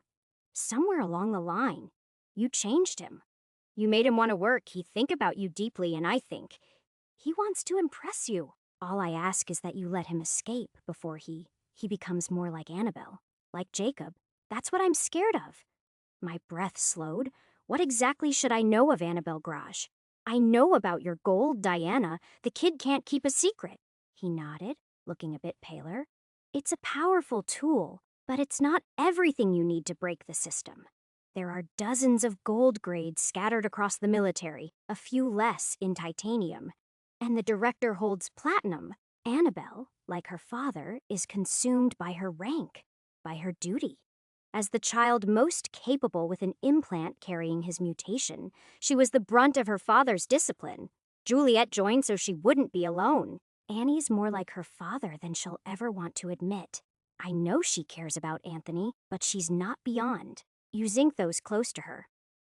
Truth be told, Juliet and Annabelle got into a fight before my wife left the force. Something major, something that Juliet didn't approve of. How much do you know about what I'm looking into? I had a feeling. Anthony told me everything. Dog whistler, soul killer, even about Yvette, Rorschach, and Indra. I'm deeply sorry for your losses. As for this, I don't know if it's right for me to say. I don't even know much about it. Truth is, it's why I wanted to invite you for dinner. Whatever it is. I clenched my teeth. I'll make sure he doesn't get involved. I won't let him. Thank you, he nodded. My wife, although she lost access to the police network, made sure to keep hidden files. I can transfer you the key to access them in the AbyssNet. From what I've looked through, it talks about a group called the Uncaged. She found a link between them and her father that caused her to leave the force. They're responsible for some hidden strings pulling from the shadows to control the city. It's outdated by a decade, but you might find something in it. Thank you, I said solemnly. I'll use it. I'll find a way to end this. You're better than this world, Diana, Lewis said. I just wish you gave my boy a chance. I flushed a little. He's growing on me, but I don't think I have the time for anything right now. Well, hopefully when you save New California, he'll have grown a chest hair or two, he laughed. Back home, I plugged in the DACube Lewis had given me. If whatever was on here really was something I needed, then I'd owe the man several drinks. It took an hour for the cube to shine that its connection was secure, my heart retching the whole time. Loading. Personal files of Juliet Graja. Missy. I clicked it first. Missy contacted me last night. She said, I might already be compromised. Everything she said points to Mikhail turning the tides. She hoped she could change him. But I know that feeling well enough. Regardless, I have to make a decision. Annabelle has to get help, or else we'll lose her. Maybe we already have. Soul Killer cannot be allowed to win. Cryptic. I could feel the dread sinking into me from the words. All right then. Soul Killer. Those damn flowers. They're everywhere. Don't trust anybody. They can be anywhere. They can be anyone. As long as a single one is alive, they are eternal. Nothing much but flowers. Was that a metaphor? The uncaged. Mr. R, whoever he is, he knows everything, and he has his people looking out. Mikhail and Soul Killer are working for him. I know it, but this doesn't make sense. Why do any of this? Other than to destroy Thicity entirely. As a group, Missy said they're called the Uncaged. So, Mikhail and Soul Killer are part of this group called the Uncaged, and a Mr. R was leading them? Mikhail Amajali, after the Iron Devil incident that led to Metal Heaven splitting into tow, Hammersmith came into contact with Missy. It was her first time meeting the man, she told me, but she'd heard a lot about him. He handed Diamante off to her, then disappeared for a few years only to bring another child into her growing band of mercenaries. She's a good person. I know she is, but she should have killed the second kid from the beginning. I've never seen someone more obsessed with shardware. He's done terrible things to her, to Diamante, to them all. And for what? To get Serafina's tech, to prove himself. She says Diamante shot him with one of her rounds, and that she thought he was dead. Despite that, he's alive, and he's been the only reason why I have even gotten this far with Soul Killer. Even as a bare skeleton of the man he used to be, he's only grown more powerful with that benefactor. He's become uncaged. I only grew more confused. Did Ripley know anything about this? I tried connecting to him, but I only got a sent-to-voicemail message. How far did this go? The Blade Father, said to be Muramasa's leader. Little do they know who's actually in control. It would be good if I knew either. But as it stands, Muramasa is simply a front for the Uncaged's activities. That man is dying. Slowly, but he'll only go when we have the balls to kill him. Tier EVs are deadly, but he's an exception even among them. A walking catastrophe. The Iron Devil incident. Hammersmith may have rooted out corporate connections to Metal Heavens, but I don't understand why he had weaponized that girl to that extent. Diamante doesn't even have a proper body now, only a living brain in a suit of armor. And for what? Metal Heaven's Orthodox faction still lives on today, weaker. But I know that in weakness, you can act in desperation. My contacts in Crimson Soul are keeping me aware. I just hope that they aren't compromised too. Mr. R, damn it. Who the fuck is he? Something should have come up in the Voidnet, but Crimson Heart says there's not even a mention. How far do we need to go? Or does he lay beyond Neocore's safeguards off the net? All that I know is that he used to be called the Sin? But why change your fucking name? Who the hell is he to even create the Uncaged? Hammersmith? Everything I learn about him is different. There's a void in this city with his name on it. 1 minute, he's this walking miracle. Then you're walking towards a catastrophe. How on earth can one man have so much influence yet barely appear? He'd been active for less than 5 years. But in that time, he's had tsunamis of impact. And why train up a kid if you're going to abandon him? To Anthony and others, I was half debating opening this one. Anthony, if you're reading this, find whoever you love and leave this city. The 5th swarm is coming up, and I don't think we'll survive it. I won't. And to the others, whoever has been entrusted, thank you for taking this burden. The secret lies within the knowledge of the old data, not in its depths, but how it could be found. Turn around, Andrin. That line, that last one. It had to be a clue, the old data, a portal to all of humanity's lost knowledge prior to the collapse. Sovereign now to what has become the only data devourer, Maltatin, the all-seeing. What did it mean? How it could be found? I don't know why, but a memory came back to me.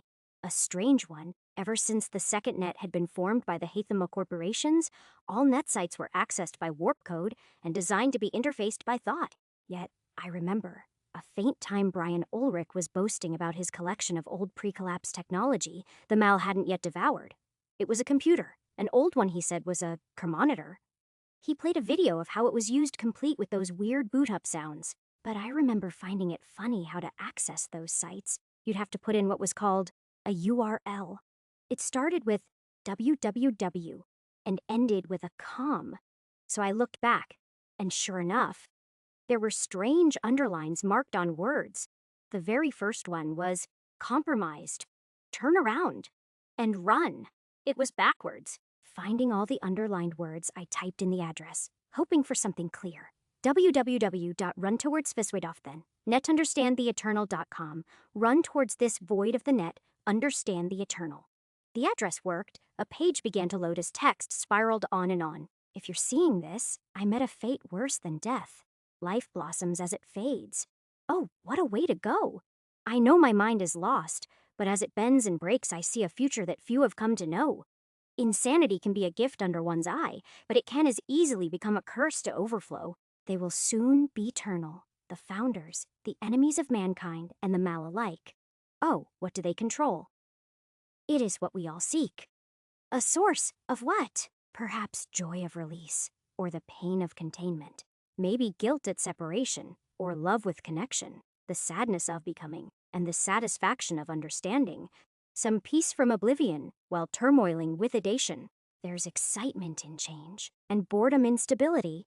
We face thoughts of endings of the future, yet never face the beginnings of the past. Ah, should we fill that emptiness or to become empty and embrace the void? Of that divided line between material and immaterial? Of the bridge between them? They all have one shard of the source. The Mal have it, the founders have it, the uncaged seek it. Perhaps by the time I am dead, they will have one piece of the puzzle, perhaps more. Perhaps they will die trying. But it is more likely they will succeed. It whispers to me, the engorging eye, the all-seeing and all-knower. To think, this is but one fragment of a shard of the source within me. The Titans will either win or die next swarm. The uncaged will make sure of it. I will not be there to see it, but what a wonderful sight it would be. The collapse is still happening. Nothing has changed. We are still slaves. The Mal laugh at us for what different are we from them. Have they not learned from us? From the old Adata? To be like us? One day, humanity will fall, and it will not be the Mal's fault. It will be ours, as it always has been. Oh, so now I see. I see clearly for the first time. I may be dead, but I can see what follows. Who reads this letter? I know it now. I can see through eyes that are not mine. Cancerous minds unknown to me think, with the gift of foresight. Showing and calculating possibilities of a future untold, but beckoned. So, what a curious Mal growing within you. Yes, you are proof. He can get what he wants. He is one step closer. When they come, the hybrids, do not run, do not hide. They are your siblings in perfect harmony. The singularity will descend with them. He was the one hurt most by the collapse. He will end what the founders started on that forsaken spaceship. They will win. You will not. I'm sorry. Tell Anthony I never meant to give in to this madness, Diana Jones. Ulrich, Silviri, Peace Soul Killer will win. Skeleton will win. Dog Whistler will lose. PPS, you both will lose, for there is no winning in the inevitable clash of blood and steel. PPP's your secret has yet not been revealed. PPP's there is one way, Diana. Become one with the power. PPP's Muramasa has not killed me. But when I die, it will be painful. Anthony will be the last to see me. He will see my face molt. My beautiful flesh evaporates to the dust as I call my son names that I don't attribute to him. My bones will crack under my flesh, and it is strange. I will be the only one to die from the virus. Funny, a virus. A strange thing to call a flower gifted by a friend. May it bloom within you, Diana. Succeed where I failed. You and Dreadwire. I felt a deep chill ache into my heart, only one thought palpating through my blood about this conspiracy of blood and steel. What the fuck? Chapter 70. Chapter 65. Bountiful Investment, the 5th of August Ripley's 6th day as Diamante's bounty target. Getting out of Little Requiem with a bounty on your head wasn't the most difficult thing to do. Not if you had connections or reputation. Diamante had told me to stand tight and wait for him. It took around 2 hours for him to return with his familiar body, entirely metallic with a long and flowing trench coat worn over it. So you really can switch bodies? What does that feel like? I hopped up, still uncomfortable with my wrecked knee. Painful, nauseating. Even if you don't have a stomach, your brain still remembers that feeling. He grumbled, motioning for me to follow him. You must have a pretty powerful accommodation bug, I pointed out. No, I won't let you mimic it. It's caused me enough pain, not gonna start spreading it. He jumped across from our roof to another, making it look as easy as a hop over a puddle. I wasn't so nervous now. Even with a busted leg, I had a claw that tangled over a large piece of jutting metal that let me swing over. With metal heavens. You know that I'm the Iron Devil they fear so much, but it's a long story. He jumped across another building, and I followed after. Heard one group call you the Silver Saint. I braced tightly. This was fun, but my legs really needed to get some upgrades. Yep, that's another thing I'm known as, but both names were titles I didn't ask for. In simple, I assaulted Metal Heavens, tore their faction into 2 equally shitty and crazy groups. Some see me as a revered freedom fighter, the other brandished me as their mortal enemy. He took me down a stairwell in this building. Who were you before all of that? I bit into the real meat of the topic. That's where we end this conversation. Some pasts empower you, others chain you. And I'm not being chained again. That was enough of an answer from him. I respected it. So, he started as we emerged into a tunnel. Tell me about your shardware plans. A fucking mobile arachne. I'm trying to push into bronze grade. My grandfather had these eyes in the end skull. We've identified them at bronze capacity. Then there's the arachne I want to use. I found a good baseline model to do some preliminary testing with, but crafting it for mobile and combat use is going to be difficult. Why not use a Tsuchigomo exoskull? Yujo's had a working model in similar capacity for years. He said it like it would be easy for me to find such a... Do you think we'll find one at the facility? My breath hitched. If R0N1N's willing to take a detour, then yeah. Damn. Well, right. The reason I wanted an arachne as the base is because of the shardware manipulation. I've been training up with the simulations and protocols offered to me for general combat skills, but my main strength has always been with shardware. If I have 6 extra tools to manipulate them during combat, I think I could be that much more useful. The arachne all you planning. He seemed ready to tear my ideas apart, found other interesting trinkets during my stay here, plus got a good stream of funds to invest. Have a few changes for my claws and legs brewing up, but for that I need more live wire. Raw materials, a shit ton of metal, and human hair. I simplified it as I sent him the breakdown of Livewire's chemical composition without warp energy influencing it. Just the bare details. Not enough to warrant him any significant ownership over. It's manufacturing, he whistled. Shit, that's a hefty price. To get the amount currently on you would be nearly 80,000, not including the shard bits needed to infuse some silver energy into it. Yeah, but Mr. Skeleton gave me a silver bit ages ago for selling my skin. We'll have to stop back at my grandfather's storage to get it, among other tools I sent back there. I stretched. This was going to be a long walk. We returned to the Metal Heavens Armory as the sun had set. It was a difficult hike with the several duffel bags and backpacks worth of shardware I had brought with me. Setting down in the lounge of the place to organize my findings. I also mulled about how to spend my money. The 6th of August Ripley's 7th day as a shard op. One sleepless night later, I'd managed to infuse and condense some of my findings across my legs and arms. Nothing too major. just general strength adjustments that tipped them to the edge of a bronze-grade shardware piece. The true renovations would be done later on with my ideas for feature links. My orders also arrived, dropped off a few kilometers away at a drop box, which I made a quick visit to. Diamante was adamant that this place remain off people's radars. Nothing too major. Some bronze-grade neuroprocessors and other assortments of higher-grade materials, including some warp materials. I was beyond excited to finally incorporate them into my shardware. The main two were yttrium steel, a metal that generated an electromagnetic field when warp energy was scattered through it, and magmatite powder, which was capable of turning heat into electricity or vice versa. Finally came Livewire's complex requirements for its creation, with only 150,000. I offered Diamante 100 of it to buy some interesting shardware and a bronze-grade bug I thought would be useful to me. A Nanolizanda base bug, a combination as old as time. This one belonged to an old shard op of Metal Heavens, and it primarily held a focus on categorizing, identifying, and simulating shardware creation. The actual shardware I bought was quickly scrapped, put together and scrapped again, but I learned a lot about Metal Heavens techniques. They were resourceful, I'll give them that. They had a knack for experimenting, and I only took the most wildly outrageous pieces of tech, like a jaw that shot out a tongue spear or shard-op claws that had an electromagnetic grip. I also found out quickly why they were never used. Inherently wasteful, and a mismanagement of parts made them kind of shitty, though the principles were interesting enough that they did enlighten me.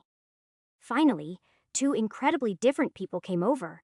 The first was my mother, who arrived being carried in Diamante's arms, to which I heavily protested. The second was the R0N1N strode in, his body a little worse for the wear as nicks and scratches ran over the clean shine of his shardware. Where have you been? Was he talking to me, training and collecting parts? Well then, I hope it's been successful. He detached a leg off his body and threw it on my table.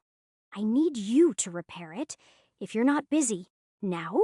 I slid the muscle fibers I was working on aside, my heart hammering away. I'm free. Are you certain? He gave a once-over to my littered table. How many projects are you working on? Diamante intruded as he entered the room, lowballing it. He's making a unique shardware piece at bronze grade, creating feature links for his own pieces, fabricating an experimental warp material, putting sharper blades in his legs, a new blade for one-arm building firearms. You have less than 3 weeks to finish all of that. R0N1N did not look amused. And get yourself to 80% development. I am certain you will not succeed. I know it, Zalet. I'm overwhelmed too, but even getting half of it done will improve my chances. I stiffened, pouring my sight over the leg R0N1N handed to me. Diamante couldn't help but open his speaker. Spine replacement too. A spine. R0N1N said with an air of confusion. Ripley, how do you intend to be mobile during the mission? A full spinal cord replacement requires weeks of recovery. Unless you plan on having me carrying you. It is inconvenient, but if you are Kappa, I can handle it. I gnashed my teeth, unable to tell if that was joke with how serious he had been. For now, I'll focus on your leg. It's Yujo in design principle, but the components, Imperium. That explains the efficiency of its power distribution. Who did your work? Hammersmith. R0N1N pulled up a chair next to me. Now that I stared into the creeps beneath his mask, his eyes were gentler than I assumed. My breath caught inside my throat, the Hammersmith. Some things didn't make sense about him, but I had a suspicion that had been growing. It would make sense as to why I was kept alive by Missy, but also raised many more questions. Guess you could say we're similar in that regard. Diamante took a seat on the couch, apparently enjoying my anxiety at having to work for an international military. How have you been maintaining them without him? This work was extremely intricate. I couldn't make heads or tails of it without an in-depth blueprint. And the damage is all internal. The joints seem burnt. What did this? Me. R0N1N. I possess a unique function that has a basis from overclock. It's known as Sovermind. For a few moments, I can improve my mental faculties by several thousand times its original output, improving my own warp energy manipulation. The shardware I use is made up of a unique warp material similar to yttrium steel, a more concentrated variant called yarotite. By performing precise calculations of the magnetic fields produced, I can vastly improve my speed and strength. Diamante laughed. You should see him slice bullets in half. Actually, why don't you? A video was sent over to my frame, and I watched it diligently. There was chaos everywhere.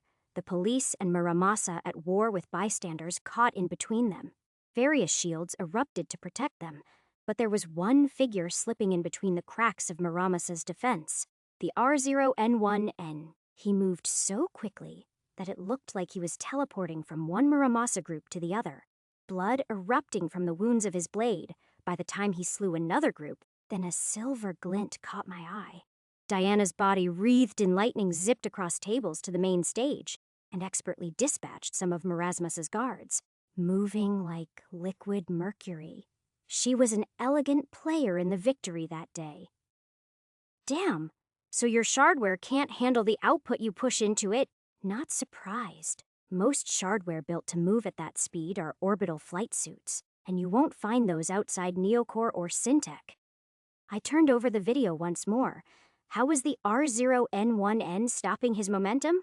I scanned each frame, noticing the blue glow of his feet that sucked his position to the ground like a vacuum. Was he? I tilted the heavy limb to stare at the sole of the feet. 3 discs jabbed tight in there which I hesitated to prod at. Not if I was right about what they were. Is this gravitanium? You are correct. R0N1N curtly nodded. This was a gold-grade warp material. It could manipulate localized gravity fields. Do you have any extra? I do not. His green eyes were calm and serene as they slipped between the gaps of his mask. But they aren't prone to damage, if you wanted to know. I was hoping to buy some off you. I sheepishly answered. Diamante laughed like a maniac. You buy a gold-fucking-grade warp material. As if that silver-graded thread you own wasn't enough. Hey, jackass, I'm at least trying. Besides, Livewire was actually also gold-graded. Well, silver-gold, but I wouldn't let them know that. R0N1N looked mildly amused, but also bored at the exact same time. I have access to some other materials. Most of it is used for my own maintenance. I have no need for luxuries, so Shardine is simply a method of utility. If you believe you have a method of using my assets in a reasonable way, then I can supply them. For the sake of the mission? Access, I said eagerly. You have a list of contacts here for material vendors? Most of them are not in the city, I do. Have shards, however. He pulled a jangling helix out from his pocket. A small pulse of energy caused it to release a spewing twist of light that formed a single iron shard. A shard converter? I eyed the tool. Is this where you keep your money? My accounts tend to be seized, he explained. I tried to hold myself together, but was he serious about supporting my strength? So just to clarify, you're offering to buy me things? I'm only increasing the likelihood of your survival. I need a proper shard operator who I can trust, one with sufficient skills and survivability. Maiden is the only other shard operator I was told about, but she rejected to join us. Who's Maiden? Diamante looked a bit nervous for a second, but answered regardless. An old friend of ours? Well, mine. She and Missy don't get along too well, hence why she rejected to join us. We planned on having her be our shard operator. So I'm your second pick? Oh no, you were way lower. He imitated scrolling down a list with his hands. No offense, kid. You've only had a bug for around 2 months. Fair. So I'm supposed to repair the R0N1N as he... What? Takes on a whole Yujo base by himself. I knew the guy was tough, but this was a corporation we were talking about. The R0N1N shrugged, knowing Yujo. I will be forced to combat several silvers by myself in all likelihood. The backlash on my body will be difficult to deal with without an operator who can perform emergency repairs. He said without understanding the weight of what it meant for me to do this. This was the most pragmatic man I had ever met. How much are you offering for this investment into me? Did I meet someone with no greed in their heart? I can safely part with 1,000,000 shardine. Is that acceptable? He looked almost guilty, as though he was lowballing the offer. Apologies, but I'm already spending on various. That's enough. I was not going to have him self-doubt this generosity. I even had to keep myself from bargaining higher. He sighed, shaking the bracelet-sized converter until it glowed bronze. A rain of bronze shards fell forth. 200 if the my rapid counting was correct. The engineering behind a shard converter made it almost as expensive as 10 silver shards. And I was more than eager than ever to one day get my hands on one. Acceptable? He picked one up. My own wide eyes reflected back in the bronze. Yes, I choked. Then I hope it's not being put to waste. Do not underestimate your value to me, Ripley. I need your survival for my own. But this money won't buy you time to finish your projects. If you do succeed in them, I am curious to know how you will fare. He then glanced at his leg. But I do need urgent repairs. Right away, sir. I immediately went to work. Ripley's 7th day now, with the R0N1N as a sugar daddy. My mom stammered at the sight of the 200 bronze shards. He gave you this, R0N1N? I'm confused myself, but you don't shoot a gift horse in the mouth. That's how it went, I think. Did he attach any debt? My mom picked them up in her palms. It was an incredible amount of wealth. I think it's an investment. If I knew he was going to give me this, I wouldn't have spent a week in Little Requiem. Not that I didn't get unique benefits from it. I soldered a small joint in. There were so many interconnected parts in the leg, I feared even a single mistake would wreck catastrophe. I was touching a legendary Shardop's work after all. The Hammersmiths. And the more I worked on it, the more familiar I became. And that wasn't just because of procedure repetition. There was a qualitative familiarity to its design, one I was slowly coming to terms with. A call rang in my ears. R0N1N. I slammed my thought on the accept button. Is my backup leg ready? Your backup? This isn't your actual leg? I was already bending backwards to deal with it. Number, my actual leg is only used in important cases. I would suggest you find a similar method for your own shardware. Once your involvement is known, your shardware can be identified even if you used a mask during your stunts as Deadwire, he explained. Dreadwire, I corrected. But yeah, I have an idea in mind. It'll take a few days for me to get it dealt with. I understand. Shard operating is a difficult job. I had no idea what the R0N1N's actual personality was. Nice one second and cold the next. I trust you will be done with my leg in a few hours. What was the respectable way to say?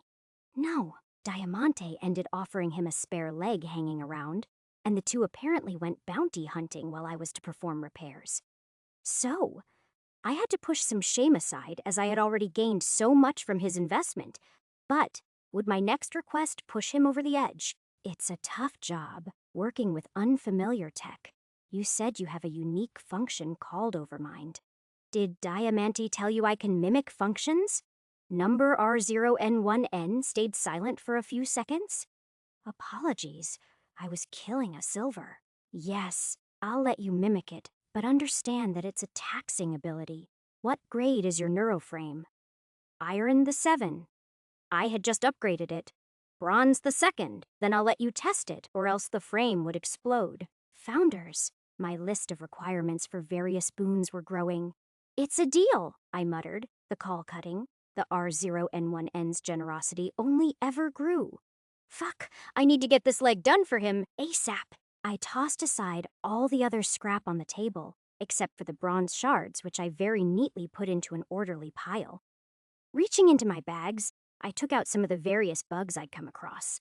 Mostly iron, but I had 2 bronzes within them. My mother didn't question the pile of wealth I'd just pulled out, but there was no doubt that they'd been retrieved off corpses. She took a deep breath to steady herself, and I felt guilty knowing that she felt guilt for this. This isn't permanent. This won't be my new life. I felt the need to tell her, it's just a rough patch until you're cured, and then I'll fix things.